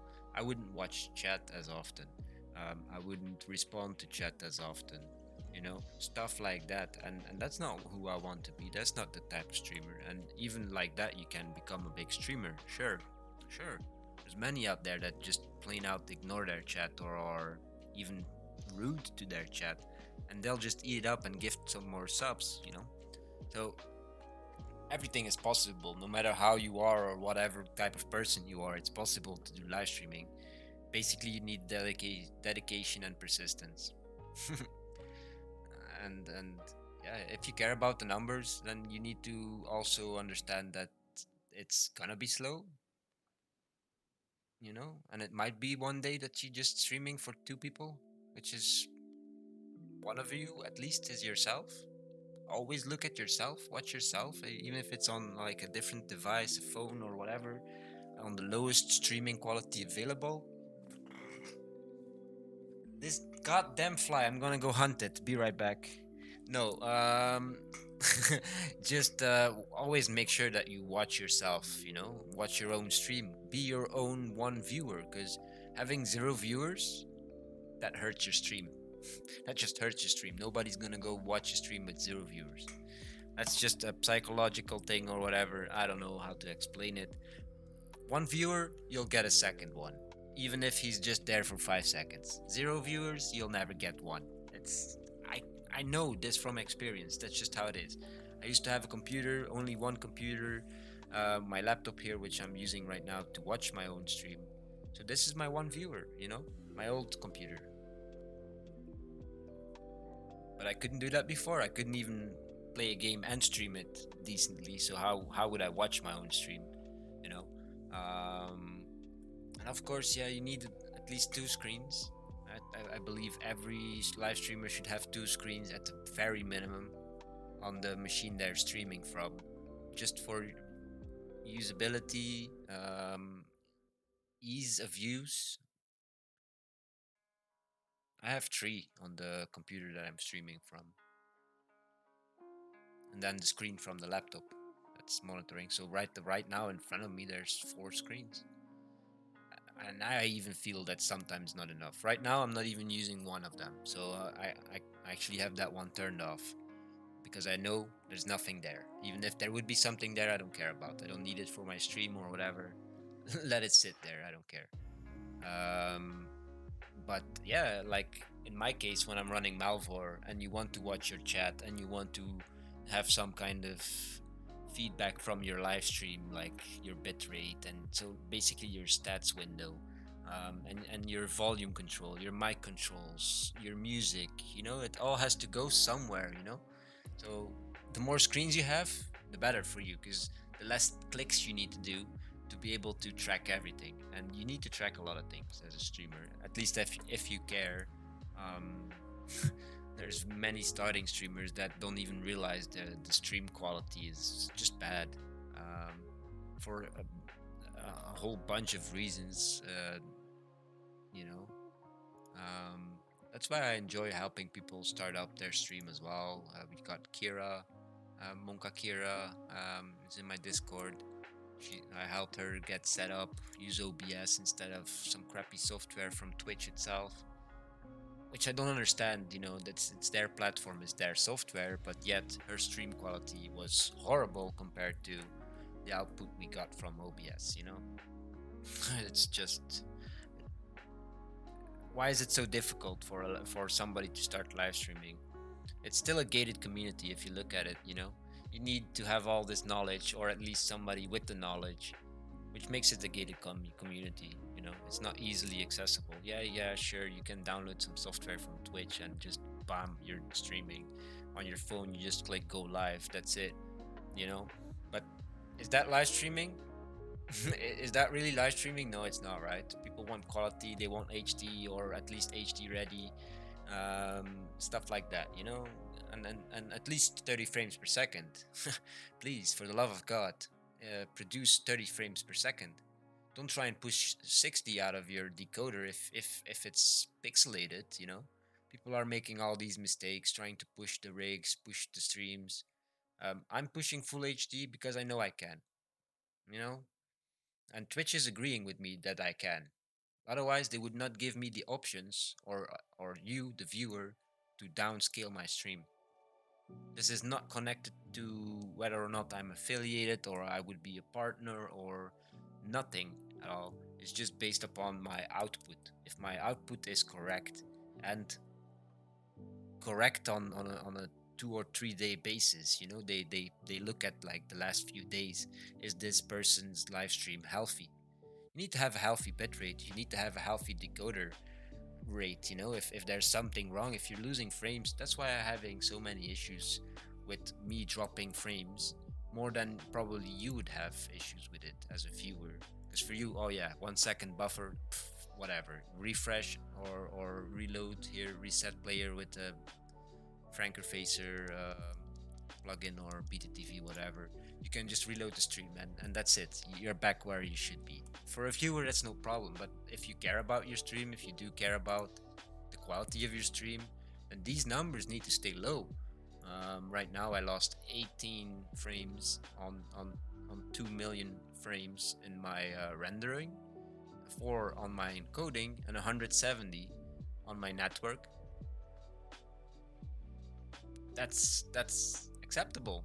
But anything higher than that, I would have not felt acceptable, and that's why some VODs have been deleted from my channel in the last few weeks.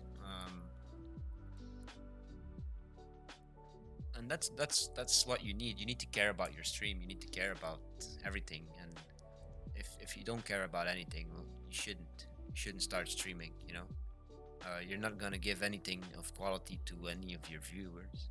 If you have any viewers, they're all randoms. And if you get a viewer count that you think, oh no, I'm right now I'm at 7 viewers, right? That can be literally it can be 3 people that are here constantly, and then 4 people that is constantly being changed out. So people joining, leaving, joining, leaving, joining, leaving, joining. And if that happens fast enough, yeah, sure, the average view count gonna go up. That's what we see on the screen here. It's a 7. That's not the accurate real time number what we're seeing here. It's always going to be a certain average, you know, a calculated average.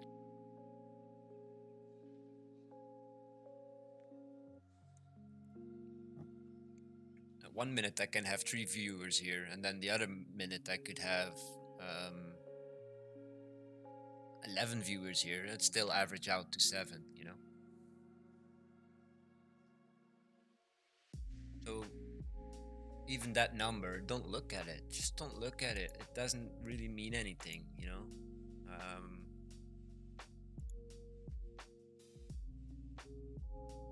yeah, it's like starting live streaming. It's not the easiest thing in the world. There's so many things. You need knowledge on how to set it up. You need knowledge on how to maintain it. You need persistence. You need dedication. Um, you need to get over certain stage fright that you might have. And if you say I don't have it, then you should start streaming right away. If you never had stage fright in your life, start streaming right now. Put a cam on there. You'll get so many viewers. Get a proper mic that people can actually hear you the way they should. And trust me, you'll make it. You'll make it as a streamer. If you don't have any stage fright and you have dedication and persistence, go for it. Go for it. Because that's the biggest thing with streaming. It's just, yeah, it's the same as being on in front of a class and doing a presentation. And that's what I wanted to say earlier as well. It's like being a live streamer these last few months. has actually taught me how to handle that in real life situation of being in front of the class and having to do a presentation, which I did last week, and it went off very well. I was confident in myself. It's the first time I felt like that, being in front of anybody, like talking and just, it felt natural. Felt natural for the first time ever. So, did I overcome my stage fright that I have or I had? In a certain way, yeah, sure, sure. So streaming is good for many things, even if it's just for personal development. Yeah. And for me, it's good for many other things. It keeps me distracted, being dedicated to it, being busy with every aspect of it, and trying to give you the best of what I can with my computer, my internet, pushing the limit. What I can offer. That's helping me being like I said, distracted from so many other things. My rant from about an hour ago, that keeps me distracted from it. Yeah, okay, sure, I went on a rant because I wasn't distracted by it anymore. Why? Because I was trying to do something.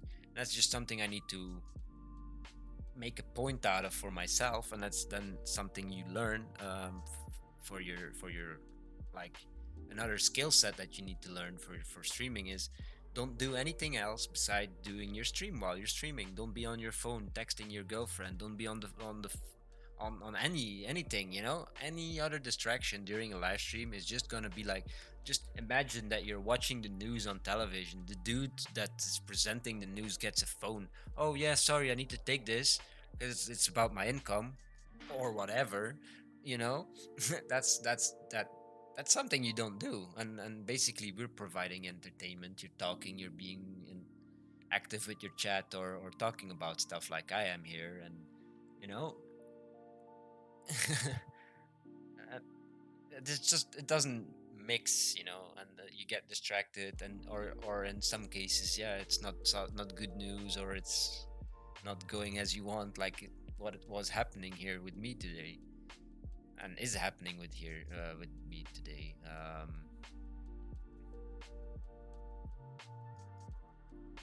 Yeah, and you should avoid any and all distractions. You know, be distracted by your stream. Let it happen. Let that stream take over. Let that be the main focus. You know, or whatever game you're playing on the stream. You know, be in that thing, and don't be texting your girl. Don't be texting your mom, your brother, your sister-in-law. I don't know why you would do that, but some people probably do for the wrong reasons. Sorry. uh, my past life, I've seen a lot of things, including this, what I just joked about, and indeed for the very wrong things. Whatever. Um,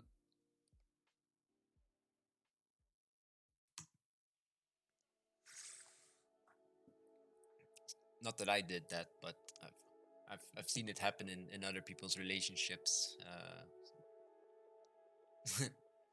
Yeah, the whatever, man. It's live streaming. It's fun. It's great. It's good. You can learn a lot from it. Um, yeah. What else can I say about live streaming? Yeah, it's good for many things. It takes your mind off negative stuff in your life. If you let it. That's a big if you let it. If you don't let it, of course, you're gonna hit a wall there. And it doesn't work.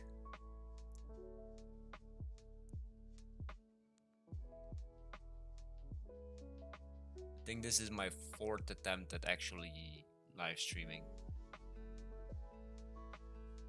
and I'll be honest about it. Like the first three attempts, I gave up. I gave up because of watching the numbers too much and letting it affect my emotions. And yeah, that's just what it is. It demotivates you kind of if you watch the numbers too much, because yeah, they do stay low. For a while. It's just normal.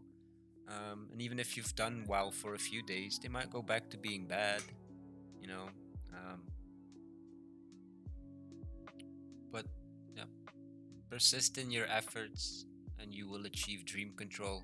It's part of the lyrics from a game, from a game, from a song. But dream control is not what they mean. Is like what you can control your dreams in your sleep. No, is that you can achieve your dreams. So if you persist in your efforts, you can achieve your dreams. If they're realistic, of course. Yeah. But even then, pushing the limits of being realistic and is something else. You can do that as well. Just don't go over it. Nobody likes overkill.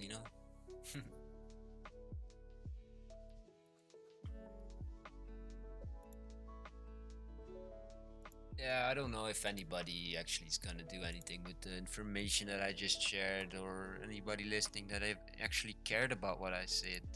But that's fine. Um, Maybe somebody will pick up on it and thank me one day, or not thank me at all.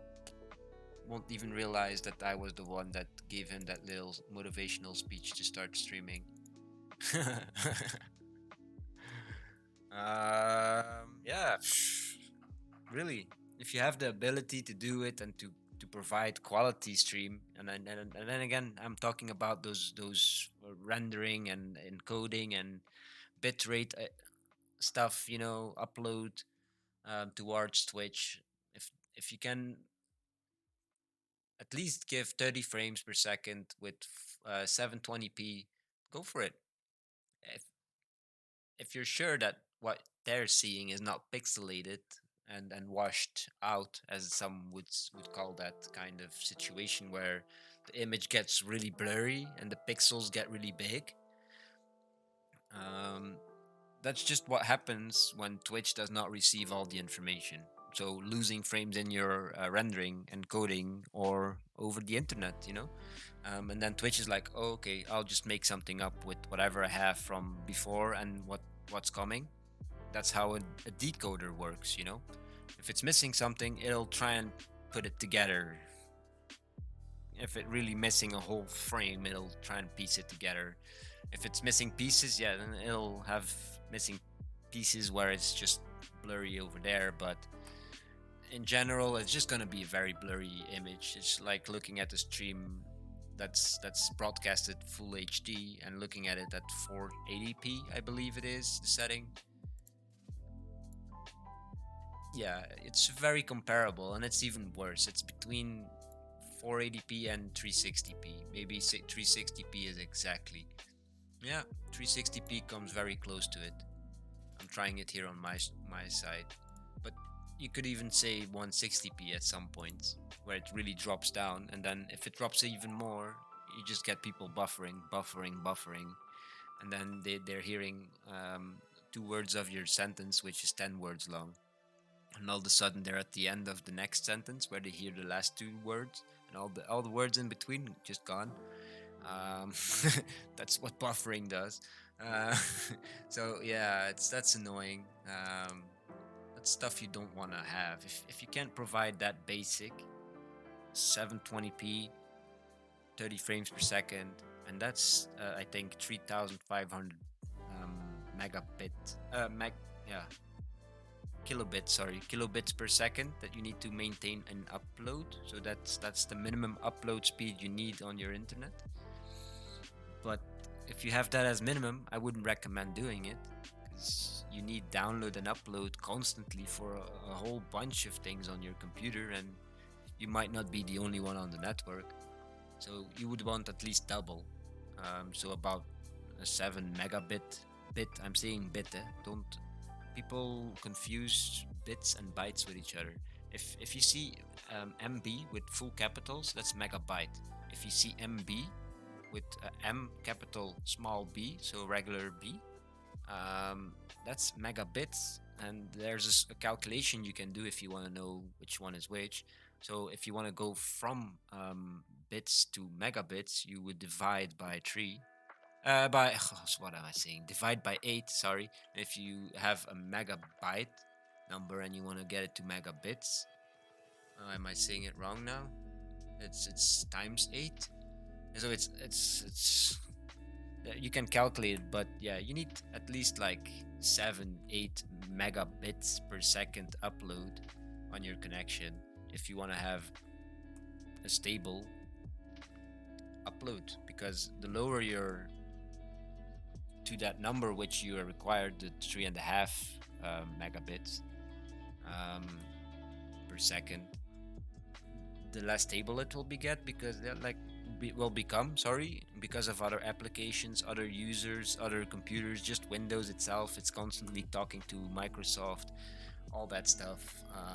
Your browser is constantly talking to a whole bunch of things. Twitch, you're watching Twitch, you need that as well. You're chatting, you're doing this, you're maybe on a voice chat. That's upload, So at least double. Try and double.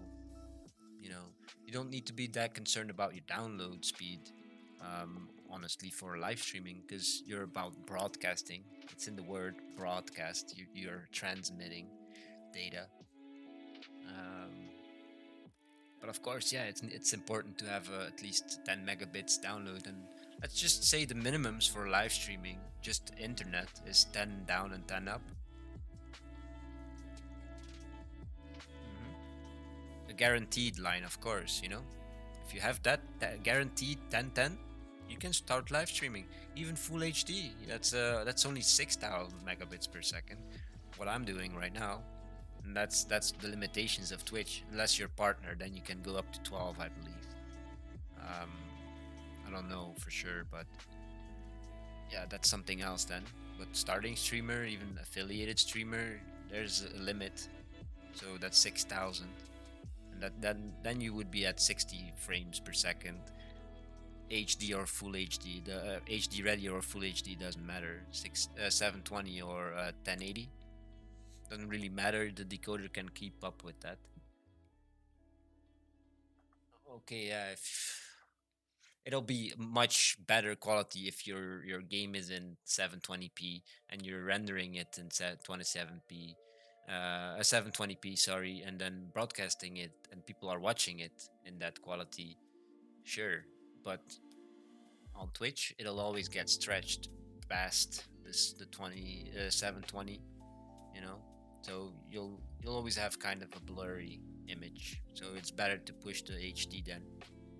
People can always scale down if you have, like I said, a healthy stream, a healthy broadcast. Your resolution needs to be exact as well.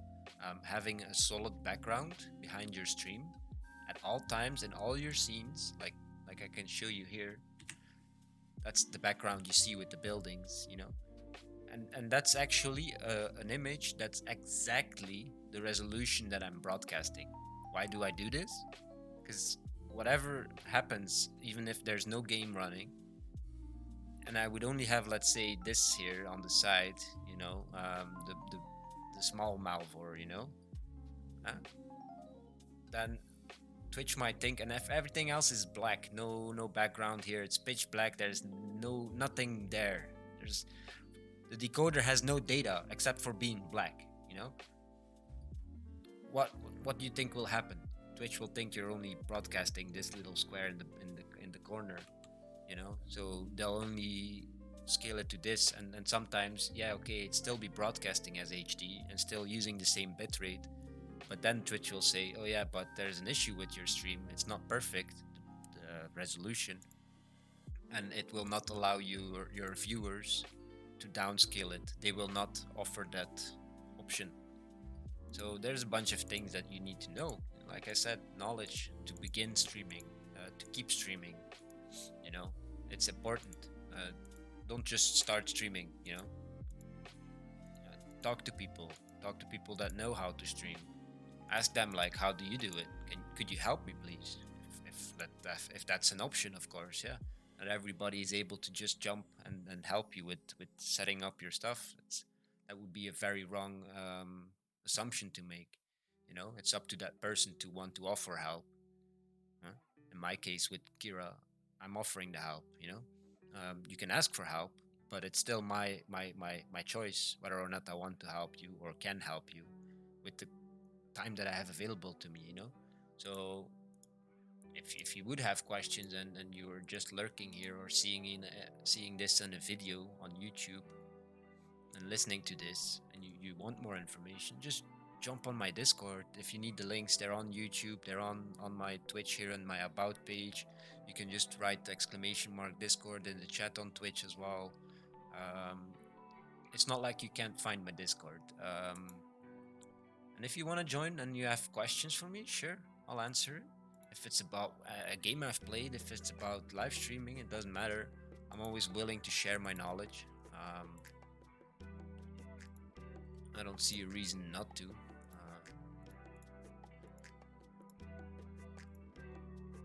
Because I believe live streaming does help people.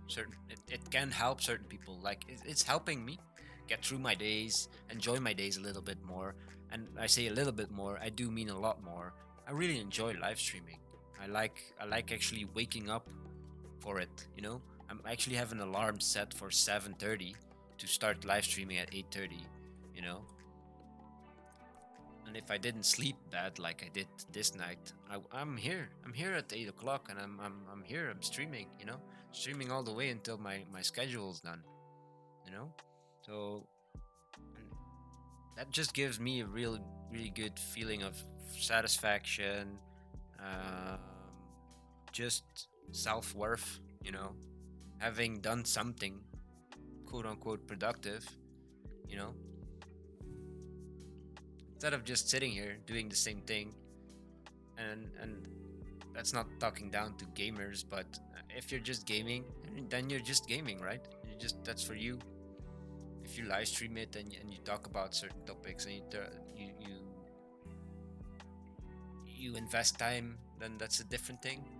That becomes a whole different thing. Gaming is not just you sitting there, you know. Uh, all those interactions with chat, like even if they're sorry that they're not talking and they're still lurking, you know, that's totally fine, you know. That's totally fine. That puts a smile on my face. Having people here, whether or not you're just heavy lurking or passing by, thank you for being here, you know. uh, I appreciate it, I really do. It puts a smile on my face to have people to talk to, or sometimes think to have people to talk to when they're all lurkers and nobody's chatting. That's something you need to get over, you know, as a starting streamer as well. Sometimes you'll just be sat here talking to yourself, but you need to persist. You need to keep pushing your efforts. If you're dedicated to it, why would you let it diminish anyway? You know, your persistence. So yeah, I wasn't dedicated before. If I'm yeah, that's basically what I just said. And if you be here from before, I said that earlier that I've already given up my persistence. You know, 3 times before this fourth attempt at streaming, and it's just giving up. Basically, you surrender, and then why didn't your persistence work? Because you're not dedicated, you know. If you're not dedicated to it and you don't feel like this is something that I want to do for myself, you know, not for anything else, just for yourself. If you don't start with that reason, then there's no reason at all to start streaming. You don't have to do it for your brother or your mother or your sister or your girlfriend, you know. It's the same with anything in life, really.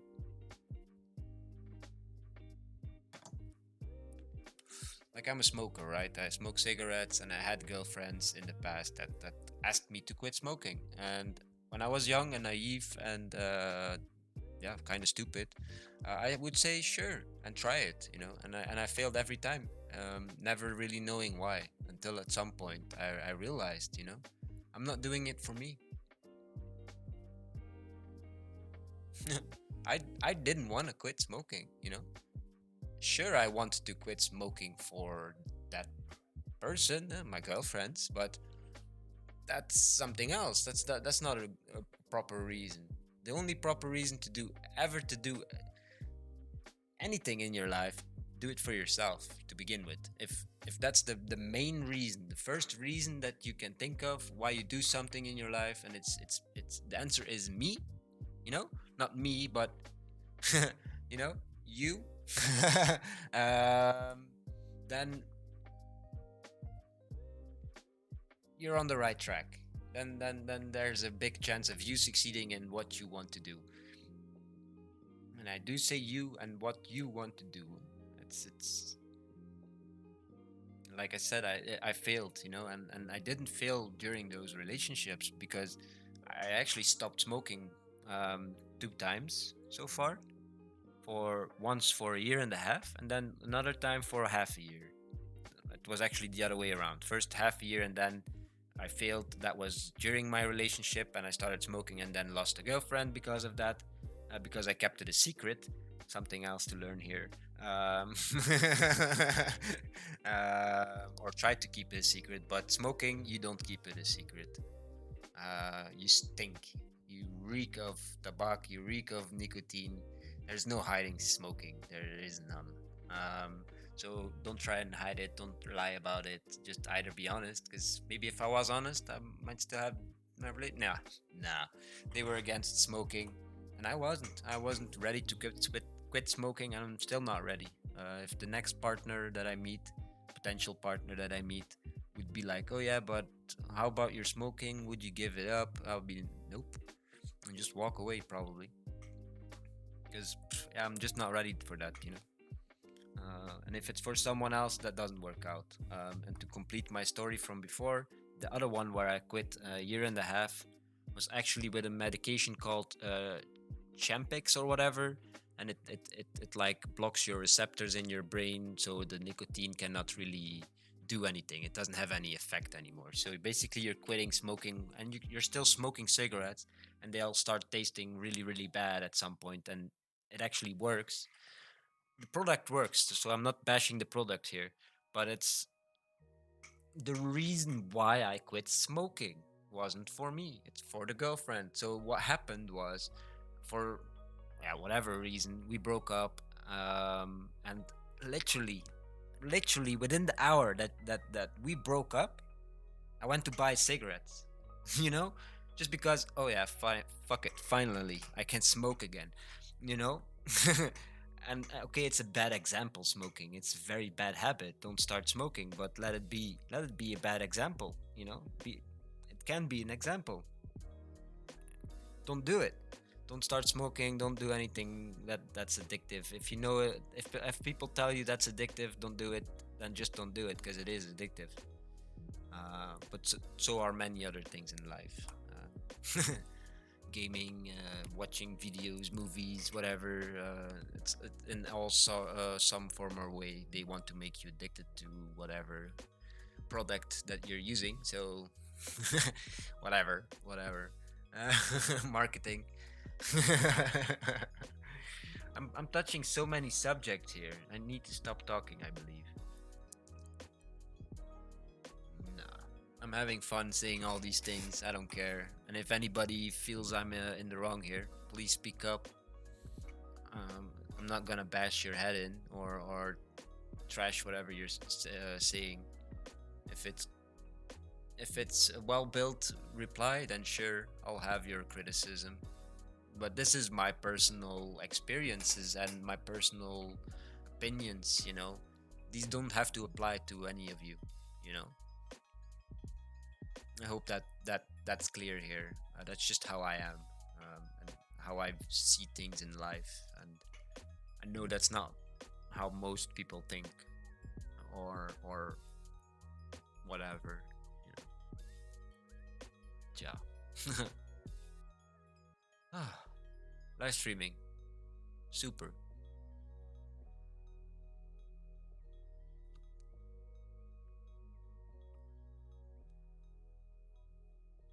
We already got 4 wands. That's cool.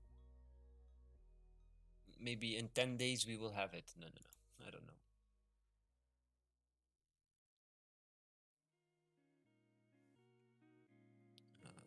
I'm expecting another wand here soon. And we have 70 of them, where we need 30 more. I think if I would leave it running while I go to class this evening, even then I would need at least another night of fishing for food because we are slowly running out of food here. I think it was 8,000 before we started. Yeah, 8,000. So we used about 1,000 already. So leaving it running while I go to class is kind of risky. You know, I could die because if you run out of food, you don't leave combat, so they keep attacking, attacking, attacking. You don't have no food, you don't heal. Rip.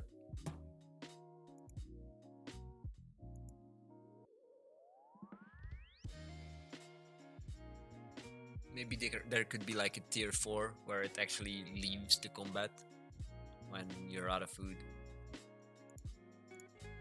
Um, Wait, so it's 1 million, 5 million, 20 million respectively for tier 1, 2, and 3. And then tier 4, yeah, sure, make it 100. I don't care. I would gladly save up 100 million for tier 4 where auto eating auto also leaves the combat, you know? And then of course increase those little percentages inside there.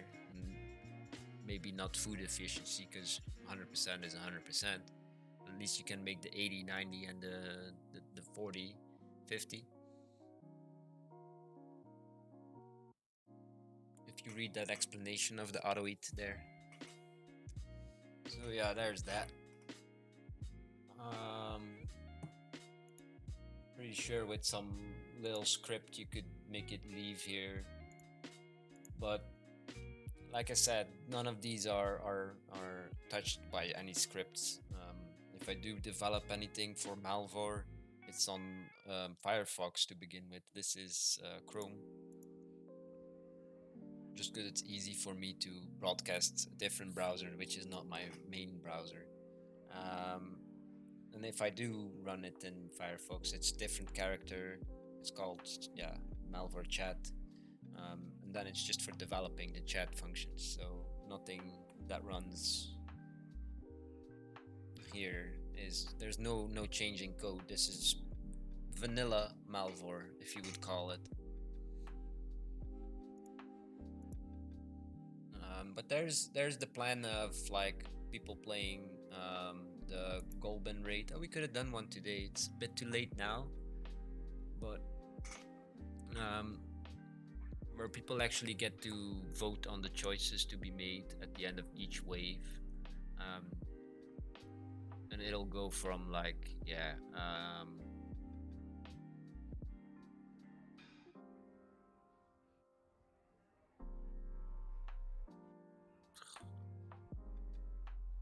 for a certain amount of time people have time to vote on things when they see something on the screen like you want the weapon, you want armor, ammo, or runes, or what's the last one, food. So make that choice, then you got 20 seconds, everyone in chat.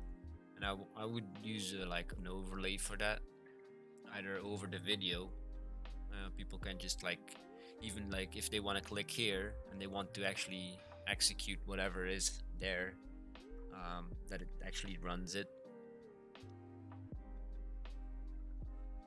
without me losing control over my mouse, you know. So it's all with code, and that's a lot of work, you know. But there's other ways to do it. I could just have a form in that overlay, smaller one, which you can hide with the button here, like, then it'll just open up a menu, and then you got the options to vote. Depending on what's happening, it'll be showing different things, or even like a cooldown if you've just voted and you need to wait, or there's just a general wait when people would be playing the regular game, not even the raid here. Let's say we're fighting these dark wizards, and it just got voted to do these dark wizards. That not that no one can actually just like, oh yeah, let's run from combat. You know, certain actions should be blocked from being done at certain stages for certain times after certain other commands have been ran. Um, you know, like we had it here. one of you was trying to fight cows. I think maybe it was just me and someone else just combat leave, and then that gets annoying, of course, because you're not progressing. That's what you would want, I guess, as a whole, to progress your character. So basically, what you had was you just saw Malvor. I could show it again, but I'm not. I don't want to really start it up today. There's nothing to see, and it would require me to spam the chat now. So that's not how I want to keep it. Now it's using chat commands. I would just want it to be in an overlay, nice little menu to have the different skills. If you click something, you can go there and make it go to the page, make it go to do something there. Let's say fishing, fish, blowfish, done. Um, Basically, recreating all these pages, um, to a certain extent, of course, because copyrights and all that stuff. But it would still link back to the game and really like you would still actually be playing Malvor in my browser on my computer using a Twitch extension, you know. That would be so much fun. That would be so much fun, you know. Then you could play the Golden Raid by yourself, and I could even be part of the chat side of things and vote for the next things, So my voice is not bigger than chats, it would be equal to chats, and then we just play the Golden Raid together using the overlay. That would be so much fun. I've told the developer about this last piece of the idea that I had with the Twitch integration for Malvor, because yeah, that's what I'm doing. Um, but to have the overlay, he said, "Oh, that would be really sick to see, and to see that in action." So that would be really fun. And then one of you, I think it was Darn, my moderator, that suggested that I would do like a 24-hour live stream, of course, with like a sub goal or whatever, or some kind of donation goal or whatever. Um, and offer that golden rate, or just see how far people can get on a regular character or a hardcore character. You know, if the hardcore character dies, just make a new one instantly and rinse repeat. See how far you can get. But that's what you can do with the golden raid. If you stick to certain strategy, you can get far. If you know, that would be really fun to see how many people play one character on Malvor. Some of you already into the chat commands, but I think it will be much better when we have nice little extension here for Twitch. You can just click on it. There's no chat spam or whatever. Maybe for certain moments or whatever. I don't know. Yeah, there's even like you can integrate bits to be used for certain things. Maybe you can overrule the vote, by using bits or something like that. So there's something coming in as well. That's at least something that I would enjoy if I put all that effort into developing that. And of course, I will share my income from certain actions that are Malvor including, included, heavily included, with the developer. That being said, I will just subscribe to them on Patreon. You know, just give them a Patreon sub. You know, that's the best I can do. I'm not gonna go. Yeah, here's 50%, because I am also putting effort there, and I'm the one broadcasting and then putting my time. So I don't think 50-50 would be fair.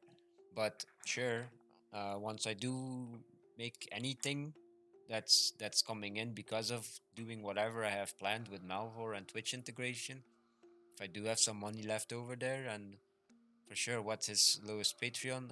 I'm pretty sure I could do it already. At least when my personal situation is cleared out, then I can for sure give him a Patreon sub. Small developers deserve every bit of money you can give them. more than World of Warcraft with 13 euros a month, or Final Fantasy with 13 euros a month, or any other game with a game subscription, or whatever, you know. Small developers, they deserve every dollar that you give them. If you can spare $50 a month, well, give it to them instead of buying a new game every month. You know, give it to a game developer that you appreciate for having made a game or making a game that you've appreciated or still appreciate. Because we need a lot more of them, to be honest, to renew the ideas that we have right now, because they're all rather shit, especially all the shooters. They're so stupid. I don't enjoy any of the first person shooters or third person shooters, which I don't understand how. Yeah, third person shooters, that's just a concept that's lost to me, but whatever.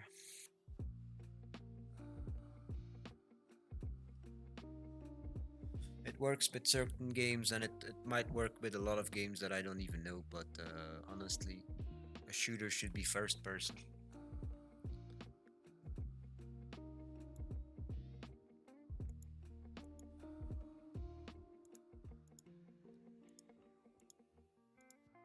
And MMO games, of course, third person is fine, but for shooters, I feel like first person is the only way to go.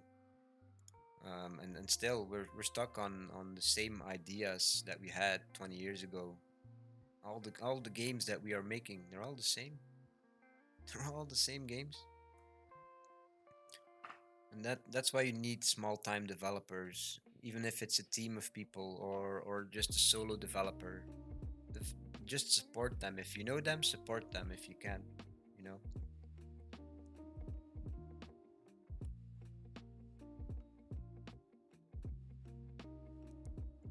Because we need their fresh thinking, their fresh ideas, their new ideas. People making Twitch integrated games, for instance, like Zeratar, with Ravenfall. That's a unique concept right there. You know, Twitch plays Pokemon. Another unique concept right there. Of course, more and more of these chat integrated games um, appear, the less unique your concept becomes. But so far, it's an open market right now. Even if a big game developer would just like throw down a few million on a Twitch chat integrated, or any platform chat integrated, like if you have it multi-platform, like for YouTube, Twitch, Facebook, if it just works on any streaming platform, and you make a game that's for the chat, and you have 10 million resources, like dollars, $10 million for resources, damn. Just imagine what game you could create, and what new type of gaming you would really spark to life. Even though it's already there and already happening, it's not really well known. If you talk about Twitch chat integration, people are like, huh, what do you mean? Most people don't understand or know what it means, you know. And what the limitations of it aren't, because people, oh no, it's from chat, what can you do with this? A lot. So much, so much. Like I said, you can make a full screen overlay, which doesn't interfere with what I'm broadcasting towards you, but just allows you to click on like even this button here. Just click on it, and I would see it appear here on my screen that you, as a viewer, want me to click on it. And there's already an extension like that out there where people can help you. I think it's a streamer choice or something like that it's called, or m- make choices or something like that. It's a really short name with choices in the name, I believe.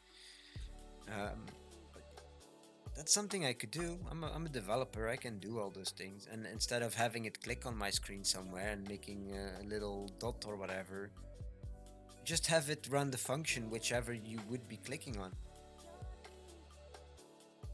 Something like that. Like here, Melvor, like I said, you wanna click on that specific thing here to make this drop down go open. Just click it on the stream. um, I'll probably get like XY coordinate for my screen resolution, which is this one. So I just need to translate that in an actual XY click, which doesn't even require my mouse.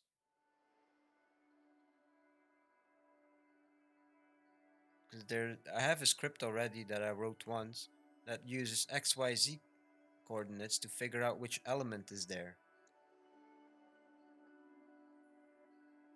So, and then to click it, it's easier. We already have that code for when the pop-up shows when you level up or whatever, when you need to click OK. We are actually clicking on OK. Same thing here. You need to click this to make this work. There is no code for putting a check mark in a tick box. There is no code. Actually, I had to click this box. I have to do it code wise. But my mouse is not being used to do that while it's doing it. So that's just JavaScript code translating an XYZ into finding out which element is there, and an element can be a button, drop down menu, a page change, anything. Even like here, all the way at the bottom at the right, you'd be able to click this thing and close it if you want it. If that's something that's bothering you as a viewer and you would tap there or click there, it'll just close it. So that tied in with a voting system, that would be so cool. If people could literally like, oh yeah, let's go into combat. That's what I would like to propose here, and then people can vote on it, whether or yes or no. And if it's yes, it's getting executed, and there's a timeout on changing anything related to combat. That you can't run, you can't change target. Of course, you can loot. Of course, you can heal. Duh. Otherwise, how would you stay alive? You know. But interfering commands or overlapping commands, you could call it as well, where you actually changed the main action that you're doing, then there needs to be a cooldown there. So those things would not be available for 5 minutes, 10 minutes, or 15 minutes. I don't know. I'm still not really. That's something we need to figure out while I'm writing the code and we are all testing it. Um, those of you interested in it, and of course. But that's something for the coming months. I have available time besides my classes and besides live streaming. I have available time, and I have been working on the chat integration. But that's all chat commands. One person playing it, that's already spamming the chat. Just imagine 2 people, 3 people, 4 people, 5 people, 10 people. you know so it would be nice if we can keep the chat clear of any of that, and just use an overlay, um, extension overlay for it'll be like a little pop-up. You can click it, then on the right side here somewhere there'll be a little icon. You just click that, and then you get an extra pop-up window, and it'll have a bunch of buttons, I'm assuming, kinda. Maybe um, the first page you see is showing you all these things here, like the pages that we can actually go to. And once you're there, um, showing the things that you can do there specifically. And maybe you like have even another the sub page or page in between that, where you see that, like if you go to, what is it here, smithing, right?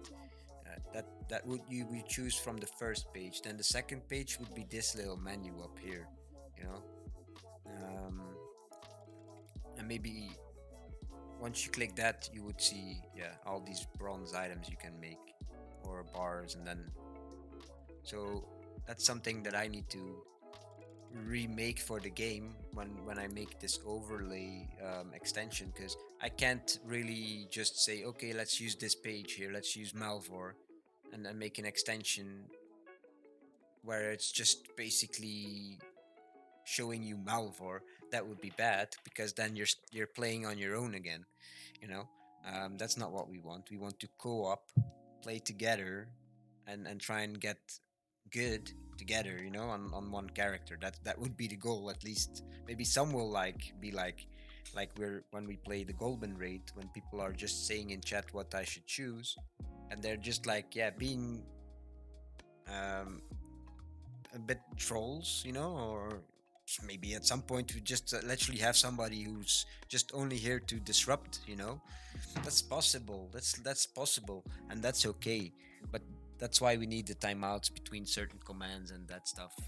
Um, so at least some of the action that was wanted before has been happened before some troll comes around with 20 different accounts and then votes yes on leaving combat right away.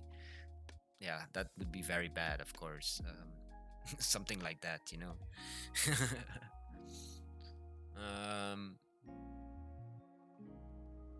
but I think I will just use the same setup as I have now. It's a nice little setup. I got a Node JS server applet running here on my computer, which talks to the browser, playing, which is running the Melvor character that we want for chat, and they're communicating with WebSockets.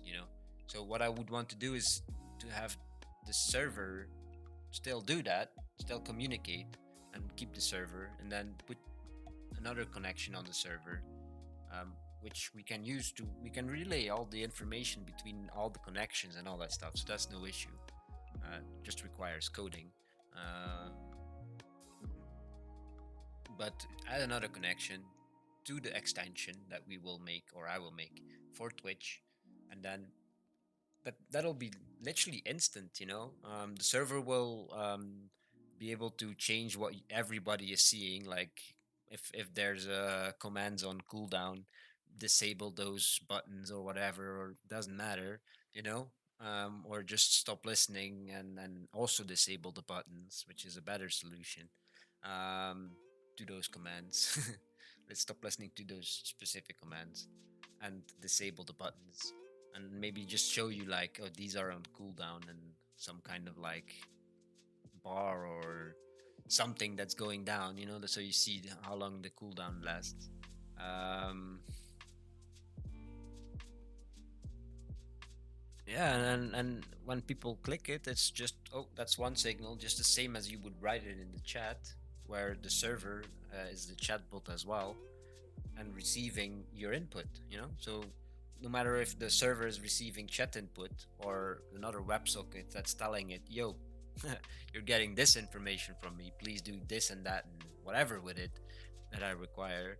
um, Basically send it back over another connection, which it already has right now with the web browser running Melvor. So that should be near instant, that communication between the extension that you have on your screen, literally, and the client, as you would call it, the Malvor running in the browser. So um, all running over that one server application, Node.js, written in Node.js. It's running over WebSockets, and it's instant. There's no delay there. Here's a message, do something with it. You know, and you can make that message into anything you want. You can make it very complex, or just say hello. Doesn't matter.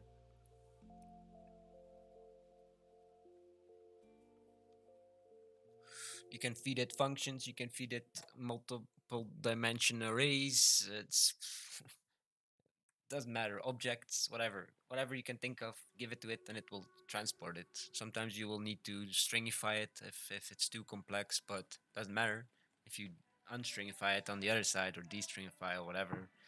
um, Serialize or unserialize for certain languages. I'm talking PHP here, and JavaScript and Node.js. I don't know the other languages all that well, so there's that as well. But WebSockets is fun. You can do whatever you want with it. Most languages support WebSocket connections, and yeah, the data transfer between those is instant. So yeah, many things you can do there. Maybe I'm just jibber jabbing and nobody understands a word what I'm saying here. That's fine. Maybe one day. Some will be like, yo, bro, you're totally wrong.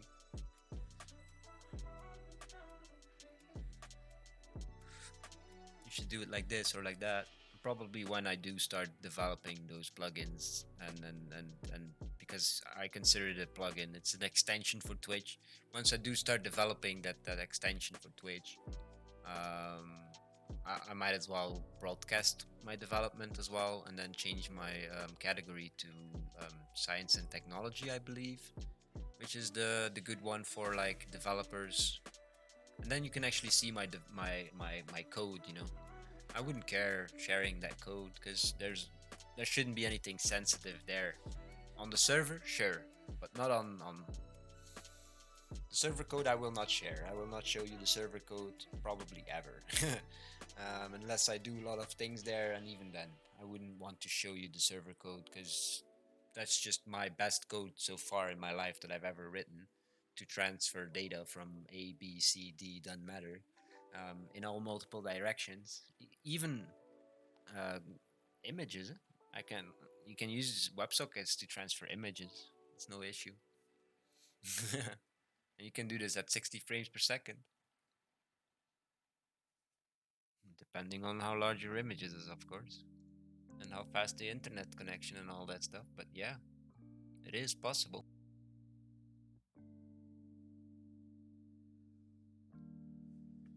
I can take one picture, I can make a string out of that. So it's a bunch of words and letters and all that stuff, and I can transfer that within zero point 0.2 milliseconds or something like that. And then do that 60 times, and you have 60 frames per second. Or it's something like that. I don't know.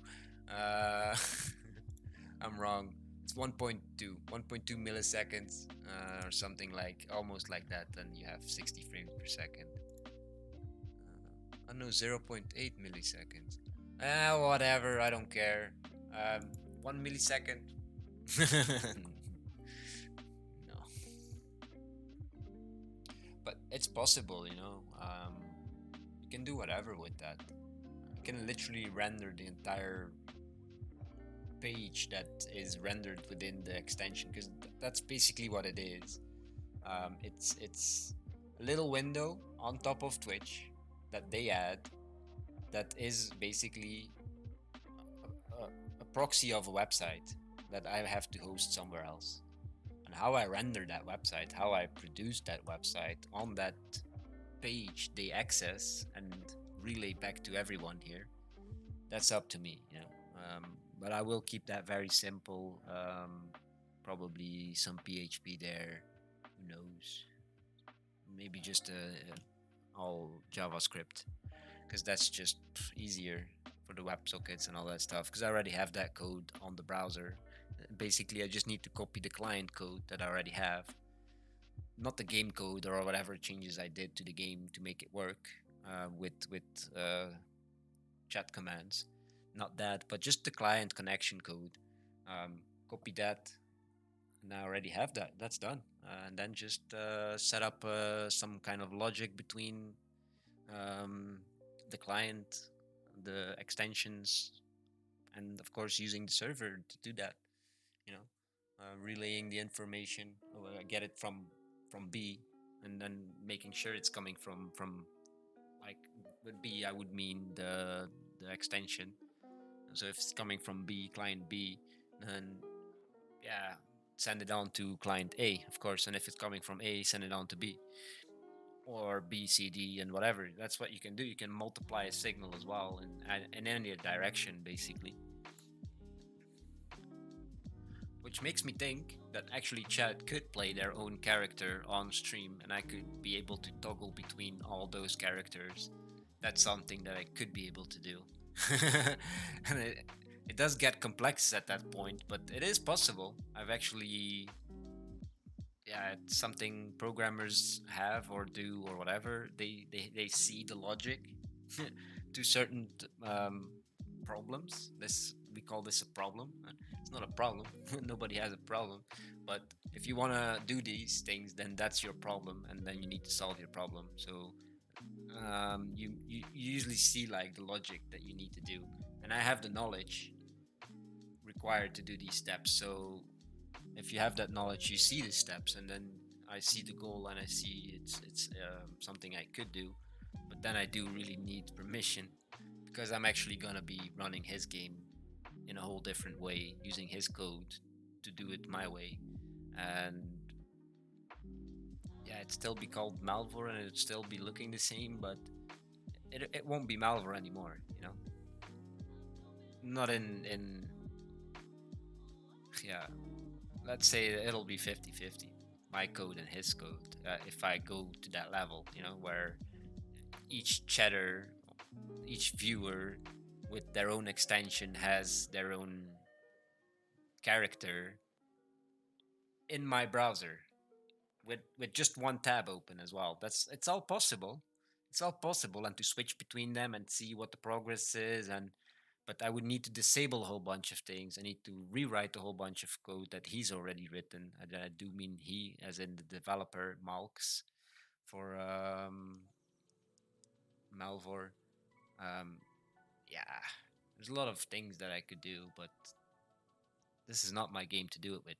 And I do have my own kind of text-based game where that effort would be better spent. Maybe get that going again. Um, it's more mafia based. It's one of those mafia text based survival games, kinda, where you create a character, you level up a whole bunch of stuff, um, get ammo, get a better weapon, get this, get that. And seeing Malvor now just gave me a lot of ideas on how to rewrite or remake my own game. Um, and that's what I mean. Maybe my efforts would be better spent there. That being said, I do want to make Malvor Twitch integrated, so I will do that first, but not on the level that I just suggested, where each chatter has their own character. You know, my game would allow for that for sure because it is multiplayer. This is not multiplayer at all, so I would have to reinvent the base of the game, part of the base of the game, and then some. So yeah, that's not my code to do that with. The code is not open source per se. This is still his code, even though it's JavaScript and it's fully accessible through the browser, because that's just how JavaScript works in the browser. It's not fully available. There's certain things that will probably happen in the background, doing certain checks and this and that and all that. But in core, you could download this page and all the files required for this page and be able to run Malvor from your computer, not even requiring internet connection at all. In theory, if you know how, you can. You know. So yeah, you would have to cut certain links and ties to background stuff and replace certain logic. But once you've done all that, sure. But this is not what I mean with remaking my own game, and that's not what I mean with wanting to make it Twitch integrated, because that's not what I want to do. This is not my code again to do that with. If he does want to collaborate on those things and actually make me part of the Malvor development team and make me part of the income and give me a piece of the income, sure, but that's a different story, and that's not what I'm after either. The Twitch integration is just so I, the broadcaster, can host one character and that we can all play together. Try and make it the best character possible that we as a whole can get to. See how far we get. If we die, maybe not try and hardcore character straight away, but we could do those challenges, sure. We can do that. That's what I want to do. So we can just play together. And my main focus for the overlay extension, Twitch extension, would literally be the golden raid, and those four choices you have each time twice per wave. So the first choice is you want the armor, weapon, ammo, or food. Yeah, that's the four choices you have. There is no nothing you can choose, so you need to choose one of the four. And then after that, you have actually three choices and the option for nothing, so that's another four. So that's really easy. That extension is gonna look like four big buttons, and then when you've voted for your whatever on the first part, because I think I'm gonna make it into a total vote. You vote for the the the category plus the item within that category. It's but I don't know if I can actually see that information already. If it's being generated after you click the category or before, you know, if it's already got the information in the game or not. I don't know all these things. I need to figure all these things out. If it's randomized the second you click the category, then that's not a possibility. Or I would have to do the random gen for the game and then feed it the information, which is a possibility. But then again, changing the game. And I want to steer away from changing too much. I've already had some functions where I found like, okay, to make this usable and less spammy in the chat, I need to rewrite this code. But now that I'm thinking of making an extension, I can actually get rid of that because you can just sit there clicking that. I don't care if you spam click that, if you use an auto clicker, I don't care. If that's how you want to play a Twitch idle game, a Twitch integrated idle game with from chat from as a viewer with an auto clicker, then Jesus, that's really sad, I believe.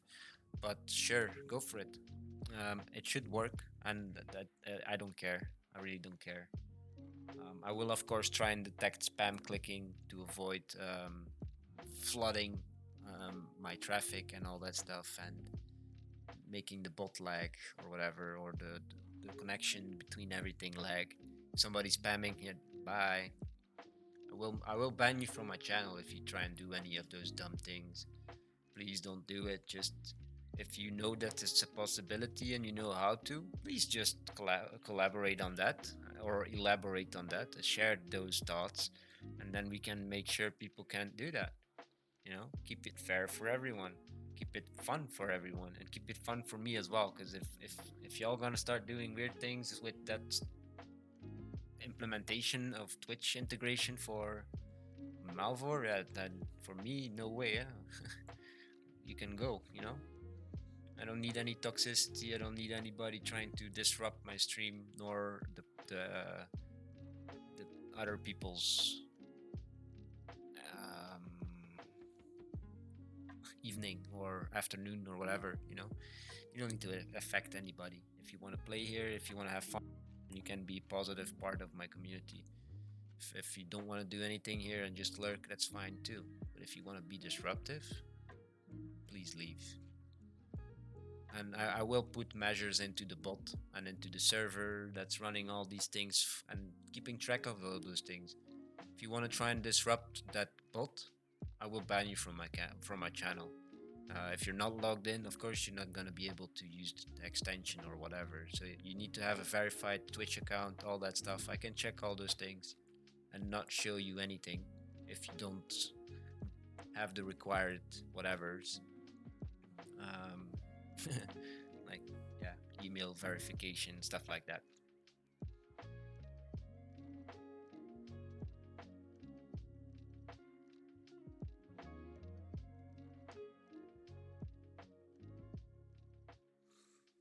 I want to do this because I enjoy developing and I enjoy this game, and I believe that even with the chat integration that we have so far, it's not running right now, so don't worry about that. But even with that, I believe very strongly that it might have some popularity to it, especially when I would like announce that in their Discord, and maybe have the developer announce that in the Discord. You know, um, I think that would be very fun, very very very fun, to see how many people would respond to that, and then try and come and play here, voting, seeing what happens, how far we can get. Like, let's say the first big test is when I have the Golden Raid finished, and we used the extension for the first time. We make announcements everywhere a week ahead of time or whatever, get people's hype up or whatever. I don't know how it works. Maybe just a few days ahead of time, and then yeah, just go live and then let people play, and maybe do what Darn said, my moderator here on Twitch. Um, do it 24 hours. Just see what happens. See how what the best wave you guys can get to. And I'll be here. I'll be entertaining. I'll be chatting. Maybe a little bit less heavy subjects as I did today. And just having fun all together, and then seeing maybe a different side of Malvor, because Malvor is single player. It is single player, and that would make it co-op multiplayer, which is really fun. You know, I think that's really fun prospect, and even like the developer told me himself that he's excited to see that happening. Because the plans for Malvor are single player. Not even a leaderboard is in the on the table right now. It's not. It's been requested, but I seen the reply on it, and it's basically saying, look, this is not the intention of Malvor. That's not what we were after when we started making this game. It's not intended to be a multiplayer game. You know, it's very hackable as well. So having anything multiplayer would require so much anti-cheat technology to be put into the game, even memory editing, all that stuff, and that's just a waste of his time. If you make a single player game, that doesn't matter. You want to cheat in your game, that's fine. You ruin it for yourself, right? Right? So you're not bothering anybody else. My development is not bothering anybody else. I'm not breaking any rules here. I'm not cheating. I'm not hacking. I'm not being whatever, because like I said, these three characters are totally vanilla. These don't have any code, never had any code as well. If anything, I'll just use these to figure out certain functions from the game, and like see if there's what information is available at certain stages in the game. Because having a developing account, it's okay, but ugh, I'm playing Malware anyway, so if I want to see if like I said before, like if you start the raid and at the end of each wave you get two choices. First choice is the category, and I wonder if the information of each category, no matter what choice you make, is already available before you make that choice. So that would I would just use this account, I just use that account to see if the information is available. I've never edited the code for these accounts in any way. You can easily add an item. Easily. You can, if you know the ID number, you just one little command in your console here, and you're done. You know. That's yeah. That's not what I'm after. I'm not here to provide cheating or to make my own game less of an experience or try and change whatever the developer gave me. No. And the Twitch integration is also gonna try and do that and respect that as much as possible. Try and steer away from changing too many of the functions. Like what I can think of right now is the auto eat.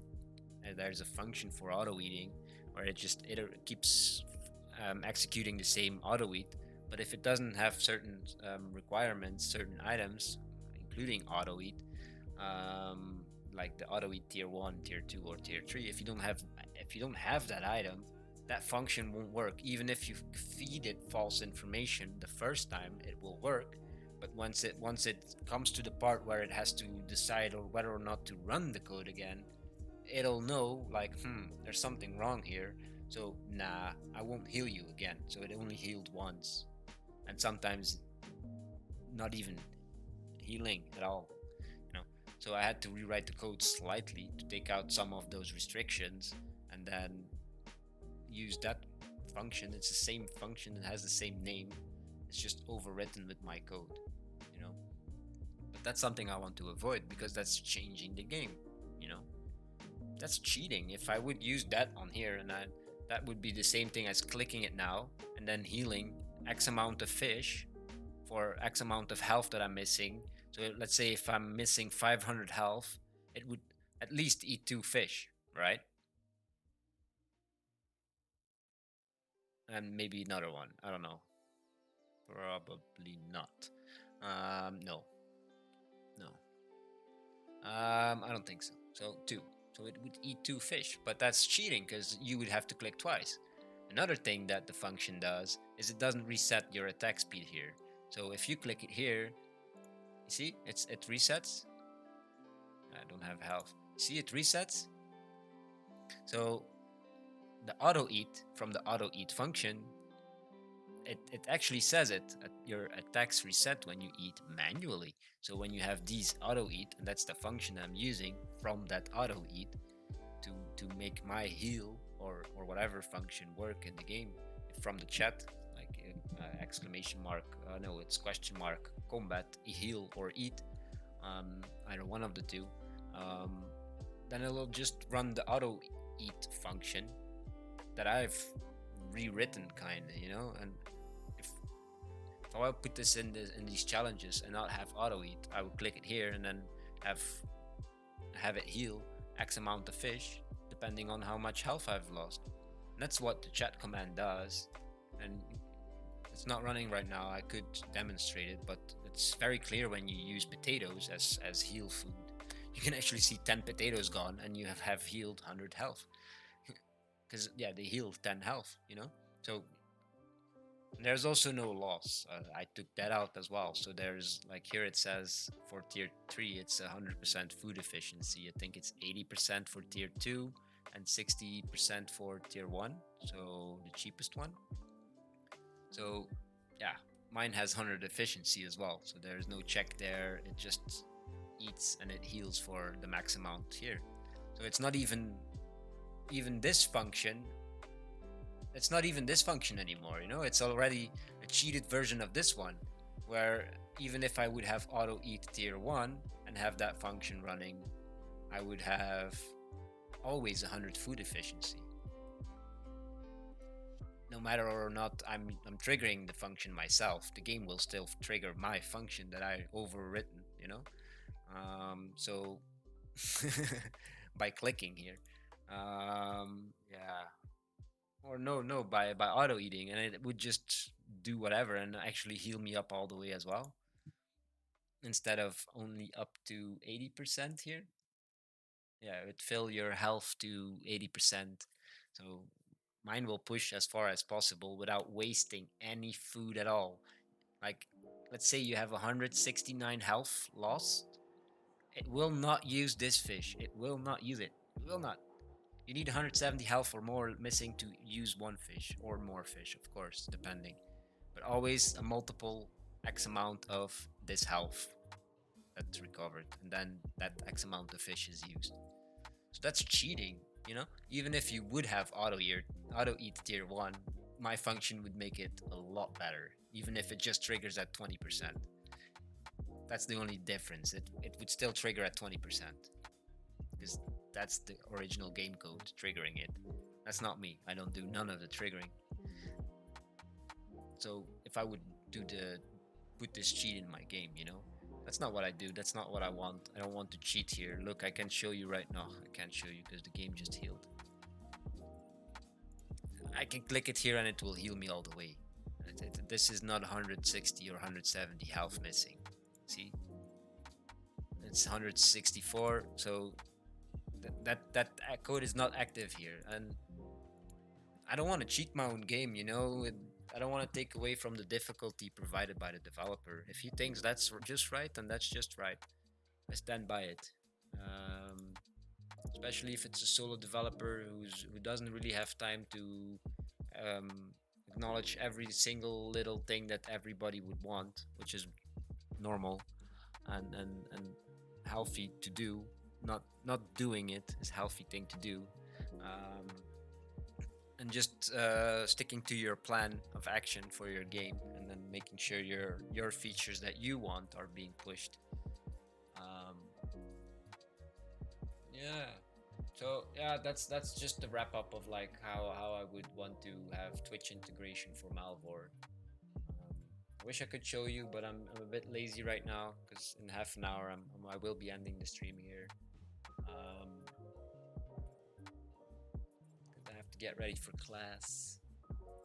Um, but I think that will be so much fun playing with all of you together on one character, making the choices together because we need to vote on every choice we want to do. How exactly that voting will work and blah blah blah, I don't know yet. We will figure that out as we go along together. Because yeah, it's Twitch integration, so I need to include all of you in your input. That's how we got to the idea of making an extension instead of using the chat. I've already looked into how to make an extension. I've already made an extension, and it already works. So it's the base is already ready. Okay, so we are ready for launching this thing and then getting this.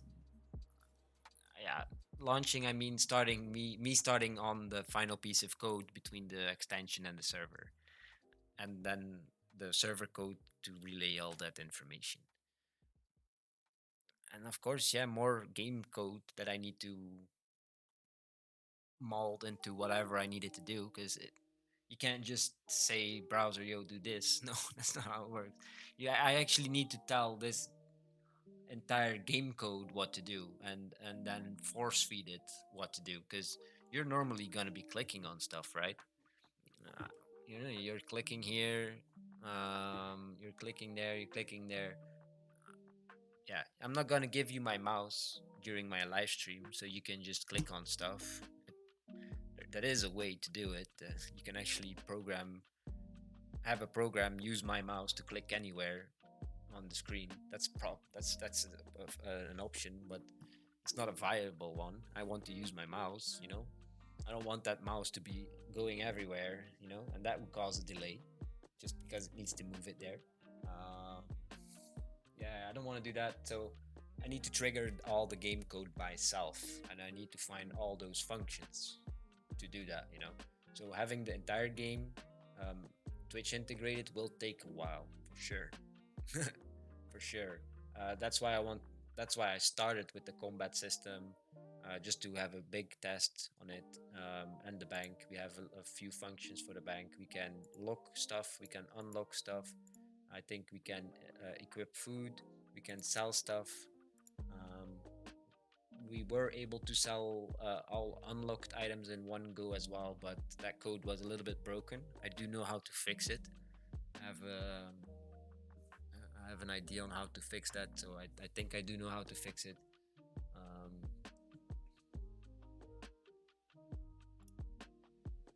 yeah, but then using my knowledge and actually starting to implement this golden rate, because that's what I told the developer most recent. Like, how fun would it be if my chat could actually play the golden raid with me? And he was like so excited for it, you know.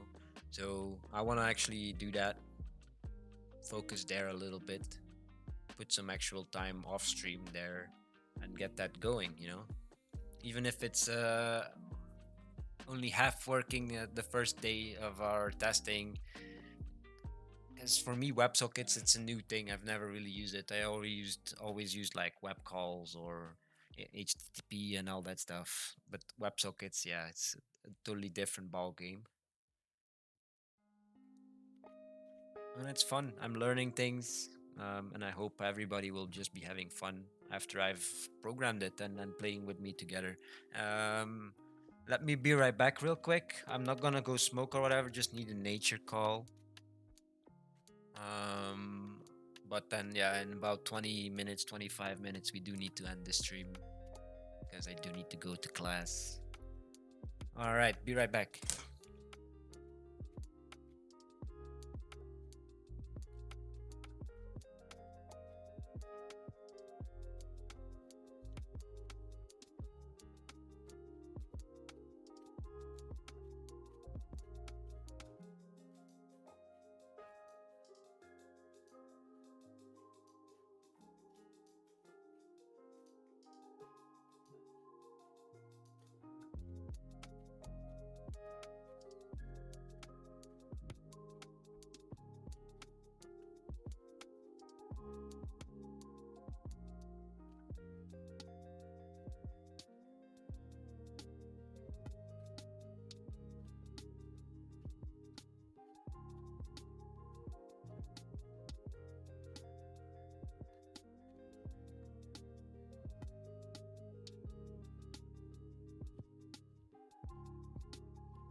right.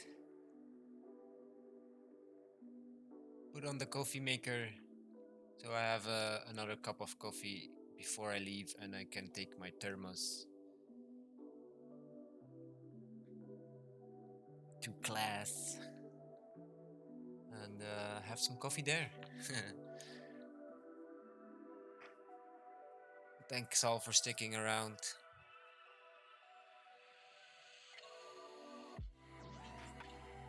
Yeah, it's. I know I've covered a lot of subjects in the last what 2 hours, 3 hours now.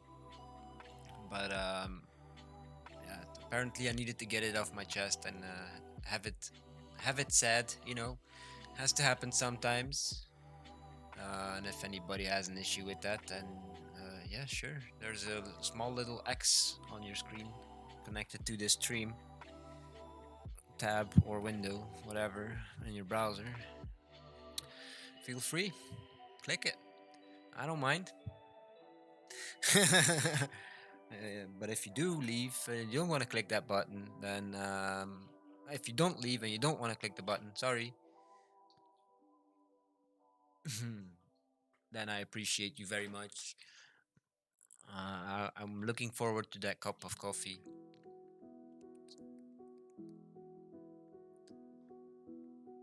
Um, yeah, it's been great fun today. At least the live stream has been great fun today. In real life, not so much, but we've been there. We've touched a subject and then went into different subjects as well, um, about live streaming and Melvor Twitch chat integration.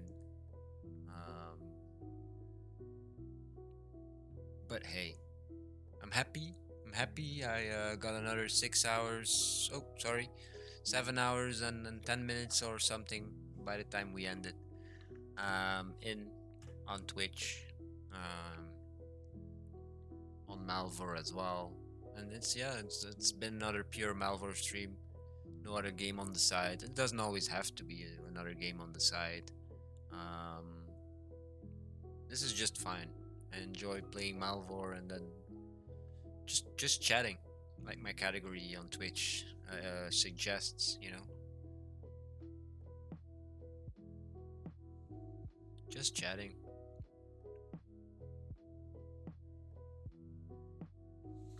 Let's recap here how far we got. Oh, we've reached 71 of these powerful wands. Very cool. A whole bunch of bones. Let's get rid of these things here as well. No, stop dragging. I kept dragging it instead of clicking on it. Just sell all that stuff. I don't need it. And then go check here. Same thing. 4 of them, 31 of these. That's a bunch already. We don't need this gear. Our gear is better. It is better for like the magic boost it gives, but then again, not so much because it removes the damage reduction that we have on ours, which we crafted ourselves.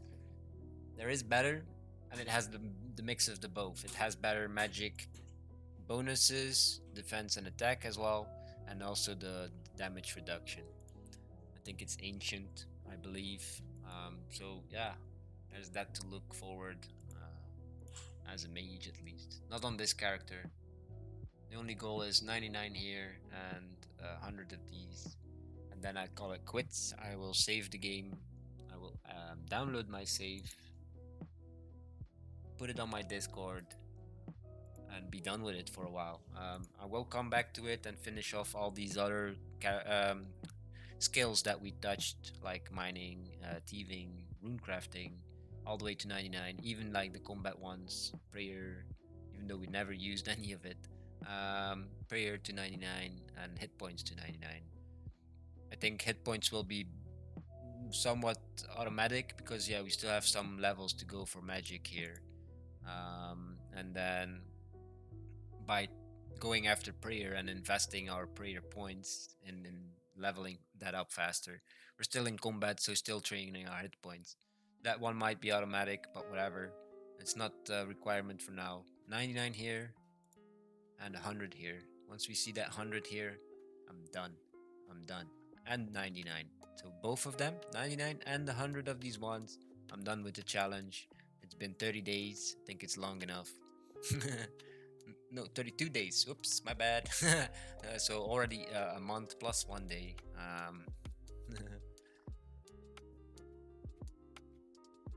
Probably gonna take another day or two.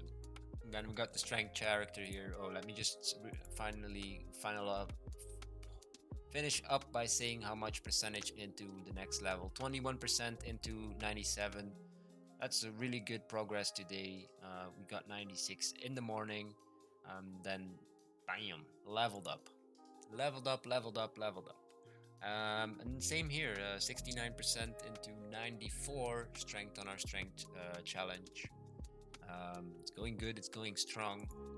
They're both running out of food, and I do say running out of food because it's underneath 10,000, and I feel like 10,000 is a good reserve to have, because if I fail to realize today that I've gone under 10,000 and go offline, then that might be, or go away by my computer, and then by somewhat weird reason don't return in time before the food would run out. That chance of happening is rather low, because I know the consumption rate would last me at least a few hours or a day or whatever. That's why I have like the buffer of 10,000. Um, Here we have plenty. I'm not gonna fish on that character until we reach as well, like today. Tonight I will for sure be fishing. That's a very odd number to have fish as well, uh, even with the zero behind it. It just changed as I mentioned it, but 6660. That was a very weird number of fish to have, but whatever.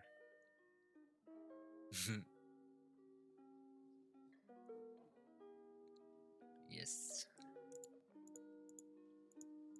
it's been going good. All these two challenges. This one died once. We had to restart after about 2 or 3 days, maybe 4 days.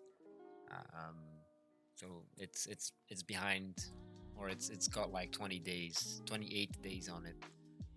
It whereas the double hardcore has been running from the start of this character. So the double hardcore really says this mage is 32 days worth of streaming and VODs. Because there is offline days as well, but don't worry about those. Um, that's when I don't have a VOD and maybe went live or just didn't go live and did something between a few hours on the day, as any other regular player would, I guess. Because, yeah, for me, Melvor doesn't stop when I stop streaming, of course. I just keep playing it. That being said, I will avoid certain things off stream, especially in the beginning, so that we are all like included in at least the combat skills progression. Um, so I'll do that on stream for sure the first few days. After that, like I did with this strength character, I started doing barbarian fishing as well, because it was just very slow at the beginning, and that really gave it a boost. But I haven't done that in a while as well, so it loses its usability or usefulness. You know, the experience per hour, as some other people would try and calculate that stuff, would be a lot less here than it is fighting these bandits here. Just look, where is it? You know, that each hit is X amount of experience, and I think it's a lot faster than going fishing. You know, you get one fish, how many seconds? Each how many seconds? 2 or 3 seconds, maybe even longer.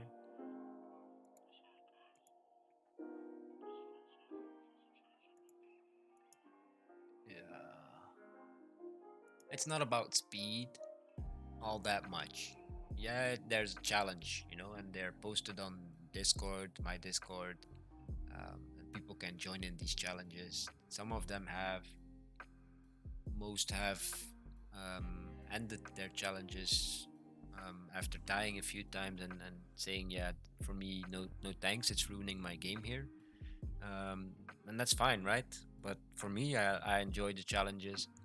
And if anybody else wants to try a certain challenge, just post your starting time and your ending time, and we can compare how long it took you and took me, and see who's the fastest. But it doesn't really result in anything except for maybe honors, you know. It's not a competition by far. It's just for. It started out with just for me figuring out a way to spice up my content that I'm providing here. Um, Adding certain difficulty to the game, and playing on a hardcore character, that's already a difficulty right there, because you die, you dead, that's gone, it's poof, it just instantly gone from any and all locations where you have your game. If you use the cloud sync, um, you could literally have no copy of it left anywhere, unless you make your own copy every evening or whatever, which is allowed. uh, the rules are not written, but it's allowed to every day, 24 hours, to make one backup. If you want to do that at the end of the day or the beginning of the day, that's up to you. If you want to include or exclude your offline progress,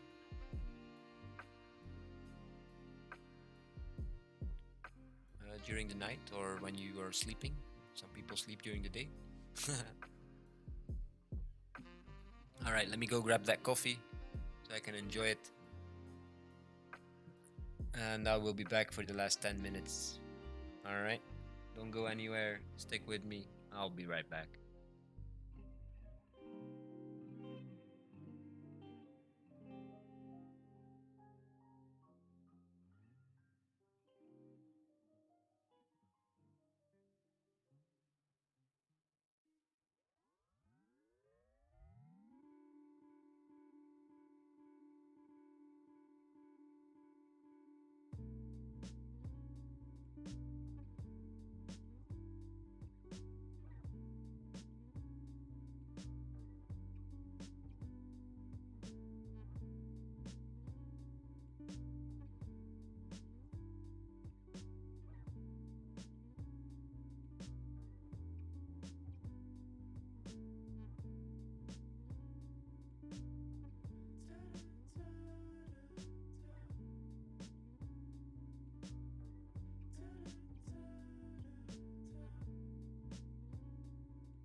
All right, I'm back.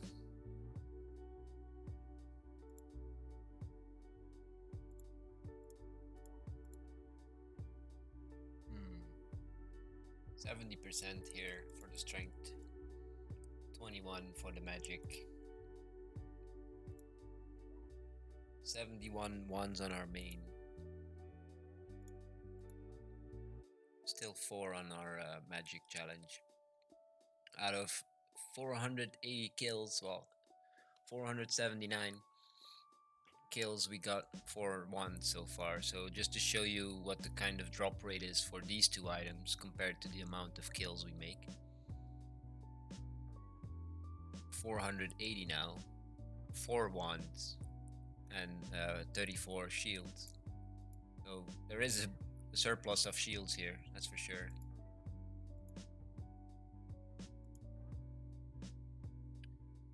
Oh well, got these runes here. Keep selling them. I don't care about them. Same here. Ugh, they keep appearing. Why? I'll bury them here. We don't need to keep track because I've been burying them or selling them for a while now. So there is that.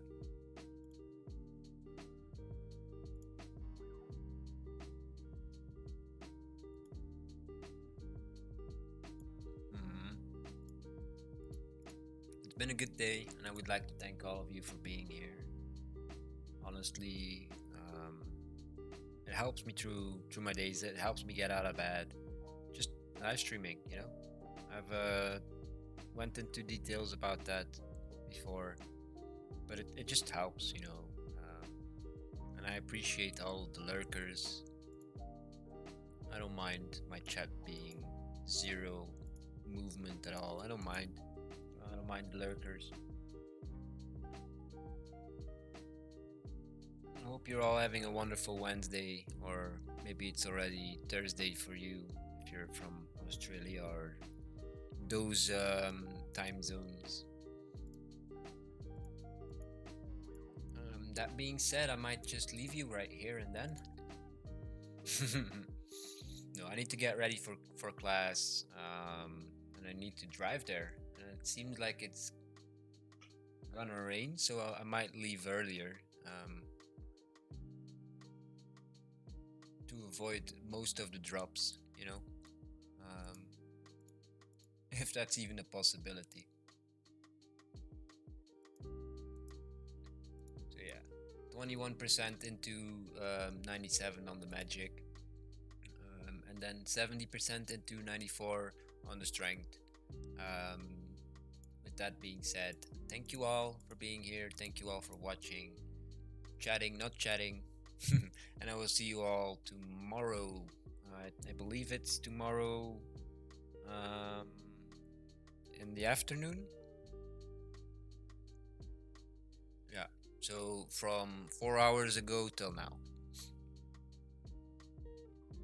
Yeah, of course, tomorrow. Those that time slot. Anyway, have a good day, have a good night, good morning. I appreciate you all and see you tomorrow. Bye.